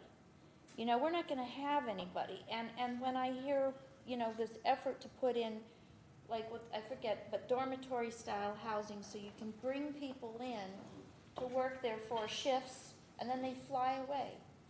I don't think we'll need all this housing, because just like we got rid of all the people who weren't working, you know, we may do something where we devastate our people, or, you know, we look at the government trying to make a pandemic out of everything, whatever they might do. I don't have enough trust and faith that we won't have unintended turbulence, and that, you know, we need to have something to keep us, we need to have stopgaps, and we can have turbulence. So when, I think it was, I can't remember, it came out of our conversation with admin, I think this is an important piece, and important enough that I put it in there. Okay, anyone else? I had a clarifying question. I'll suspend the rules, Councilmember DeCosta. You mentioned something, you used a comparison. Back then you were alone or out there, and then even like now. Always. No, hang on. Yes. What do you mean by that? Like right now you're being outvoted 1-6? Is that what you're saying? Yes or Sure, no? yes, sure. Okay. On your terms, yes, Yeah. I could say more than The that. reason why is because your job is to convince us to vote with what we believe your decision is the best for our community. And that's why we vote no, because we don't believe it. Just like when I introduced my tree bill and you guys deferred it, right? You didn't believe in it, right? So we have that right here on the floor. So don't play the victim right now. I'm please. not playing the victim. There's a lot of ways that I look at things that never make it to the floor. I mean, I think just in general, I'm a little bit, yeah, I'm sorry. Yeah, stick to this. Yeah. So I wasn't playing the victim. I think it's important to have a stopgap in case there's a problem. That's all. Okay, any further questions? If not, I'll call the meeting back to order. Any final discussion from the members? For me, I won't be voting for it. I understand council members Cowden's purpose, you know, is to hold their feet to the fire. You know, we're not gonna put money in this account and just have it accumulate. In all practical reasons, I believe they're gonna spend the money every year. And even if they don't, they can spend $1, they can spend $2 and get away from having the money lapse. So, you know, I think it goes more back to my philosophy on budgeting. I think we deal with it in every single budget versus trying to, you know, put all this money into the housing department. So, and for me, I think there's a way to get around this amendment. They would spend $1 or something on something. So that's the reason I'm just voting no on it. But that's my reason. Anyone else? If not, we'll take a roll call vote. This is a roll call vote on the second part of Councilmember Cowden's amendment. Council members Carvalho, No. Chop, Aye. Cowden, Aye. DeCosta, No. Evslin, No. Kuali'i, We couldn't hear you. You're muted. Aye.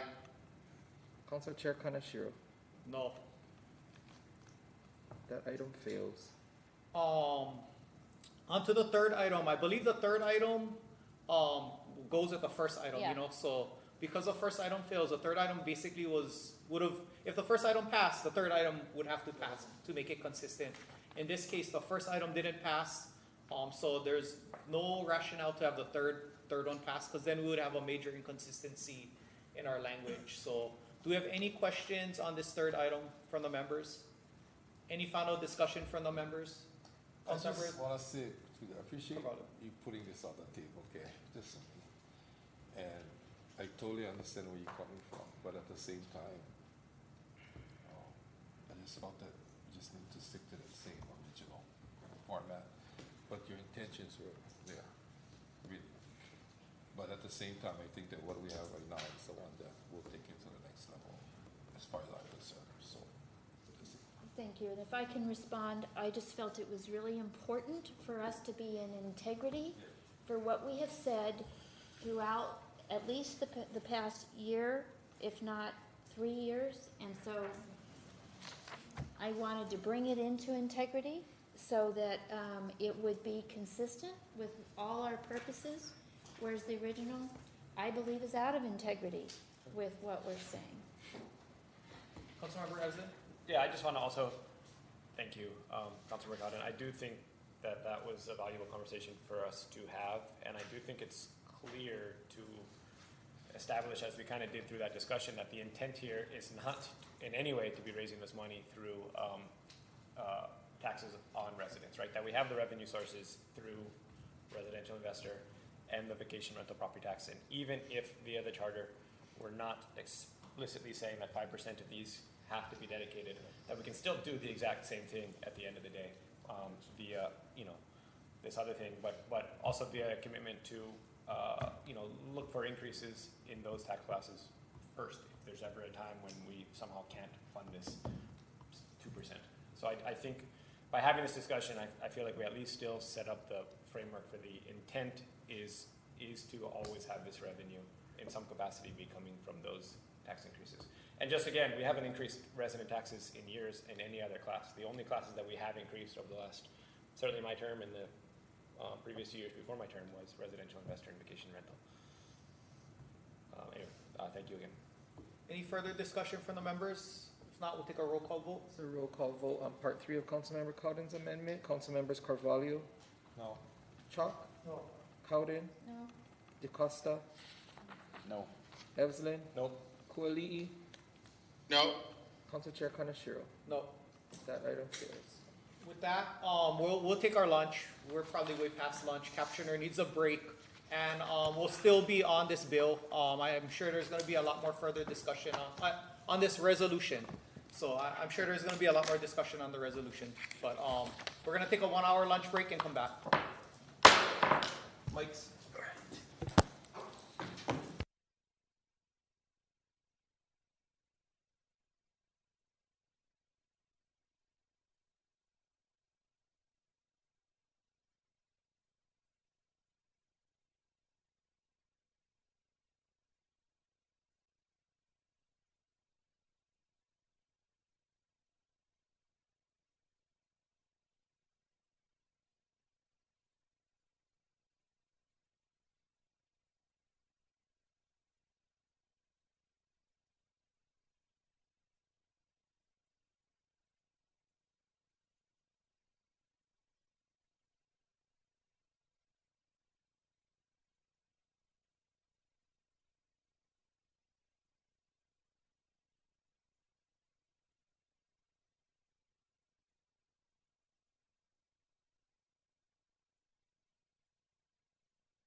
Okay, welcome back. We're still on the resolution proposing a charter amendment relating to a housing development fund.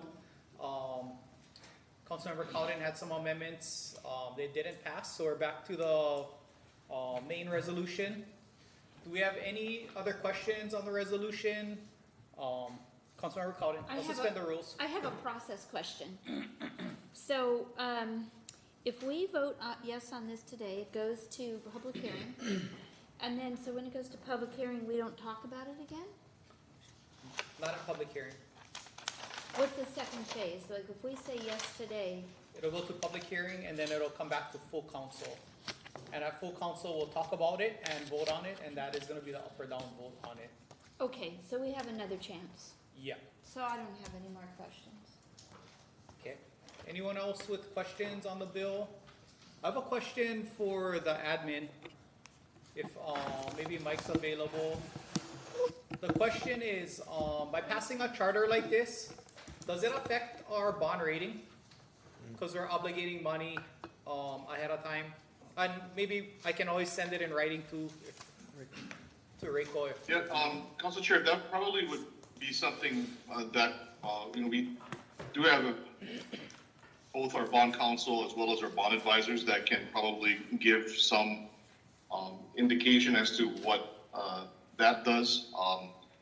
I know that in the past when I've gone through discussions on prospectus types of things that what they do prefer has been a large amount of I guess the more liquidity, the better to be able to pay the debt, and the more taxes, the better, is what we tend to hear. But, as this pertains to this specific issue, I guess probably have to have this referred to our bond counsel, and I could probably give you folks a more accurate answer than I could. Yeah, this is just first reading, I'll send the question over, in email, and then hopefully if I can get it back before, this comes back to full council.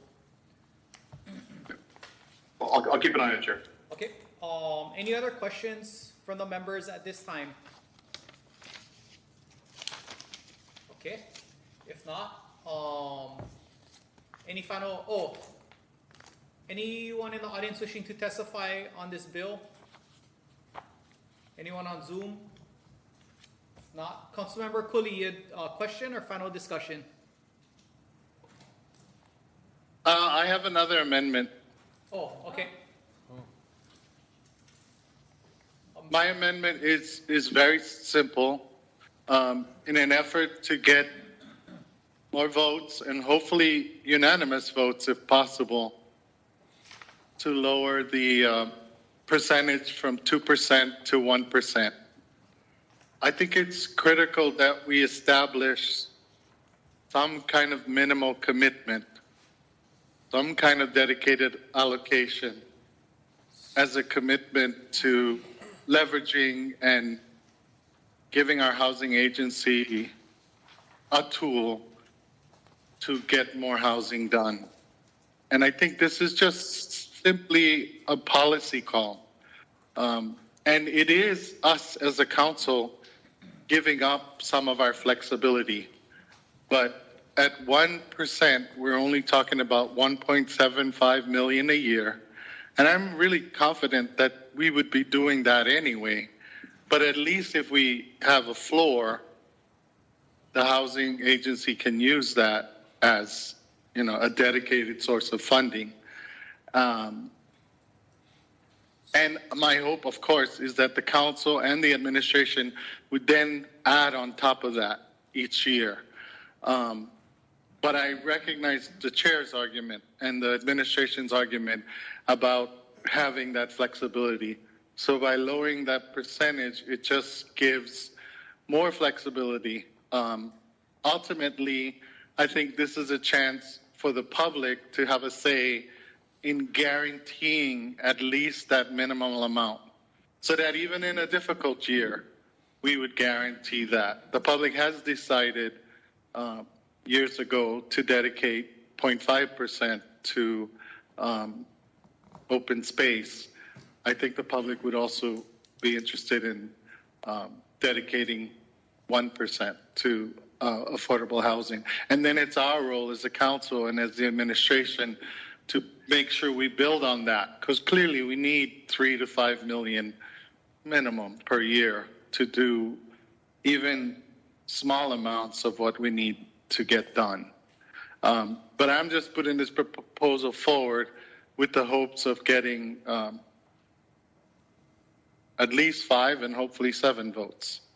So motion to amend as circulated by Councilmember Koli'i. Can I get a second? Second. Okay. Any questions from the members regarding this proposal? Councilmember Evslin? I guess question for the other members. I certainly am willing to vote yes on the original 2%, though I do agree that 1% is better than no allocation at all. So my vote on this amendment really depends on where everybody else is at. And so I don't know how appropriate it is to ask everybody, where those who are skeptical of the whole thing at all, could this bring you to a yes? And does it get us to 5? Does it get us to 7? Or could we have gone with the original 2 and get 5? So anyway, if it's okay with you folks, I would like to hear from the other members on where they're at here. Yeah, I guess, philosophically, I think you guys know where I stand on it. My question is, what prevents us from putting this amount of money into housing each year rather than having a charter?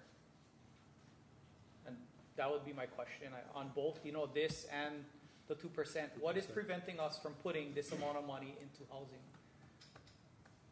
Nothing prevents us. Of course, we've been doing that. What this does is the council changes, the mayor changes. What this does is it gives the voters the chance to say, at a minimum, we want this amount dedicated to housing. And it's a very small percentage of our entire budget. But it's something, and it's something to build on. And again, like I said, I hope that the future councils in budget every year and future administrations will put a lot more than just this 1.75 million. Nothing prevents us from doing that now. We've been doing it. We need to do more, and I think we need to give the voters a chance to guarantee that future councils would at least build on that. Councilmember DeCosta? Yeah, I had a couple follow-ups, and again, I told you guys as a council, I felt a little rushed when you guys said that we had to make a decision so we could get it on a ballot. So a couple things. Our housing director has the ability to meet with managing director and our finance department and float bonds that way. They don't need a set amount in their fund. Our ex-mayor sits right next to me, and he knew that when he was there for 10 years, he needed flexibility to use the money for other things, and it showed, it wasn't mismanaged. Our mayor now, since 2000 and I believe 18, they've put money into the fund, and a lot more than 1%. I asked the attorney what qualifies a workforce housing applicant, and all it is a license. It's just a license, you guys, that a person from the mainland can relocate to Kauai and qualify for that rental unit or for that housing because they're a resident of Kauai. Am I correct? Well, you're specific to one aspect of it. There are many. No, I understand. I'm just asking, is that, So ask the question is what I'm asking for you to do. You want me to ask the question? Because I thought I did already. Well, who can I ask that question to? How do we discriminate? I don't want to see us fall into a situation where we have an open market now, people wanting to relocate to Kauai because we've made this workforce housing, and yeah, maybe it's a teacher or a nurse, but do we want them from Idaho? Do we want them from New York? Or we want them from here in Hawaii? And I don't think we have all the I's dotted and the T's crossed. So I'm asking that applicant or applications that are applying for this workforce housing that we want to put our taxpayers' money into, can we ensure there's going to be local families getting it? That'll probably be a question for Adam, I think, if Adam's on there. Hey, aloha, Council Chair. Adam Reversi, Housing Director for the county. So this is an item that we have discussed several times in the past, so I'll reiterate. It is unconstitutional to discriminate against, on the basis of duration, against people who have moved to Kauai from out of state. So we can narrow the category of people that can benefit from our housing, whether it's rental or for sale housing, to Kauai residents. But as a matter of law, somebody can move here and become a resident in relatively short order. They can vote for you folks and for the mayor and get a driver's license and declare themselves a Kauai resident. If we were to say that someone must be a resident, let's say just as an example, for 5 years, you must be a resident for 5 years, we would be enacting a regulation that was unconstitutional, and if we were sued, I could virtually guarantee that we would lose. Council Vice Chair Chalk. Thank you. Adam, so along with the residential stipulation, I believe we've also integrated other stipulations that have helped us narrow the field. Is that correct? Correct. So in addition to being a resident, specifically for any of our housing units that are for sale, you must be on the county's home buyer list. So to get on the home buyer list, currently we have some 980 people waiting on the home buyer list. The people, and they're ranked. You receive a number when you get on the list, number 1 through 980 something. That is the priority list for any homes that become available for sale. So by its nature, the people who have the highest priority they had to be a Kauai resident when they signed up. So the people who are number 1 signed up shortly after that list was created with the housing policy back in 2008. So they've been Kauai residents as a practical matter for 15 years or so. So the way that home buyer list is set up, it functions to create a preference, not an absolute mandate, but a preference that the people who have been on the list the longest receive priority for Kauai County housing projects. For rentals, admittedly, we do not use that home buyer list. That's just for homes that are for sale. But we still impose residency requirements. And we also can permissibly impose preferences for people who already work in a particular area. For example, at the Kauai Affordable Housing Project, when the rentals were made available, there was a allowable preference for people who already worked and or lived within the Kaloa tax map area. So that's permissible to provide those things as a preference. We could similarly, and other states have done this too, provide preferences for school teachers or preferences for firefighters or preferences broadly for county employees. As long as it's a preference and not an absolute requirement, it's less constitutionally problematic. If it's simply a black and white requirement, it's my understanding that that's illegal. Thanks. One last question. We have enough projects under our belt now where we know how many have served in-state and on-island population versus mainland population. Can you give us any indication of what those figures are? Well, I have firm information for one of our most recent projects, at least, and it partly we did the research because of complaints. So for the Waimea Huakai affordable housing project that was developed next to the park in Waimea, after it was fully occupied, it was a rumor in the community that it was mostly occupied by non-residents who had just moved here. So to respond to that, we worked with the developer and the management company. The county participated in that project, but it's not a county-owned project. So we wanted to get to the bottom of that rumor. And out of the 36 units, there was one individual who had recently relocated from the mainland and one individual who had recently come from Oahu. Everyone else was a relatively long-term resident of Kauai.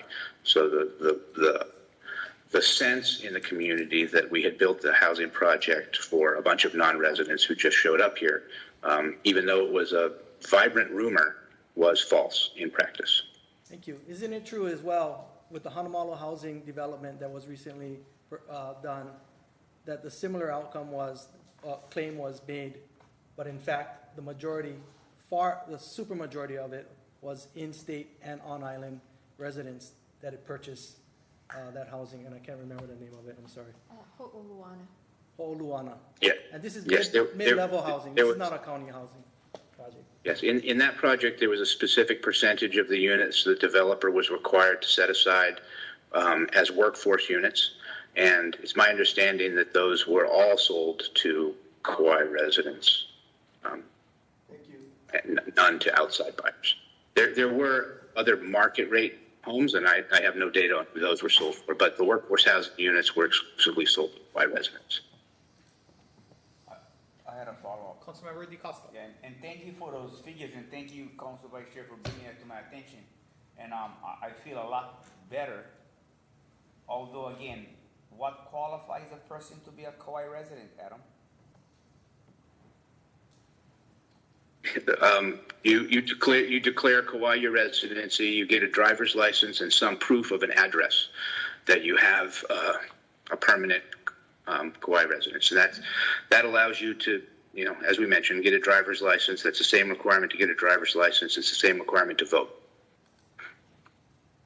I was just wondering how that rumor had surfaced, whether it was local people in the area who saw unknown people that's not from their community, and how did it actually surface? So I just was wondering, I put the two together, driver's license, proof of a former resident, and then you qualify as a Kauai resident. Thank you. Council Vice Chair Cha. Thank you. I have a different question for Councilmember Cooley. I appreciate us trying to find middle ground here. I also am looking for that in order to get the most votes here and see something implemented. I'm just curious, you went with the 1.0% as opposed to 1.5. Is there any reason why you wouldn't find the medium between the two? Or, I mean, and the reason why I ask obviously is the 2% was driven on the idea that we'd meet the current standard that we've been putting in. Obviously the one would be a decrease in the first iteration. Well, I have to just say that I'm only trying to establish a minimum, and I'm, trusting that, again, future councils and future administrations will, of course, put in more to get us to current levels and beyond. I mean, I want to see us be at somewhere more like 3 and 3.5 million, and maybe even get higher to 5 million and higher in good years. Councilmember Cowden. Can I just answer Councilmember Evsland's question? He asked around. Where are we? Oh, yeah. Whether it's 1% or 2% wouldn't influence my vote. I wanted to add. Councilmember DiCosta.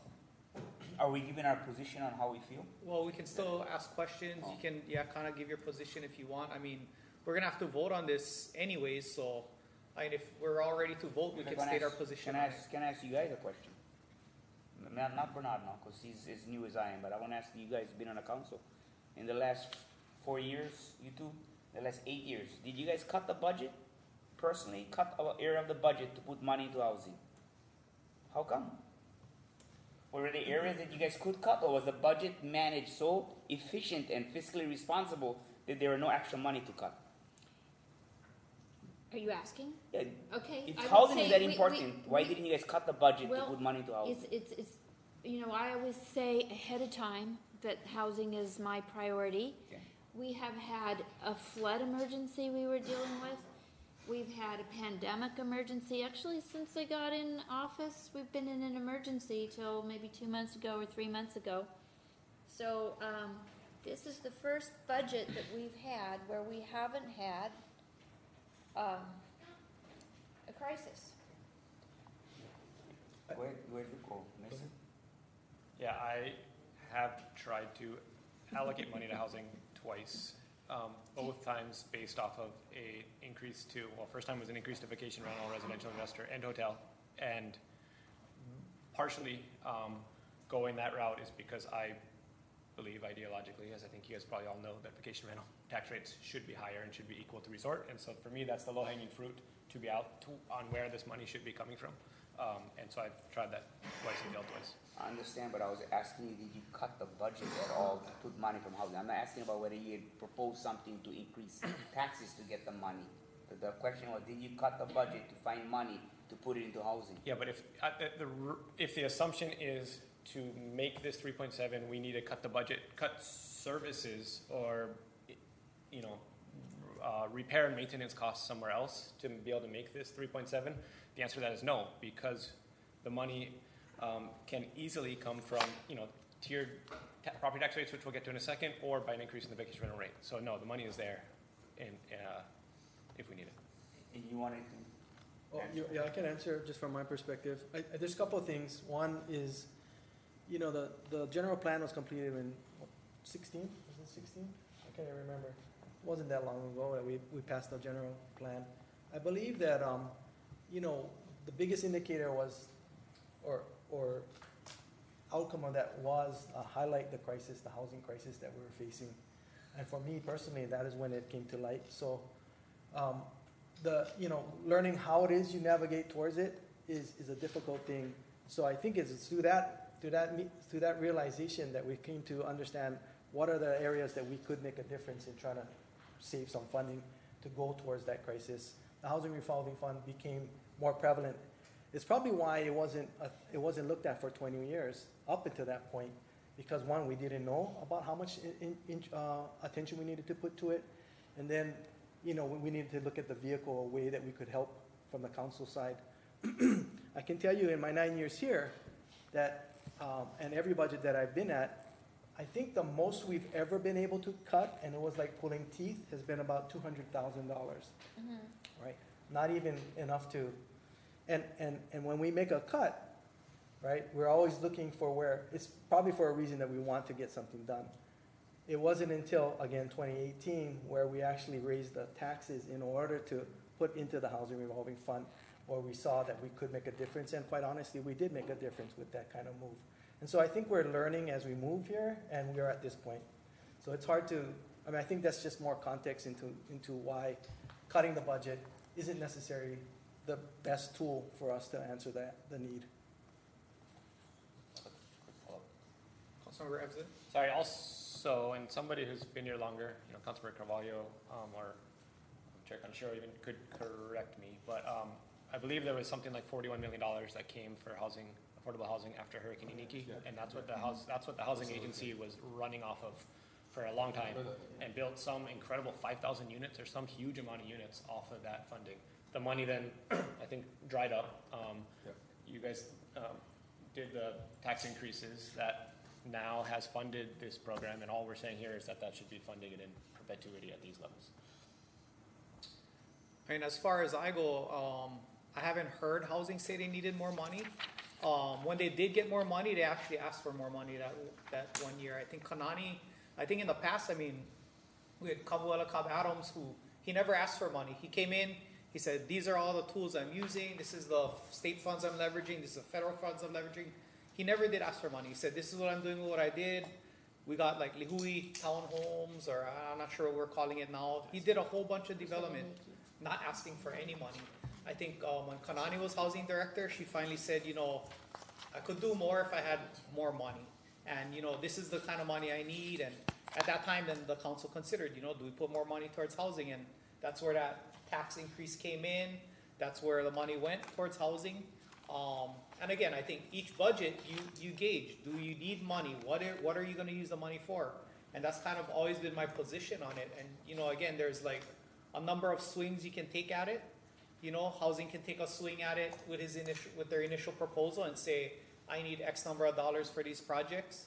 How many of those get funded before it starts getting cut? I don't know, but housing did get $3 million plus $500 to pay for the Moola loan expense. That budget comes in, you get another swing, because they can ask the council members, they can plead to the mayor that, we have this opportunity, we need this money, if you can give us so much money, this is what we can do. Can plead to the council members, if we're able to have $1 million, $2 more million, this is what we can do. If we're not able to convince it, then the budget comes out again. And then at that point, our options are what Councilmember Evslin did, try to increase real property taxes to fund housing, or we can cut. For me, this past budget, I didn't hear that they needed money.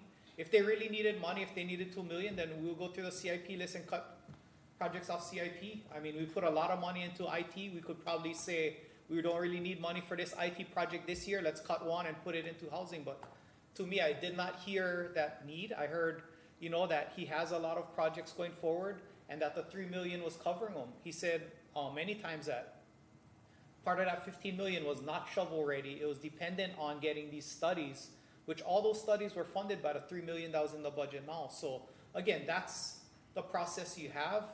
My philosophy is I enjoy that process. I want someone to say that they need the money. We can try and move and allocate it. I think with a charter amendment, we really tie our hands together, you know, on being able to provide where money is needed. And so that's kind of where I'm at on, you know, charter versus budget. I mean, if you think about it, another big project we could do is, you know, put money to expand our sewer system. You know, we could put money to expand our sewer into Wailua house lots. We can put money to expand our sewer into Kekaha. All of those sewer systems all have capacity. We would get those guys off cesspool, off septic or whatever they're on, and it would give them the ability to do ARUs. You know, that's something that can happen if we had money and we had the flexibility. But again, if a charter amendment really ties our hands on the front end. So I'm just, for me and the way I budget, I rather have the flexibility. I would think as a mayor, they want the flexibility to put the money where it's needed. No one's ever said housing doesn't need money, and I think it's reflected in the budget. Housing has been getting money. Again, though, we cannot just give money away to every single department, because every single department is going to say they need more money. If we told police today we have an extra 2 million, they will take it in no time. If we told fire we had an extra 2 million, they will take it. If we told public works we had an extra 2 million, sewer, those guys would take it. But again, where is the need? And that's why I think our budget process and the way it goes is important. And, you know, I think I'm, you know, leaning on the side of not wanting a charter, because it really does bind our hands. You know, we'll say we're putting it into the hands of the voters, but how many voters have actually came and been a part of our budget process? Lonnie is here the whole time. I don't think anybody else is actively looking at our budget, you know, and ultimately we're the ones responsible for the budget, you know. We should be responsible. If we don't fund housing and housing needs money, then it's our responsibility. Then we take the blame for that.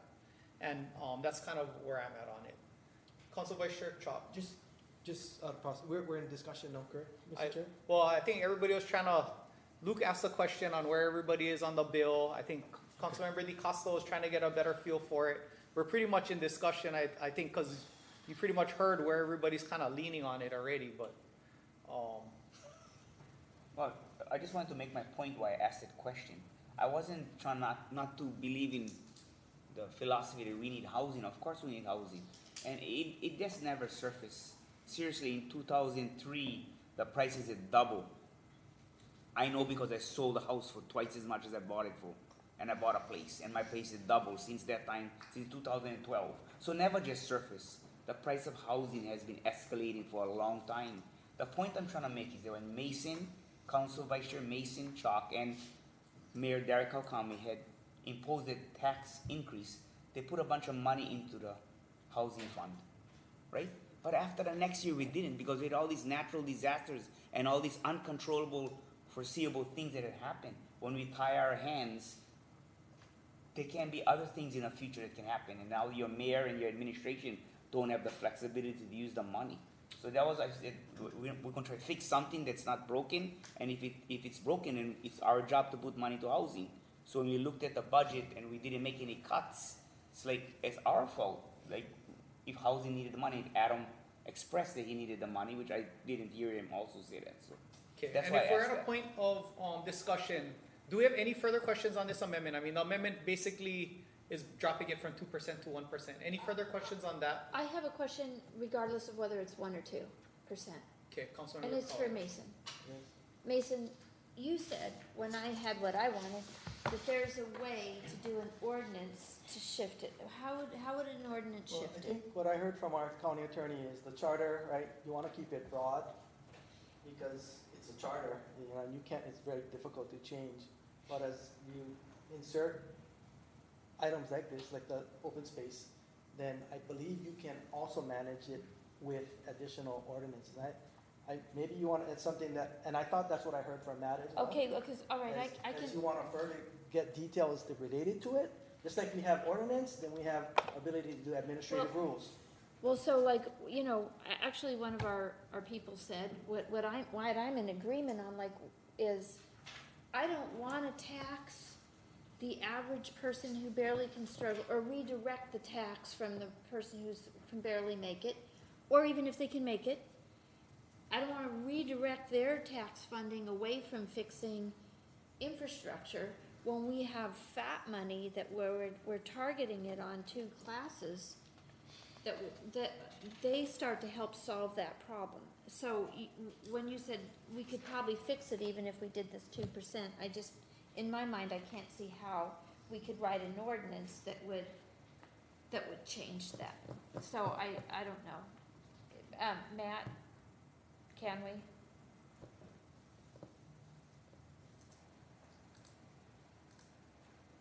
So your question is, can you prepare an ordinance that would direct the spending? Is that the question? Sorry. No, not the spending. Well, what I want is the revenue really to come from the impacting tax classes. And so if we pass this resolution the way it is, we can't write an ordinance that's gonna really siphon the money just off the two tax classes that are impacting our housing to go to the housing, right? Or maybe we could just say only whatever that percentage is. I don't see how we could do it. He said we could do it with an ordinance after the fact. I don't see how we can.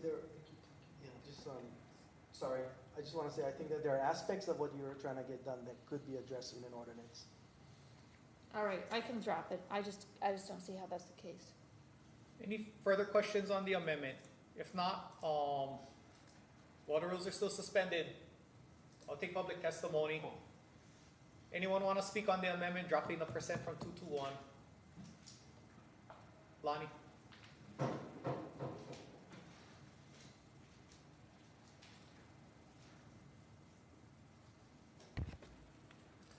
For the record, Lonnie Sykos.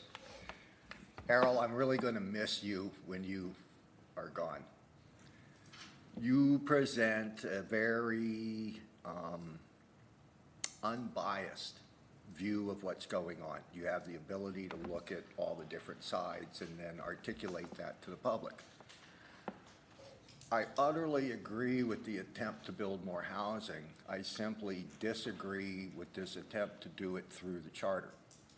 I don't think that the pressure, because the charter resolution has to go in so quickly in order to get on the ballot, it seems like you're rapidly running out of time to iron out the problems that seem systemic in it, which is, on the one hand, you want to tie the administration's hands and force them to build housing should they not want to, for whatever political, economic reason. And then on the other side, tying their hands and forcing them to do it could be disastrous depending upon what else is going on in the county. And so from what the administration has said and what I've heard here, it seems like without changing the charter, that the question is the political will to continually send the money to housing, right? It doesn't, I'll be honest, it doesn't matter what you do with the charter amendment. It's like if they don't touch the money for 5 years, then no more gets collected. And as Errol said, all they have to do is spend $1. So whatever kind of constraint you put upon them, it's going to be very easy to get around. That's the demonstration of history in politics. So I don't see how this is going to affect any change that could not be affected solely by political will. That the administration and the council can get together and create a different policy than has existed in the past and direct the money, and it's all faith that the money's going to go where we want it to go. And so rather than trying to tie the administration's hands and force them, convince the public to have faith that they will do the right thing, which is just put the money into housing, and that the money comes from the correct place, which is not the people that need housing. Right? I totally agree with Errol. It is wrong to take my tax money for property taxes and build affordable housing with it when I'm not the one responsible for the need of the affordable housing. It's your industry that brought the employers Sorry, here. Lonnie, that's your first 3 minutes. Anyone else in the audience wishing to testify? Okay, you get your final 3 minutes. And so just to cut this short, I understand the problem this is trying to... Oh, hold on. Thank you. I understand the problems this is trying to address. I just don't think it's the right vehicle. And thank you to Mason for having said earlier that this definitely needs some work done to it. And the question is whether you can get it done today. I believe you need to get it done today in order to get this onto the charter. So the time constraint is enormous, and in this case, better to do nothing than to do the wrong thing. Thank you. Thank you. Anyone on Zoom wishing to testify on the amendment? If not, I'll call this meeting back to order. Any final discussion on the amendment? Councilmember Evslin? Yeah, I'm going to speak, I guess, to the amendment and some broader discussion, I think, ties into my thoughts on the amendment. But one, I support 2% rather than 1%. I will ultimately vote for this amendment if it is the only way that we're going to get to 5 on this. I think that 2% is better because, as Adam said, if they're going to go for a revenue bond, if $1 million gets us access to $20 million in bond funding, yet there's high fixed costs in getting that bond, and $2 million could get us to, $4 million in bond funding with the same fixed costs, right? I think there's value there in having a higher allocation for those purposes. And again, part of the purpose here, aside from just easier access to revenue bonds, is the ability to do long-term planning based on that funding. And at $1.5 million a year or something, that's not saying much, right? I think the long-term planning comes from being ensured that we're going to have 3+ as revenue goes up, 4+ per year, so that they can do the long-term planning on bigger projects, right? Long-term planning based on $1.5 million per year, I don't think is going to get us to where we want to go. So I certainly support the 2% over the 1%, but I do want to respond to some of the stuff that's been said. I want to respond to all of it, but regarding everybody has needs. Police has needs, fire has needs, everybody wants a dedicated, allocation. The difference here, I think, is just in the scale of what the housing agency is looking at, right? We have 3 large properties, all of which need, right, Waimea, Kilauea, Limaola, all of which need, just to get off the ground, $12 and $15 million infrastructure investments. And also obviously the scale of the problem, right? The housing crisis being the #1 crisis that we face on Kauai. And when we're talking about things like sewer, that we need dedicated revenue sources for sewer, I agree. And I think ultimately, once we start hopefully expanding sewer into existing residential neighborhoods, the way that we're going to do that is through a sewer facilities district or a community facilities district, which will be a surcharge on the property taxes in that district, which will create a dedicated revenue source for sewer to be expanded into that neighborhood, right? So it will result in a dedicated revenue source to expand sewer. That's the way that we do it. So yeah, we need the dedicated revenue source, and hopefully we get there. I think the insinuation that we should be cutting services to do this, or that the fact that we haven't cut services to try and allocate it, right? I think, or the insinuation that this will result in a tax increase on residents, right? Those are both red herrings, in my opinion, or maybe false arguments here.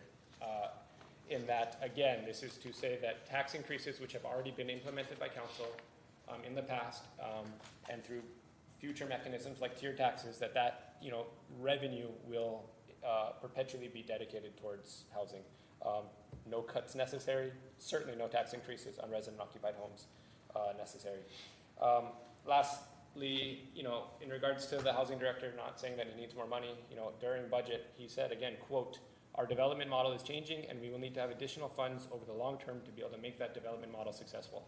He also said, quote, "With more money, we could do more quickly," right? To me, that's clearly him saying that with more money, we can move more quickly on these projects. And just lastly, it's come up a bunch of times, why through the charter, why not through, at the budget process? And it was said just repeatedly in our last budget process when we talked extensively about allocating $4.5 million towards the Housing Development Fund and raising the TBR tax to do it. Essentially, everybody who voted against that proposal cited as one of the reasons that there was no guarantee that that $4 million would get continually allocated, right? And that the money would likely in the future get absorbed back into the general fund, right? So this was a response to that concern, which I think is a valid concern in ensuring that we had a perpetual allocation. So all that said, I'm at 2% based on everybody's discussion today, in this final round to see where everybody else is at. I might end up voting for the amendment if that's what it takes. Thank you. Councilmember Carvalho? I just wanted to say my decision will be based upon what is happening today. Yesterday we had land, which is Limaola. Today we need to build. And so that's kind of like where I'm at. My experience has been securing funding without having to go anywhere else. We have to go and secure the funding for Limaola in a different way. We didn't need funding, from this side. So my point is based upon what is today. And so whether it be 1%, 2%, I support the 2%, but if it's 1%, it is moving forward. But for me, in the experience that I've gone through and want to bring to the table, based on the situation we have today, we need housing. And we need to fulfill what we already have in our backyard, if you know what I mean, and start to build. So that's where I'm at, and I look forward to the vote. Thank you. Anyone else before we vote? Councilor Cooley. Yeah, I just wanted to say that I put this forward because I respect the argument about giving up our flexibility, and by putting a lower amount, we're giving up less of our flexibility. But then that puts the responsibility back on us and future councils to make up the gap. I do think it's really important that we create some kind of minimum. It's just us holding ourselves accountable and saying, once and for all, we're like putting our action behind our words. Because year after year, whether it's a campaign year or not, we say we support affordable housing, and we always lift up and recognize and feel good about the projects that do get done out of our housing agency. But then when you count the units compared to the desperate need for units, it's nowhere close to what we need. So 100 more units, 200 more units. I mean, whatever more we can do by investing more money is critical, because it's all needed, There's good programs, and like Councilmember Evelyn's referred to too, land was always a big issue. Now we have land in place, but let's accelerate getting people on that land in housing by investing some funding. This funding, whether it's 1% or 2%, is a very small percentage of our overall budget, and it is, it is that floor commitment, something that we should build on, And, I'm willing as a council member to give up a little bit of my flexibility and to give the voters a chance to hold me accountable to investing in affordable housing. This merely is going before the voters. The voters ultimately will decide. And if you think about it, what we're giving up is still very little. We still have a lot of room to balance our budget each year. Granted, the 2% would have been a lot easier to support if we had already passed the budget, the tax increase on vacation rentals to equal resorts a few weeks ago. So I'm, moving in between both because I'm trying to support. I agree with a lot of what you said, Chair, and some of the sentiments we got from the administration. But I also think we have to do a minimum commitment to affordable housing. Thank you. Councilmember Cowden? I prefer 2% to 1%. I'm just gonna say that. I'm in agreement with what has been said, that I don't like that it's coming out from every area. Currently, we are doing about what is 2%, and I think we could at least hold that. So I prefer 2% to 1%, and we just haven't helped the people enough, and it's been a burning, passionate issue for me, and I don't like how we're doing it. I liked how I was doing it. I'm just gonna be straight up about that, but I feel like as uncomfortable as it is for me to do an across-the-board piece, it's better than nothing. So it's an uncomfortable compromise for me, but I do want to see some money set aside. Real quick. Council Vice Chair Chop? So I appreciate the amendment. I mean, I was willing to, I feel like the 2% has support. I'm gonna go with that. And then the only other thing I'd say is, you know, I really agree, like, hey, these other priorities, they're on the top of our list, right? Our solid waste division. We need to, as Councilmember Cowden said, we need to find the location before we can start putting money away for it. And the same thing goes for our wastewater division. I mean, we have asked for a sewer expansion study so that we know where it is we can and want to expand. Though that groundwork for all of these divisions need to happen before we start putting money in those directions. We have a listing of housing that's already on the table that we know we can move forward. And for those reasons, I think it's timely. Thank you. I'll suspend the rules. Councilmember Evslin. Question for Matt. You know, I know my understanding is that if the percentage were to get increased beyond 2%, it would need to go back to public hearing. But say hypothetically we waited until, you know, say there was no amendment today, go through public hearing, get to our final reading for this, and at that point, based on more discussion and community feedback, et cetera, there was an amendment made to reduce it to 1 or 1.5. Would we be okay, or it would have to go back to public hearing at that point with a reduction?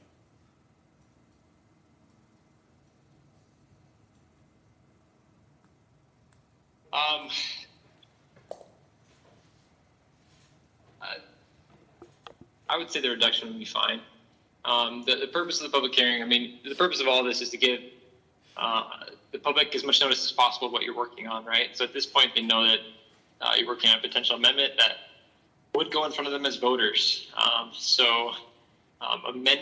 Reducing the amount that would then be presented to them as voters, I don't see as problematic at all to be presented at the final hearing on this, or reading on this. Sorry, just a quick follow-up, not a question, but I want to say based on that, my own vote on the amendment will then be no as well. But keeping it open, assuming this does move forward through public reading and that final reading, I do feel like keeping it open to possibly amend next time based on more conversations and community feedback. Call the meeting back to order. Any final discussion before we vote on this amendment? If not, take a roll call vote. This is a roll call vote on Councilmember Kuali'i's amendment. Councilmembers Carvalho? No. Chop? No. Cowden? No. DeCosta? No. Evslin? No. Kuali'i? Aye. Council Chair Kaneshiro? No. The amendment fails. Okay, back to the main resolution that hasn't been amended. Again, I know it's good information, good discussion in this meeting. If the bill moves forward, it will go to public hearing, and then it'll come back to full council where we'll have to vote on it again. So this isn't the final vote on it by any means, or the last time we're gonna have discussion on it. Do know that though, if you have any questions on the bill, you should send all of your questions ahead of time, because when it comes back to full council, that will be, the time when we will have to make a decision. You know, I don't think we're gonna be able to defer it based on timing or anything like that, so, that's my comments. Any further questions or discussion on this bill before we vote? Councilmember DeCosta. Yeah, I wanted to further discuss a little bit about the reason why also the reason why we did not, or in my personal vote against it the last time, there was a 4-3. It was partially because of the funding would not be designated each year with some kind of ordinance or law, this is what's gonna prevail this to happen. But also I was really worried about our local residents who own a TVR, who's had it in the family for years, that with this increase, they may be forced to sell. And I told you guys that we had our own family members from Hyena that had to sell a family home. So, you know that saying, when we help one kid on drugs, we had saved somebody very important. We help one family on Kauai save their home. You know, we've done well. I told you guys many times, I have 2 rental homes. I could rent those homes for a lot more money than I do, but I keep it at a low income for our local families. I don't think we had bulletproof this. Felicia made an excellent argument about the flood. You watch the local news, you watch the national news, we could be headed towards a recession. You raise TVR taxes, right? You raise the residential second investor tax. And that's, I'm saying that if we do, or we lower the threshold, which can bring in more revenue, and for some reason we need more revenue, where's the next tax we cut? Or where's the next tax we raise? Is it residential homeowner? To be a Kauai resident, remember, it was said many times by our attorney, you just need a driver's license. We're going to be building rental units for supposedly Kauai workforce housing, and all it takes is a license to be a Kauai resident to apply for that. Yeah, Mason, we proved that all the people in Waimea, since the investigation, was Kauai residents, and also the where was that, the one in Hanamalu, I believe, or right here in the wheel, right? They said was Kauai residents. How many of those people that were claimed to be Kauai residents, was actually on Kauai, born and raised to families, and not just been here for a year or 6 months? We don't know that number. It's arbitrary. We don't really know that number. We've had our mayor testify that he needed flexibility to spend the money how he felt. For 10 years, he had that flexibility. Derek Kaukame has showed us a commitment that since 2018, him and his administration team had put money towards Adam. We have a process. We are the process. If that's the case, no need council for every issue, every department. Let's just let the voters vote on allocating a portion of our taxpaying dollars and let them run the county. I believe they vote us into office for our intellectual level, and that's how I feel. I'm going to be voting no against this. Anyone else? Final discussion before we take a vote on it? For me, I think you've heard my stance on it. I will be voting for it to go to public hearing and to go to full council for further discussion, but I think I made my points clearly, hopefully clearly. You know, I can think in the past, you know, we worked really hard on our reserve fund. I guess it was a resolution, you know, to say how much we wanted in our reserve fund. We could have done an ordinance for it and tied our hands and made us, as a county, have to put in that 30% reserve no matter what. If we didn't reach the reserve, we have to raise taxes. But, you know, I never wanted to bind our hands that tight. I fully believe in us having a reserve. I fully believe in the number we've decided on. But I realized that, you know, I did not want to bind our hands that tight, you know, to the extent of creating an ordinance and requiring it. A charter amendment. We could have done an ordinance, I believe, at that time for it. Oh, okay. And You know, so, I mean, I'm kind of in the same position as this, you know, I believe in housing, I believe housing should get money, but, you know, I'm not willing to bind our hands and have it be a charter amendment, you know, per se. If housing asks for more money, then by golly, we'll go look for more money. What do they need the money for? When do they need the money? Do they need it now? Then let's go look for the money. You know, we have money coming in from all over. We have $9 million from CDBG disaster relief sitting in a fund right now. That's for the Kilauea project. We have, I think it was another 8 million or something coming from the state for Limaola. That's gonna go towards some of that 15 million that Adam said we needed, you know, for that community center and for some other projects. There's other money elsewhere also, you know, and as a county, we shouldn't be the sole providers of affordable housing. You know, affordable housing is important, but we gotta realize we're never gonna, as a county, reach 4,000 affordable housing units or 4,000 housing units. If we think we can reach that, we're way out of this world, you know. As a county, we have to do what we can with the resources we have. And I think with the budget process we have, that's where we try to do what we can with the resources that we have. And I believe it's a fair process.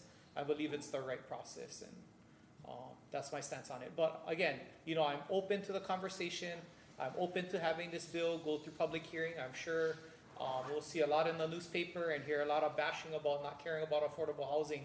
But, you know, I'm willing to let it go through the process, and I'm still going to stand by where I stand on my philosophy. So, anyone else before we vote? Councilor Koli?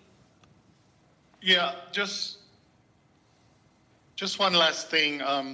You know, for me, this is about investing in our affordable housing.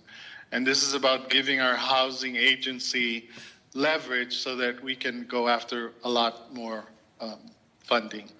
And then it's also about making affordable housing a priority, truly, not just talking about it, but committing a small amount of money towards it year in and year out. And, you know, ultimately it is up to the voters, but I think they recognize too that affordable housing is that critical of an issue and that we have to take action. It's just a small action and a start. Hopefully we can build on it as we do, you know, better. But I think it's really important. That's why I'm supporting it. Anyone else? If not, roll call vote. Council members Carvalho. Aye. Chop. Aye. Cowden. Aye. DeCosta. Aye. Evslin. Aye. Kuali'i. Aye. Council Chair Kanashiro. Aye. 7 ayes. Next up is bills for first reading. This is bills for first reading. Proposed draft bill number 2871, a bill for an ordinance amending chapter 23, article 4, Kauai County Code 1987 as amended relating to county business licenses. Move to approve on first reading, scheduled for public hearing on July 20, refer to the Finance and Economic Development Committee. Second. Received no written testimony on this item. We'll suspend the rules. And if Pat or Wally, you want to give us just a brief review of this bill?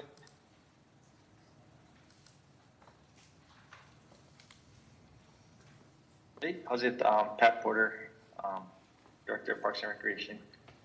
So basically, this is just the third part of our cleanup effort in the peddlers and concessionaires side, and pretty much this one, all it is adding in a line.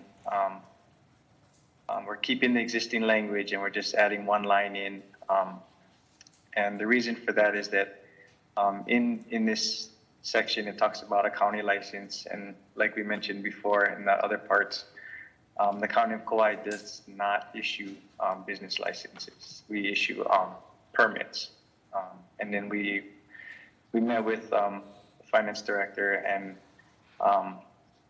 went through this, and we don't see any future plans to do business licenses. We're going to stick with the permits. And but we left the language in just in case, you know, down the road, at some point the county does want to, you know, issue licenses. We left that in, but then we also added a line just saying that otherwise provided in the Kauai County Code. So that that language allows us to issue the permits. Yeah, instead of it's just a. Okay, any questions from the members on this? If not, anyone in the audience wishing to testify? Lonnie, we'll suspend the rules.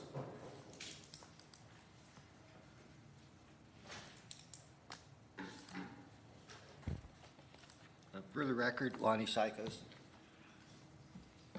When I came here to Kauai in 2003, I went down to the county and I actually purchased from the county a peddler's permit.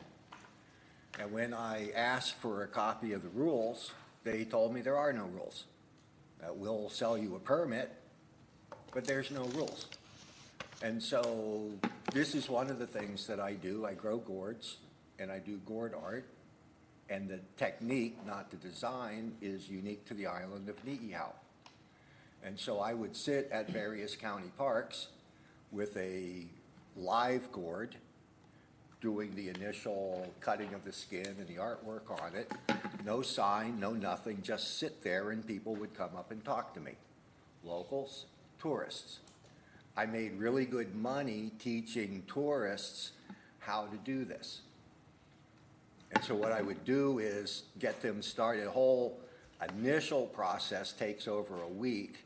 And so I would teach them how to cut the design and then finish the gourd for them and mail it to them. In the course of that, though, I taught them how to do this. And most of the people that paid me to do that belong to gourd art societies on the mainland. And so now they're back on the mainland teaching people how to preserve the Ni'ihau style of dyeing gourds. When there were only park employees, I never had a problem. I didn't have a sign, I wasn't soliciting business.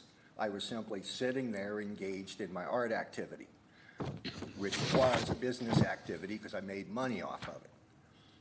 When the park rangers came on the scene, that's the last day I ever went to a county park, right? They were brutal. They had guns out and upset that you're doing business in the park. And it's like, I had tourists tell him, we'll testify, he's not doing business. Did no sign, he didn't solicit anything. He's sitting there and we solicited him, he didn't solicit us. But I don't need the pilikia. So I moved my business onto my own property, and I just do business differently. But the reason I'm up here is the parks would be an excellent way to get money into the local people, right? And you would have to create ordinance. When I was young in Waikiki, with the street kids in Waikiki, I used to sell leis on Waikiki Beach. And so that made really good money. You try and do that today, the kid will go to jail. And so our beach parks, we don't want them to be overrun with uncontrolled. Lonnie, that's your first 3 minutes. Anyone else in the audience wishing to testify on this item? You can have your second 3 minutes. Thank you. We don't want our parks overrun with uncontrolled business activity. But the fact of the matter is, if you want to address housing, you have to address that the people that need housing don't make enough money to pay for the housing. So how do you get more money in their pocket? One way is to use your bully pulpits and beat up their employers to raise their wages. But that's tough and politically liable. So how do you get money into your targeted population's hands? And one of the ways is use the beach parks, right? You do that at Spouting Horn, and you don't even have to build a big facility like that. You can do it out of your truck. You can do it at a park table. But you got to come up with how do you control the number of people. I mean, it can't be a free-for-all or it'll self-destruct. So with the peddler's permit, I understand they're just cleaning up language, but it's actually an opportunity to generate economic development. And to the admin, if you're listening, I'd be more than happy to talk to anybody from economic development about how to actually do economic development. Because that's my forte in life. Thank you. Thank you. Anyone on Zoom wishing to testify? Seeing none. Any further questions from the members? Any final discussion? Councilmember Cowden. I'll just be very brief. What was said about no rules, the rules relative to peddlers and, I think is that coming up in the next piece? Concessionaires, seems like those rules haven't really been developed yet, so that's something that makes me nervous, but this to me just seems like a housekeeping issue, basically. So I don't have an issue with it. Seems this is just a simple piece in here. We have another bill that's a little bit stronger. Any further discussion from the members? If not, roll call vote. Council members Carvalho. Aye. Chalk. Aye. Cowden. Aye. DeCosta. Aye. Heslin. Aye. Kuali'i. Aye. Council Chair Kanashiro. Aye. 7 ayes. Next item is proposed draft bill number 2872, a bill for an ordinance amending chapter 5A, Kauai County Code 1987 as amended relating to real property tax. This is for the tiered residential investor and vacation rental tax classification. Move to approve on first reading, scheduled for public hearing on July 20th, and refer to the Finance and Economic Development Committee. Give us a second. Received written testimony on this item. I'll suspend the rules. Councilmember Evslin or Council Vice Chair Chalk, if you wanna just go over the bill. Thank you, Mr. Chair. We have a short PowerPoint, just a few slides. I'll be as quick as I can. You know, the tax tiers have been something that I've been looking at for multiple years, and you know, our tax office, our Director of Finance has agreed to work with us on this, and so we put this together. And so I'll just give a brief outline of what it does. And I'll start off by saying that this bill does not identify any tax rates, right? So it doesn't set any tax rates, which I think can work to our benefit of how we'd like to manage this. What I think this does accomplish is an opportunity to have an equal and fair way to manage our tax code. So the first slide is just identifying the residential investor property tax class with the current rate of $9.40 per 1,000 and assessed value. Its definition is the tax rate classification in residential investor shall be applied to properties that do not qualify for home exemption, are improved with a dwelling or dwelling units, not vacant land, are not being rented on a long-term basis, and have an assessed value of $1,300,000 or more. Okay, that's what it currently says. So it means any owner occupied properties, which is homestead or commercialized home use rates, are not considered residential investor, and that hasn't changed in a new version. And then also, any long-term rentals valued at 1.3 over 1.3 need to submit a long-term lease agreement. That's a 6 months or more, going through October 1st annually to our real property tax division to remain at the residential tax class.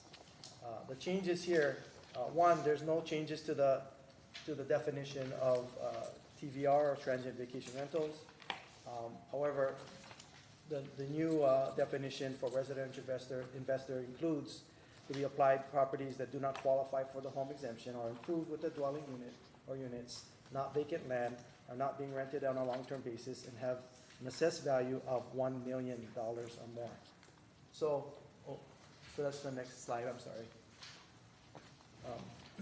So basically, the only change here is that we're looking at lowering the tax class to 1 million, okay, from 1.3. Right. This establishes 3 tiers within this particular section for residential investors. Tier 1 applies to value of 1 million.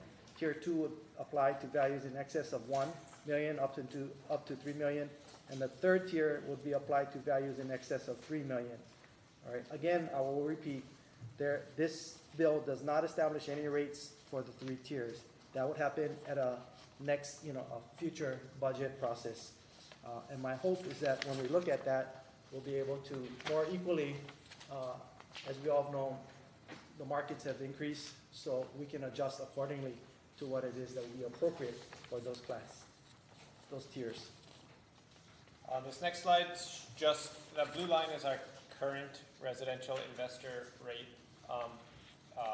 or it shows as the value of a home increases, as soon as the value of a vacant home crosses the $1.3 million threshold, its property taxes will go up by 55%, right? Because that's the entire assessed value of the home is taxed at the higher residential investor rate. So we talked about this a bit before, talking about residential investor, but if you have 2 vacant homes side by side, one that's valued at 1.299 and one that's valued at 1.3, the 1.3 guy is going to be 55% higher property taxes than the neighbor. The tiered proposal fixes this.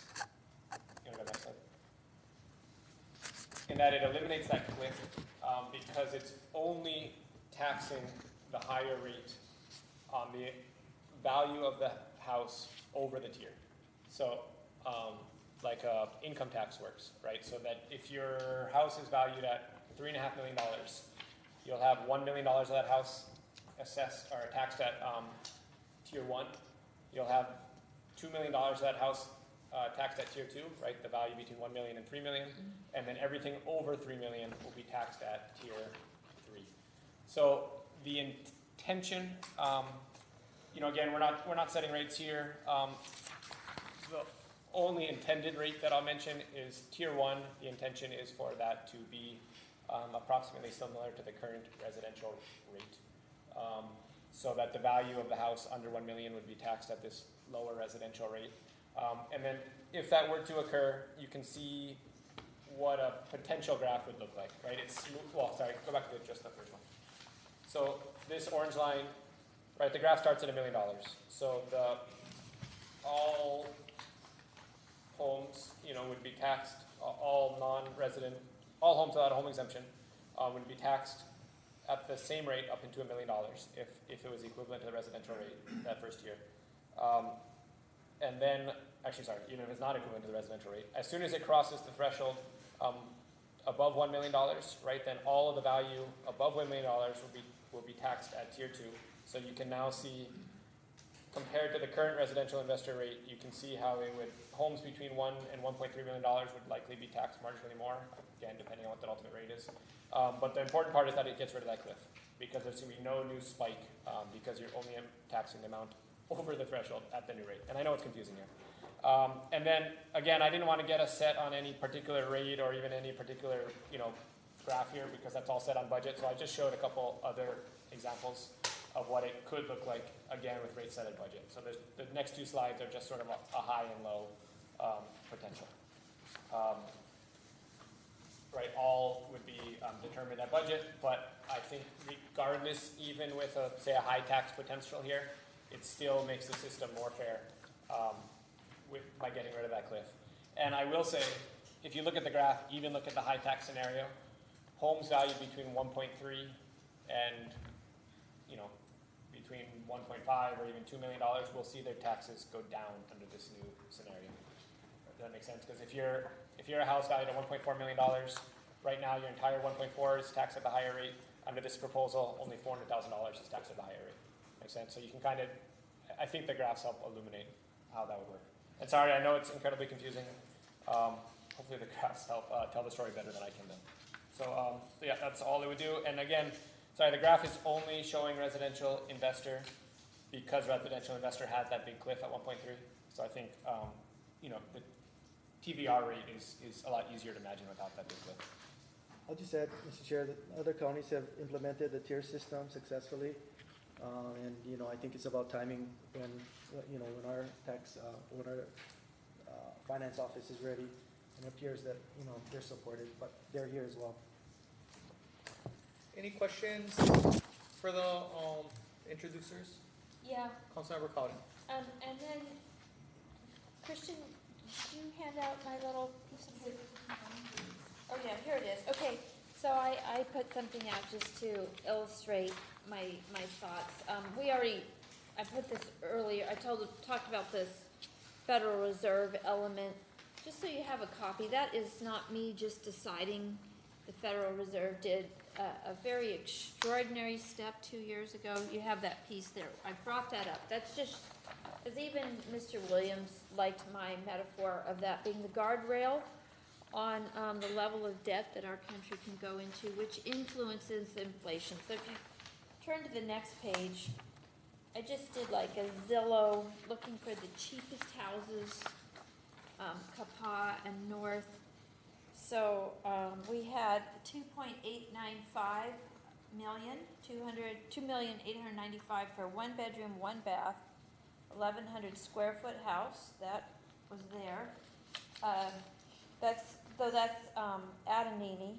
We had a condo for 1,275,000, under 900 square feet, and then a 1 bedroom, 1 bath, 500 square foot house in Kauai for just about 1.2 million. So $1 million is like a house.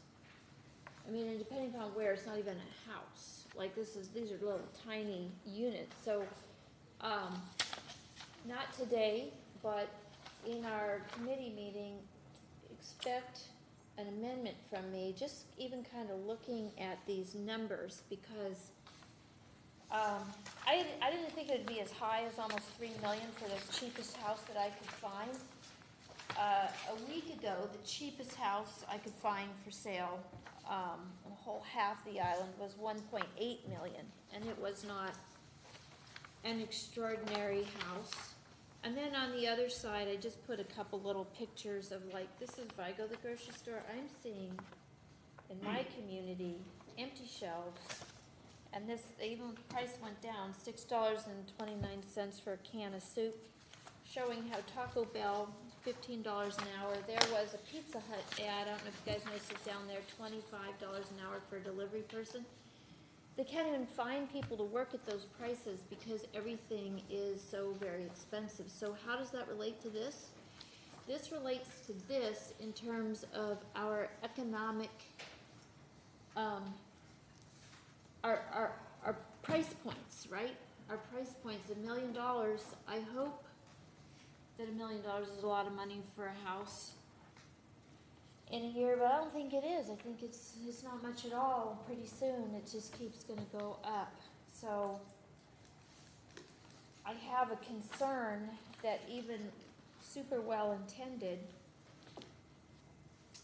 these numbers, you know, are still going to tax people really hard. And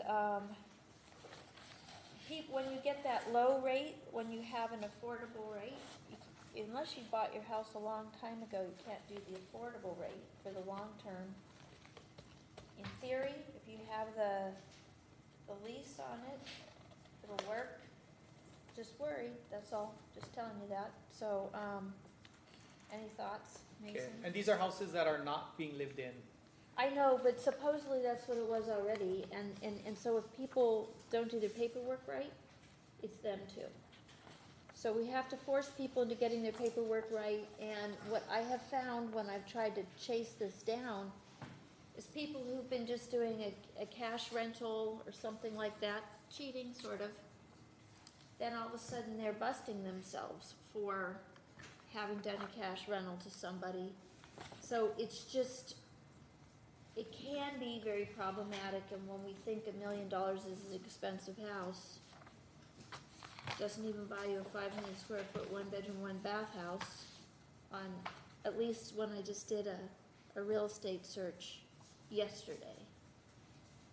That's kind of a question to Mason, but it wasn't well framed. I just wanted to hear your thoughts on that. I mean, I guess my response is, you know, we're talking about 2 tax classes that are outside of owner-occupied homes, as the chair had mentioned. So there are, well, there are remedies to these 2 tax classes that exist. While they may not always, as you had said, right, be processed properly, that to me is a separate issue that needs to be addressed, whether it's education and or assistance.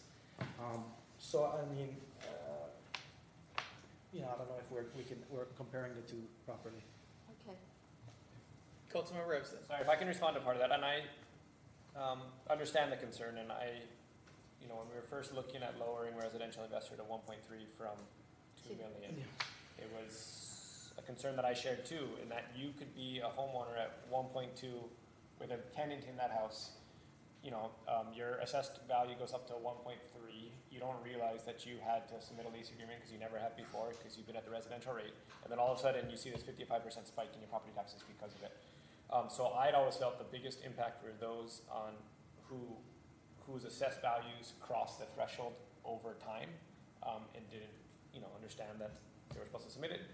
This system, in my opinion, becomes much more fair because those who cross the $1 million threshold, right? Your house at $900,000, you're long-term renting it. All of a sudden, you cross the threshold to $1 million and say you're valued at $1,050,000.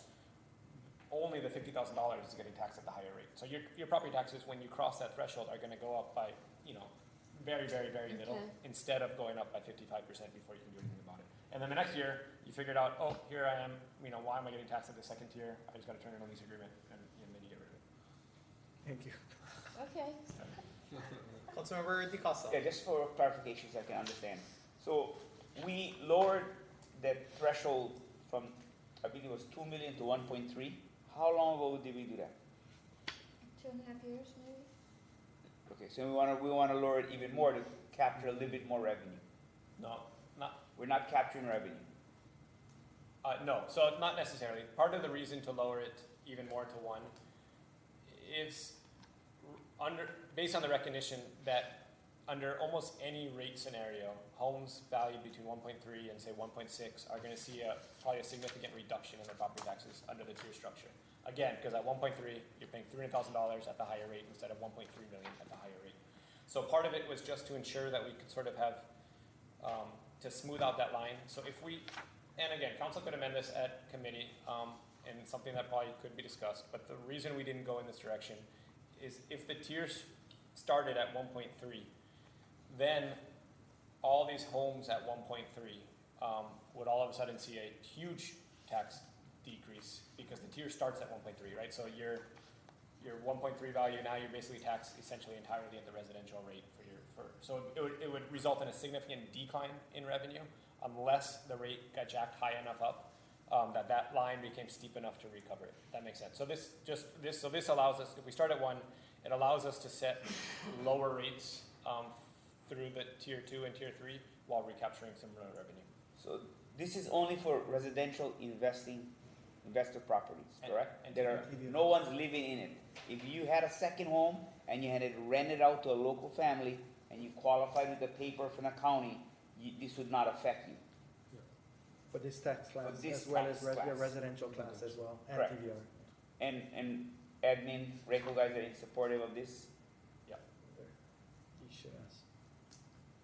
I think Michelle was here.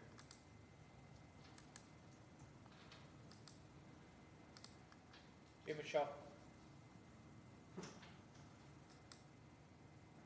Oh, you're on mute. You're still on mute, Michelle.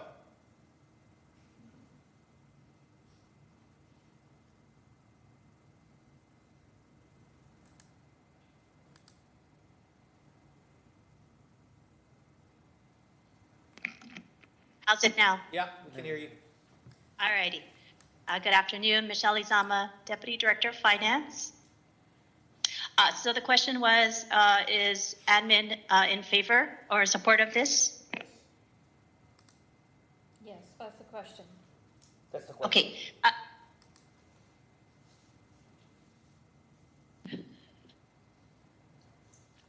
Michelle, you want me to jump in? Yes, go ahead. Okay. So sorry, I don't know if there are issues with the audio visual issues. In concept, and I know we've had discussions with both Councilmember Evslin as well as Vice Chair Chalk about this idea of tiering.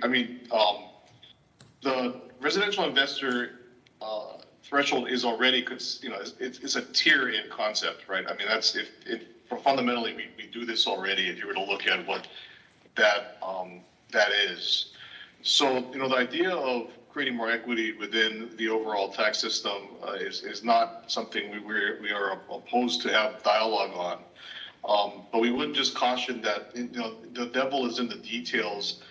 Particularly when you look at what the specifics of the proposal entail.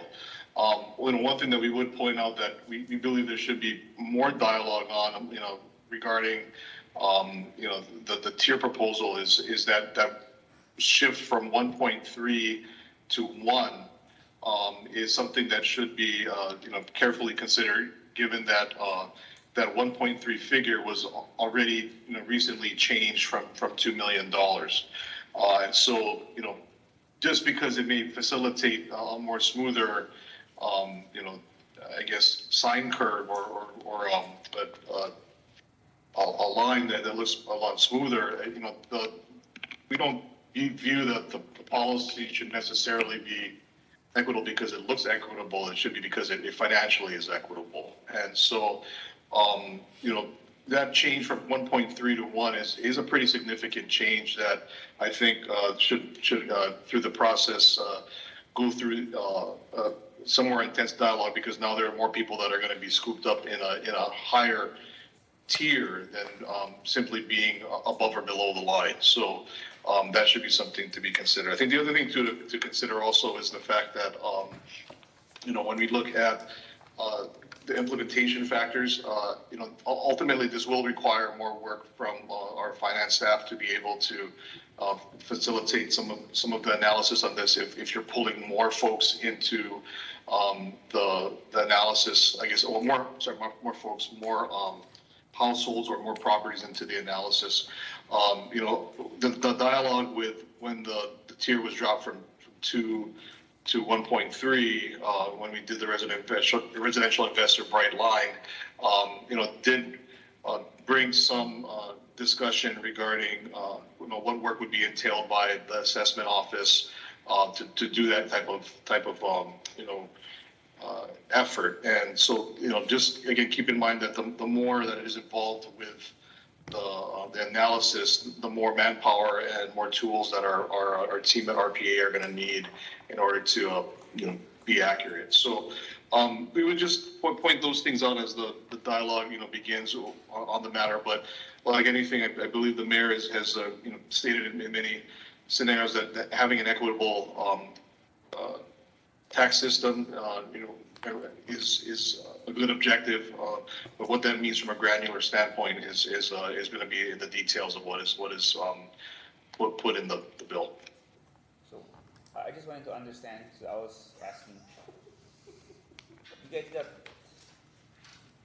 we already lowered it to 1.3 from 2 million, and in 2 years later we want to go even further down to 1 million when the house values are going up, escalating. So how come we didn't just keep it at 1.3 so we could categorize everybody that's already in debt and then go to 2 million and then go on to 3 million? Why was it a big rush to drop an extra 300,000? I can answer.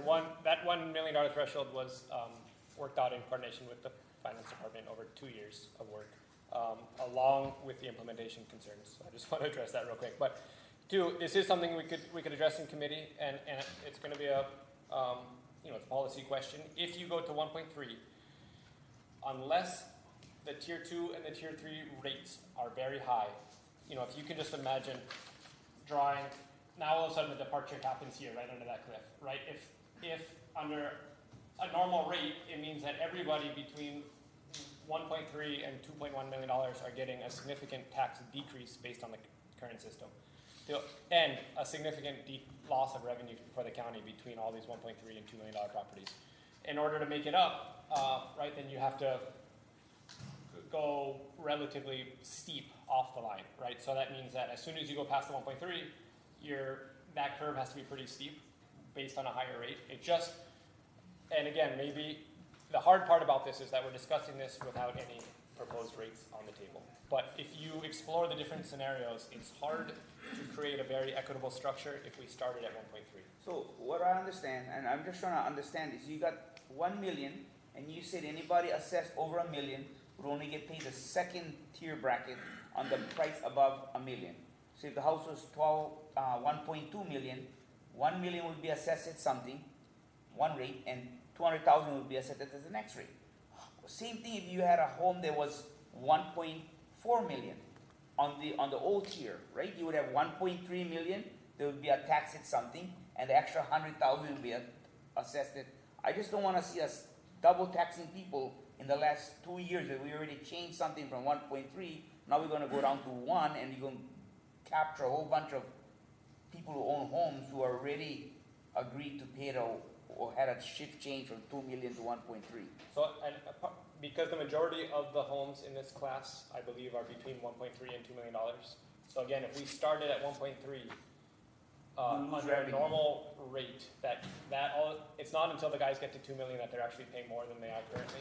So everybody between 1.3 and 2 now is paying less than the current system, very significantly less for the 1.3 to 1.5 guys.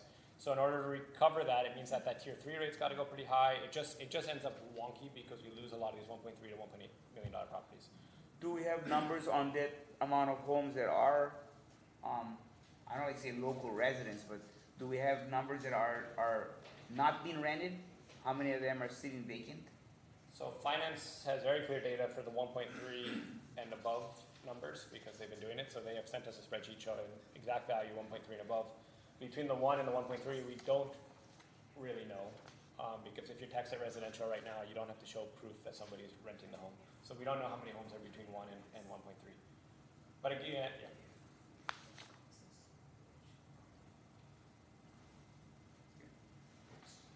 So to my final point, I'm not super strongly opposed to going to 1.3.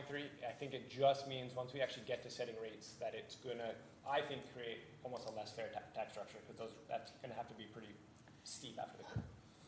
Councilmember Cowley. We don't have to be the same as last year, right? So it's not like we have to hit that. We put a lot in our capital improvement projects because we had this unexpected 49 million extra. So what we saw between going from 2 million to 1.3 million is we moved up from 16 million to 33 million. So we had a whole lot. As I said, the eye on that net was too small. We didn't just catch the big fish.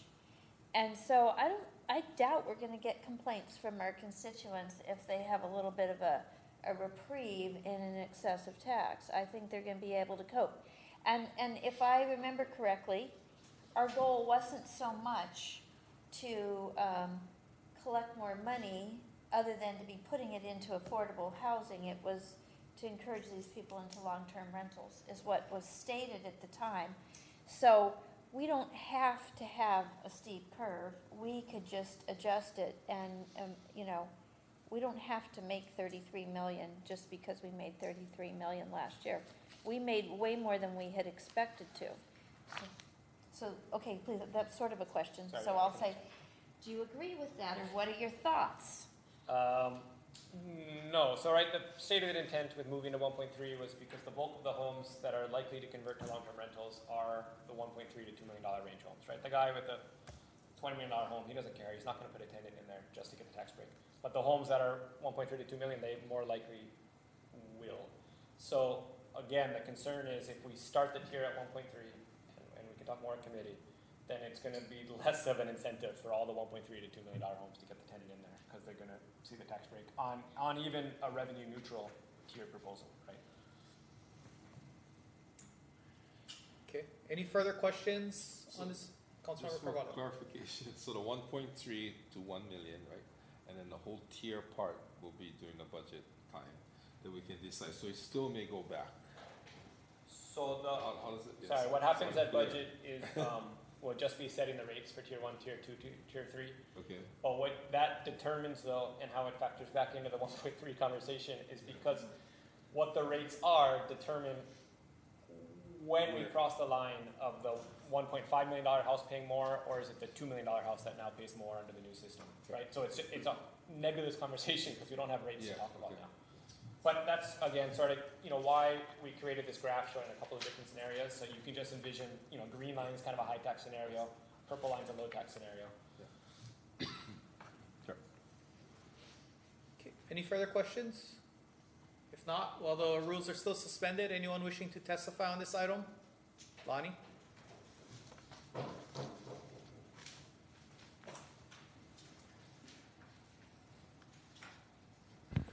Thank you, Council Chair and members of the public. Somebody else come to these meetings so I don't have to come up here all the time, please. Thank you, Luke, very much for this. I totally get your logic in this, and it's counter to the public. It's counterintuitive. Intuition would tell you, you lower that rate down to $1 million, that the guy's going to end up getting gaffed by taxes. But what actually occurs is, like you make your payments to the IRS, your first, whatever the limit of the tranche is, you pay a lower rate, and then when you make more, you pay a higher rate. And so we're actually reducing the rate on $300,000 of the home, if I understand this correctly. Tip of the hat, I personally have no animus at all to people that have second homes and vacation rentals. It's a huge problem for my community and for me, but the fact of the matter is the state in general and the county in particular have promoted real estate speculation since I first came to Hawaii in 1968. And so this is the outcome of what's been 50 years of real estate speculation. To blame the investor for what the person selling the product did is kind of wrong. It wasn't the investor that created the problem. It was the people selling to the investor that made the problem. And so I'm like, tax the rich. Doesn't make any sense to tax the poor. They don't have any money. So you have to tax the rich, and thus I agree with what you're doing. And I was less than kind earlier today in my political speech, and I will try and be more than kind right now. And thank you very much, Luke, for I believe you got 2 years of work into this. And so Mason and whoever else has been involved in this, thank you very much. This actually is, I think, a very important piece for us to talk about. Thank you. Anyone else wishing to testify? Jeff.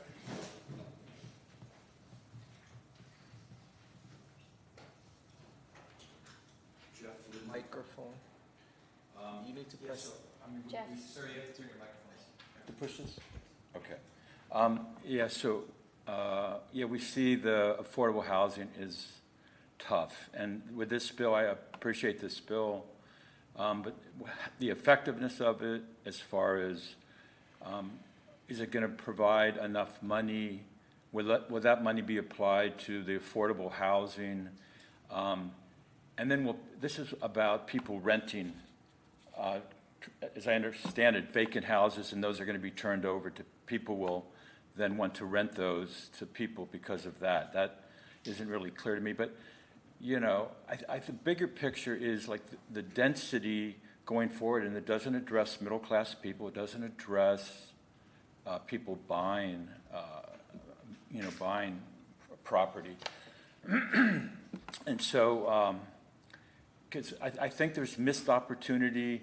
There was missed opportunity a long time ago. We saw in 1990 to 2000, there was 70,000 acres of ag land that was sold. It was sold probably from 3,000 to 5,000 an acre. That would have been an ideal time for someone to say, okay, let's go and set something aside for the local worker, and we missed that. And then from 2000, we had the general plan update that was really tough on agricultural land, and since 2000, I don't believe there's been one ag subdivision from Kealia to Honolulu or to Kilauea. And so, and within that general plan update, it talked about clustering, it talked about reducing infrastructure costs. There were things on there that would have been very helpful, and we could have done that. But what happened was nothing happened, and now what we have is of the 12,000 acres from, say, Kealia up to Kilauea, we have 10,000 of it is owned by 3 or 4 people. And that's not going to come back. And so I don't believe that that's going to come back for farms. That's not going to come back for ag dwellings. It's not going to come back for that. And so what's the density left? And that's why earlier, when I sort of was misspeaking at the wrong time, is that there is density. Is the density sort of determined now because it's so tightly held? I guess the question is, can you extinguish all of that agricultural density and nobody ever has to bring it back? I mean, there should be some duty for the county that if there's density gone, somebody's going to move it somewhere else. 3 minutes. Okay. Lonnie, did you want to speak again? Okay. Okay, So Jeff, yeah. you can have your final 3 minutes. Right. And so, then that goes back to the idea of, what can we do for the middle class or for the density? Is the density already determined by the urban land people who sort of control all the development rights? That, we're just going to measure it out now for the rest of, perpetuity, which is why I want to bring back my discussion earlier is, and again, I think I'm correct, that the county real property does not assess density. So, and that's not a rule. Nobody set that up. That's just something that they do, all right? And if they were to, and what that means is, you start assessing the potential density of zoned land. Real property revenue is going to go up extremely significantly, and the pressure will be put on those people who have that density because there's no more in ag land. All the ag land around here can be upzoned. That's the other thing that the 2000 general plan update said. You can only convert ag land to commercial, residential, if it's close. So what's the incentive for this 60,000 acres around Kaloa and Lahui to ever be turned into anything ag? So someone can make an argument, there is no more ag left anymore. And so that's why to be able to put pressure on the people who have that density, if you can't get them to turn it over for residential, then at least you're getting money. You'll get money that you can then put into affordable housing. Thank you. I have a clarifying question. You done with your testimony? Yeah. Okay. I have Clarifying a question, because Councilmember. I'm trying to tie it into this tiered bill here. Okay. So you responded to this particular bill twice now. Right. And so when we're looking at the tiered on residential investor, Right. am I hearing you correctly saying it's still completely missing the mark? Is that what I'm hearing you say? It's missing the mark because it's not getting density. Help me understand how you're tying that to ag. Okay, Because this isn't ag. Okay, so first, the tiered investor is an extraction of, it's the same class as residential. You're separating it from residential, and the purpose was for wealthier people, right? So, there's nothing wrong with that. That's perfectly makes sense. Lowering it down to another level raises the question: are you extracting it from? And then the other issue that I understand about this is that it says that you don't have, that you have to qualify for a home exemption, right? You have to qualify. So the other thing too is like there's people, locals who have like 2 houses, they're holding them for their kids. Maybe they're not totally, maybe they're not totally rented, or maybe they don't go to the extent of getting a lease. I think that's what you'd have to do. You'd have to get a lease from your daughter or something, and that's not even clear. But the point is, it says qualify. So if somebody lives here and they have 2 houses, they do qualify. They can go from one house to the other house, but and so it's not clear why did they use that language as opposed to like homeowners exemption. You have to have a homeowner's exemption before you get the homeowner's exemption. So I have one more clarifying question, because you were talking about large ag properties. So am I hearing that there should be some sort of tiering on those large ag properties depending upon how they're utilized? I'm hearing you say that we are we're blocking up our land for agriculture because there's these big parcels are being bought and not utilized. So I'm trying to tie that back. Are you suggesting tiering also on ag if there is misuse? No, I was just saying it's a very little, you're going to get little out of this because it's only for affordable, and the bigger issue is that there was density that was not taken taken advantage of. It was lost, and whatever density is out there now, there should be an effort to try to get it back. Yeah. Okay. I had a clarifying question. I want to understand you a little bit more. You kind of got me excited right now.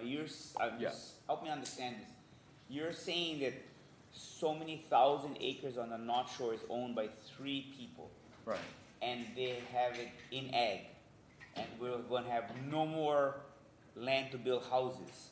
And you're saying we should tax them on the amount of homes that can go on the land, then basically taxing them on just the ag rate of the land. Well, no, I'm saying that the county operational method is not to assess density. So when if someone was to make a law to say, let's assess density, yes, it would affect everybody's land. But the land it would affect the most is the land that has development rights to it. And so, yes, and really in agricultural land, you can only build 5 houses. So it really wouldn't affect that. So I'm stating that there is no, there's an unwritten operation that they do not assess density. And if you were to change that law, that would affect real property revenue, and it would put pressure on the people who have that density or getting taxed. They will then either have to pay more money, or they'll end up selling it because they won't be able to hold it freely. I think right now it's just being held without any sort of repercussion. And I think, we're getting way off topic regarding assessment of density and stuff. He brought it up. I just wanted to understand it. I was just wondering. I want to get us back onto topic. Right. Any further clarifying questions? If not, Lonnie, you want your second go?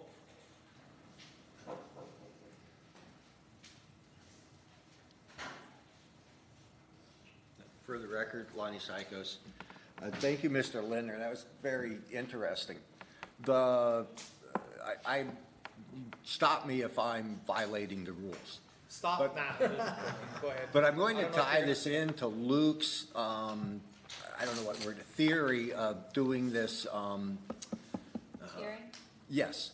And so what he was pointing out was, and I'll take this away from ag land, but it's like here in Lihue, we changed the density. And so it used to be R32 and now it's R64 or something. And yet nothing's been built. And so the developer that owns it is sitting on this potential wealth. It's a absolute guarantee they're going to get that wealth in the future, or some wealth in the future. But in the meantime, we're subsidizing their investment because the land could be valued under a different system at the potential of the highest scale, versus today it's at the lowest scale that's currently being used. And so there's the opportunity for the county to force, and this was now about the ag land. The three owners that own all that land are filthy rich and have zero incentive to engage in agriculture, which creates liability for them. And so they don't want agriculture. It creates liability. They only want agriculture if they have to have it for property tax protection. And so what he's pointing out is if you own 1,000 acres of land and you broke it up and could put three, like a subdivision with 500 houses and then some 50-acre lots, and however the zoning allows it to be broken up, this 1,000 acres that we're now saying is worth $3 an acre or something at ag rates actually is the potential of $100,000 an acre tomorrow if they decided to sell it. And so why are we taxing them at $3 an acre, the low rung, when you could scale this thing up and say, hey, a portion of this should be at the third tier, which is the 20,000 potential affordable housing units on the land. And so this is a complete reset of how you approach property taxes, is what he's talking about. Because currently, density has zero to do with the value of the assessment, but the potential density is everything for the value, the future value of the land. It's your time. Anyone on Zoom wishing to testify? Any further questions from the members? Call the meeting back to order. Any final discussion? If not, roll call vote. Council members Carvalho, Aye. Chalk, Aye. Cowden, Aye. DeCosta, No. Evslin, Aye. Kuali'i, Aye. Council Chair Kanashiro. Aye. 6 ayes. Next item is bills for second reading. Bill number 2854, a bill for an ordinance amending Chapter 8, Kauai County Code 1987 as amended, relating to all hazard statewide outdoor warning siren systems. Move to approve. Second. We received no written testimony on this item. Any questions from the members on this? Anyone in the audience wishing to testify? Anyone on Zoom? Any final discussion from the members? If not, roll call vote. Council members Carvalho, Aye. Chalk, Aye. Cowden, Aye. DeCosta, Aye. Evslin, Aye. Kuali'i, Aye. Council Chair Kanashiro. Aye. 7 ayes. Bill number 2855, a bill for an ordinance amending Chapter 8, Kauai County Code 1987 as amended, relating to warehouses in the Commercial General Zoning District. Move to approve. Second.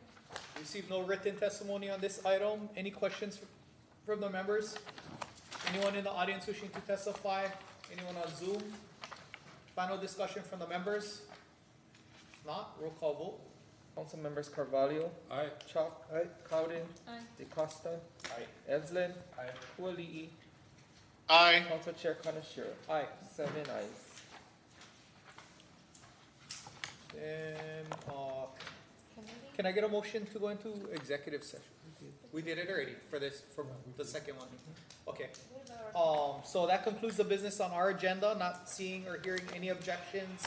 This meeting is now adjourned. We will have an executive session item after it. Next up is council meeting. And next up is committee meeting with planning. I call to order the planning committee. For the record, all members are present and we have a quorum. First up is the minutes of June 1st, 2022. Can I have a motion to approve? Move to approve. Can I have a second? Second. All right, On that. any public testimony? Anyone on Zoom? All those in favor, any final discussion? All those in favor signify by saying aye. Aye. Those opposed? Minutes are passed. First item is bill number 2856.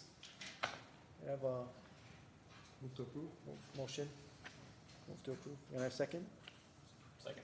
All right, this is a bill that removes and exempts exempts multifamily dwellings from types of projects to EIA, or the Environmental Impact Assessment fee, and adds timeshare units and transient vacation rentals to those types that will remain subject to the EIA fee.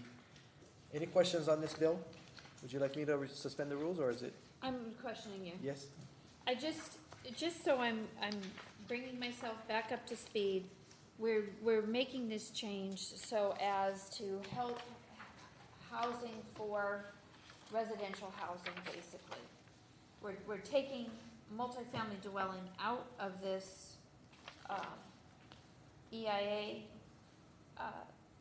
barrier, but we are leaving in when it is basically visitor or timeshare. Correct. So just kind of telling the public at the same time, we discussed this rather robustly at first read, and we all kind of agreed on it. And did I That's answer? correct, That's right? correct, Yeah, yes. okay. Okay, any other questions on this item? Any public testimony on this item? Lonnie, suspend the rules.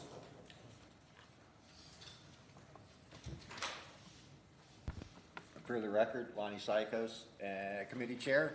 Chalk, thank you very much. This is an excellent piece of legislation. I believe the intent is good, and it looks like it's quite workable. Thank you very much, sir. Thank you very much. Anyone else like to testify? Anyone on Zoom? I don't think so. All right, we'll call the meeting back to order. Final discussion on this item. Roll call. Councilmember Carvalho? Aye. Councilmember DeCosta? Aye. Councilmember Eslin? Councilmember Kuali'i? Aye. Committee Chair? Aye. Ayes. Motion passes. This will move to final reading. Next is bill number 2857. 2857 is a bill to remove the requirement for a lot on record to have direct access to county standard road, the subdivision ordinance, or the planning commission road widening policy to be applied to the additional dwelling unit clearance form process. Members, oh, sorry. Move to approve. Thank you. Second, oh, I can't do it. Thank you very much. I can't. Second, thank you. Any questions on this particular bill? Okay, hearing none. Any public testimony? I see none. Anyone on Zoom? Okay, I call the meeting back to order. Final discussion, members, on this item, bill number 2857. Councilmember I'm Crowder? just going to acknowledge, for the sake of the public, this is another one of our efforts to help create housing that is built in neighborhoods, and we've seen that we don't need to necessarily widen the roads when we have a small extra living structure on the property. Thank you very much. Any further discussion? Seeing none, roll call, please. Councilmember Carvalho? Aye. Councilmember DeCosta? Aye. Councilmember Eslin? Aye. Councilmember Kuali'i? Aye. Committee Chair Chalk? Aye. Vote is unanimous, and moves on to second reading. Thank you.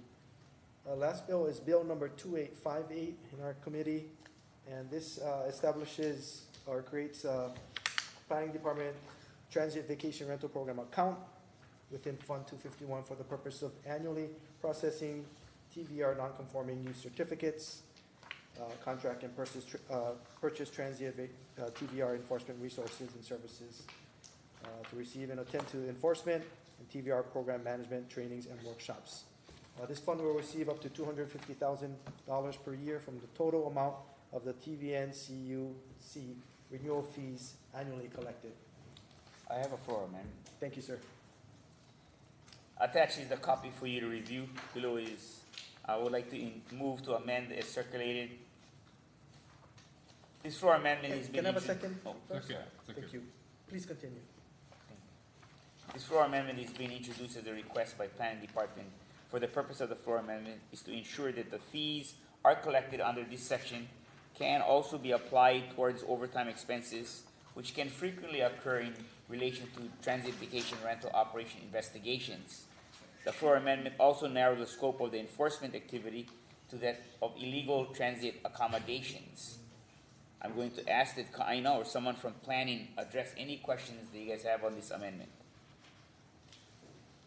I can go over the floor amendment with you if you want. Can I? I'm so sorry. I need a main motion. I need a motion on the main bill. Can we back up and just put that on hold? I think we have a motion already. So can I motion to approve on 2858? I moved too quickly. Move to approve. Thank you. And you may continue. Yeah. So I have Kaina or somebody from planning who would like to address any of the questions on this amendment. Thank you. Suspend the rules, Kaina. Thank you, Committee Chair Chalk. Kaina Hall on behalf of the Planning Department. Thank you, Councilmember DeCosta, for introducing our proposed amendment.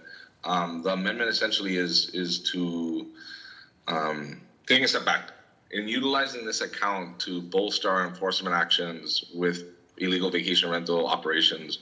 I had a conversation with the finance folks to see if the way it's been drafted, it could be utilized for overtime purposes, because in illegal vacation rental investigations, they often require our staff to do odd-hour work, and so oftentimes on the weekends, sometimes working at 2 or 3 o'clock in the morning, given the way advertisements are utilized across the globe in different time networks. And so working with finance, having this particular language we sent over to you folks would clarify that the funds can in fact be used for these investigations. Thank you. Any questions on this amendment, members? I think it's pretty clear cut, you know, and given the scope of the job that they have, requires a little bit flexibility. Hearing no questions, I will open it up for public testimony. Lonnie, I see your hand. Suspend the rules. For the record, Lonnie Sykos. Kaina, thank you very much. This is extraordinary. The public has been waiting decades for getting this stuff actually under control, and so your good efforts through the years has slowly borne fruit, and this seems to be like the Huapala, man. We got the good one today, and this hopefully will give you the resources that you need to keep this problem under control. Thank you very much. Thank you. Any other public testimony on Zoom? Hearing none, we'll call the meeting back to order. We're on the amendment, everyone. Any final discussion on the amendment? Pretty straightforward. Okay, on the amendment, all those in favor signify by saying aye. Those opposed? Come on, guys. I know it's like 4. All right. Those opposed? All right. Hearing none, no opposition, the amendment passes. We're back to the main motion on 2858. Any last questions on 2858? If not, final discussion? No? I'll just say also, thank you, Kaina. I think your team has really done a good job in getting us to where we are, and I'm happy to support, you know, the continued work, and I know it takes a lot. So the establishment of this fund and actually getting the support that you need is something I wholeheartedly support. I want to add to that. I think the enforcement of these illegal transit vacation rentals is very important, and thank you for you guys' effort there, Kaina, in planning for making this into fruition, especially when a lot of the tourists is out during the day when we're working, and when work is over, they come home from the beach or from someplace. So I know they'll be working extra hours, so I really support this. Thank you. I just have a small comment to add on to that one too. Thank you, Director Hall, and the enforcement team. And when we have goals that seem near impossible to achieve, it seems like this was done in a couple of years. You know, this happened pretty quickly, actually. I might not have the timeline quite right, but pretty impressive, actually. So thank you. Thank you. Anyone else? Seeing none, roll call. Councilmember Carvalho? Aye. Councilmember DeCosta? Aye. Councilmember Evelyn? Aye. Councilmember Kuali'i? Aye. Committee Chair Chalk. Aye. Unanimous vote, motion passes. And this concludes the business of the planning committee. Seeing no more business and hearing no objectives, the planning committee is adjourned. That concludes, our committee meetings for today. We do have a, executive session that we'll be taking, right now.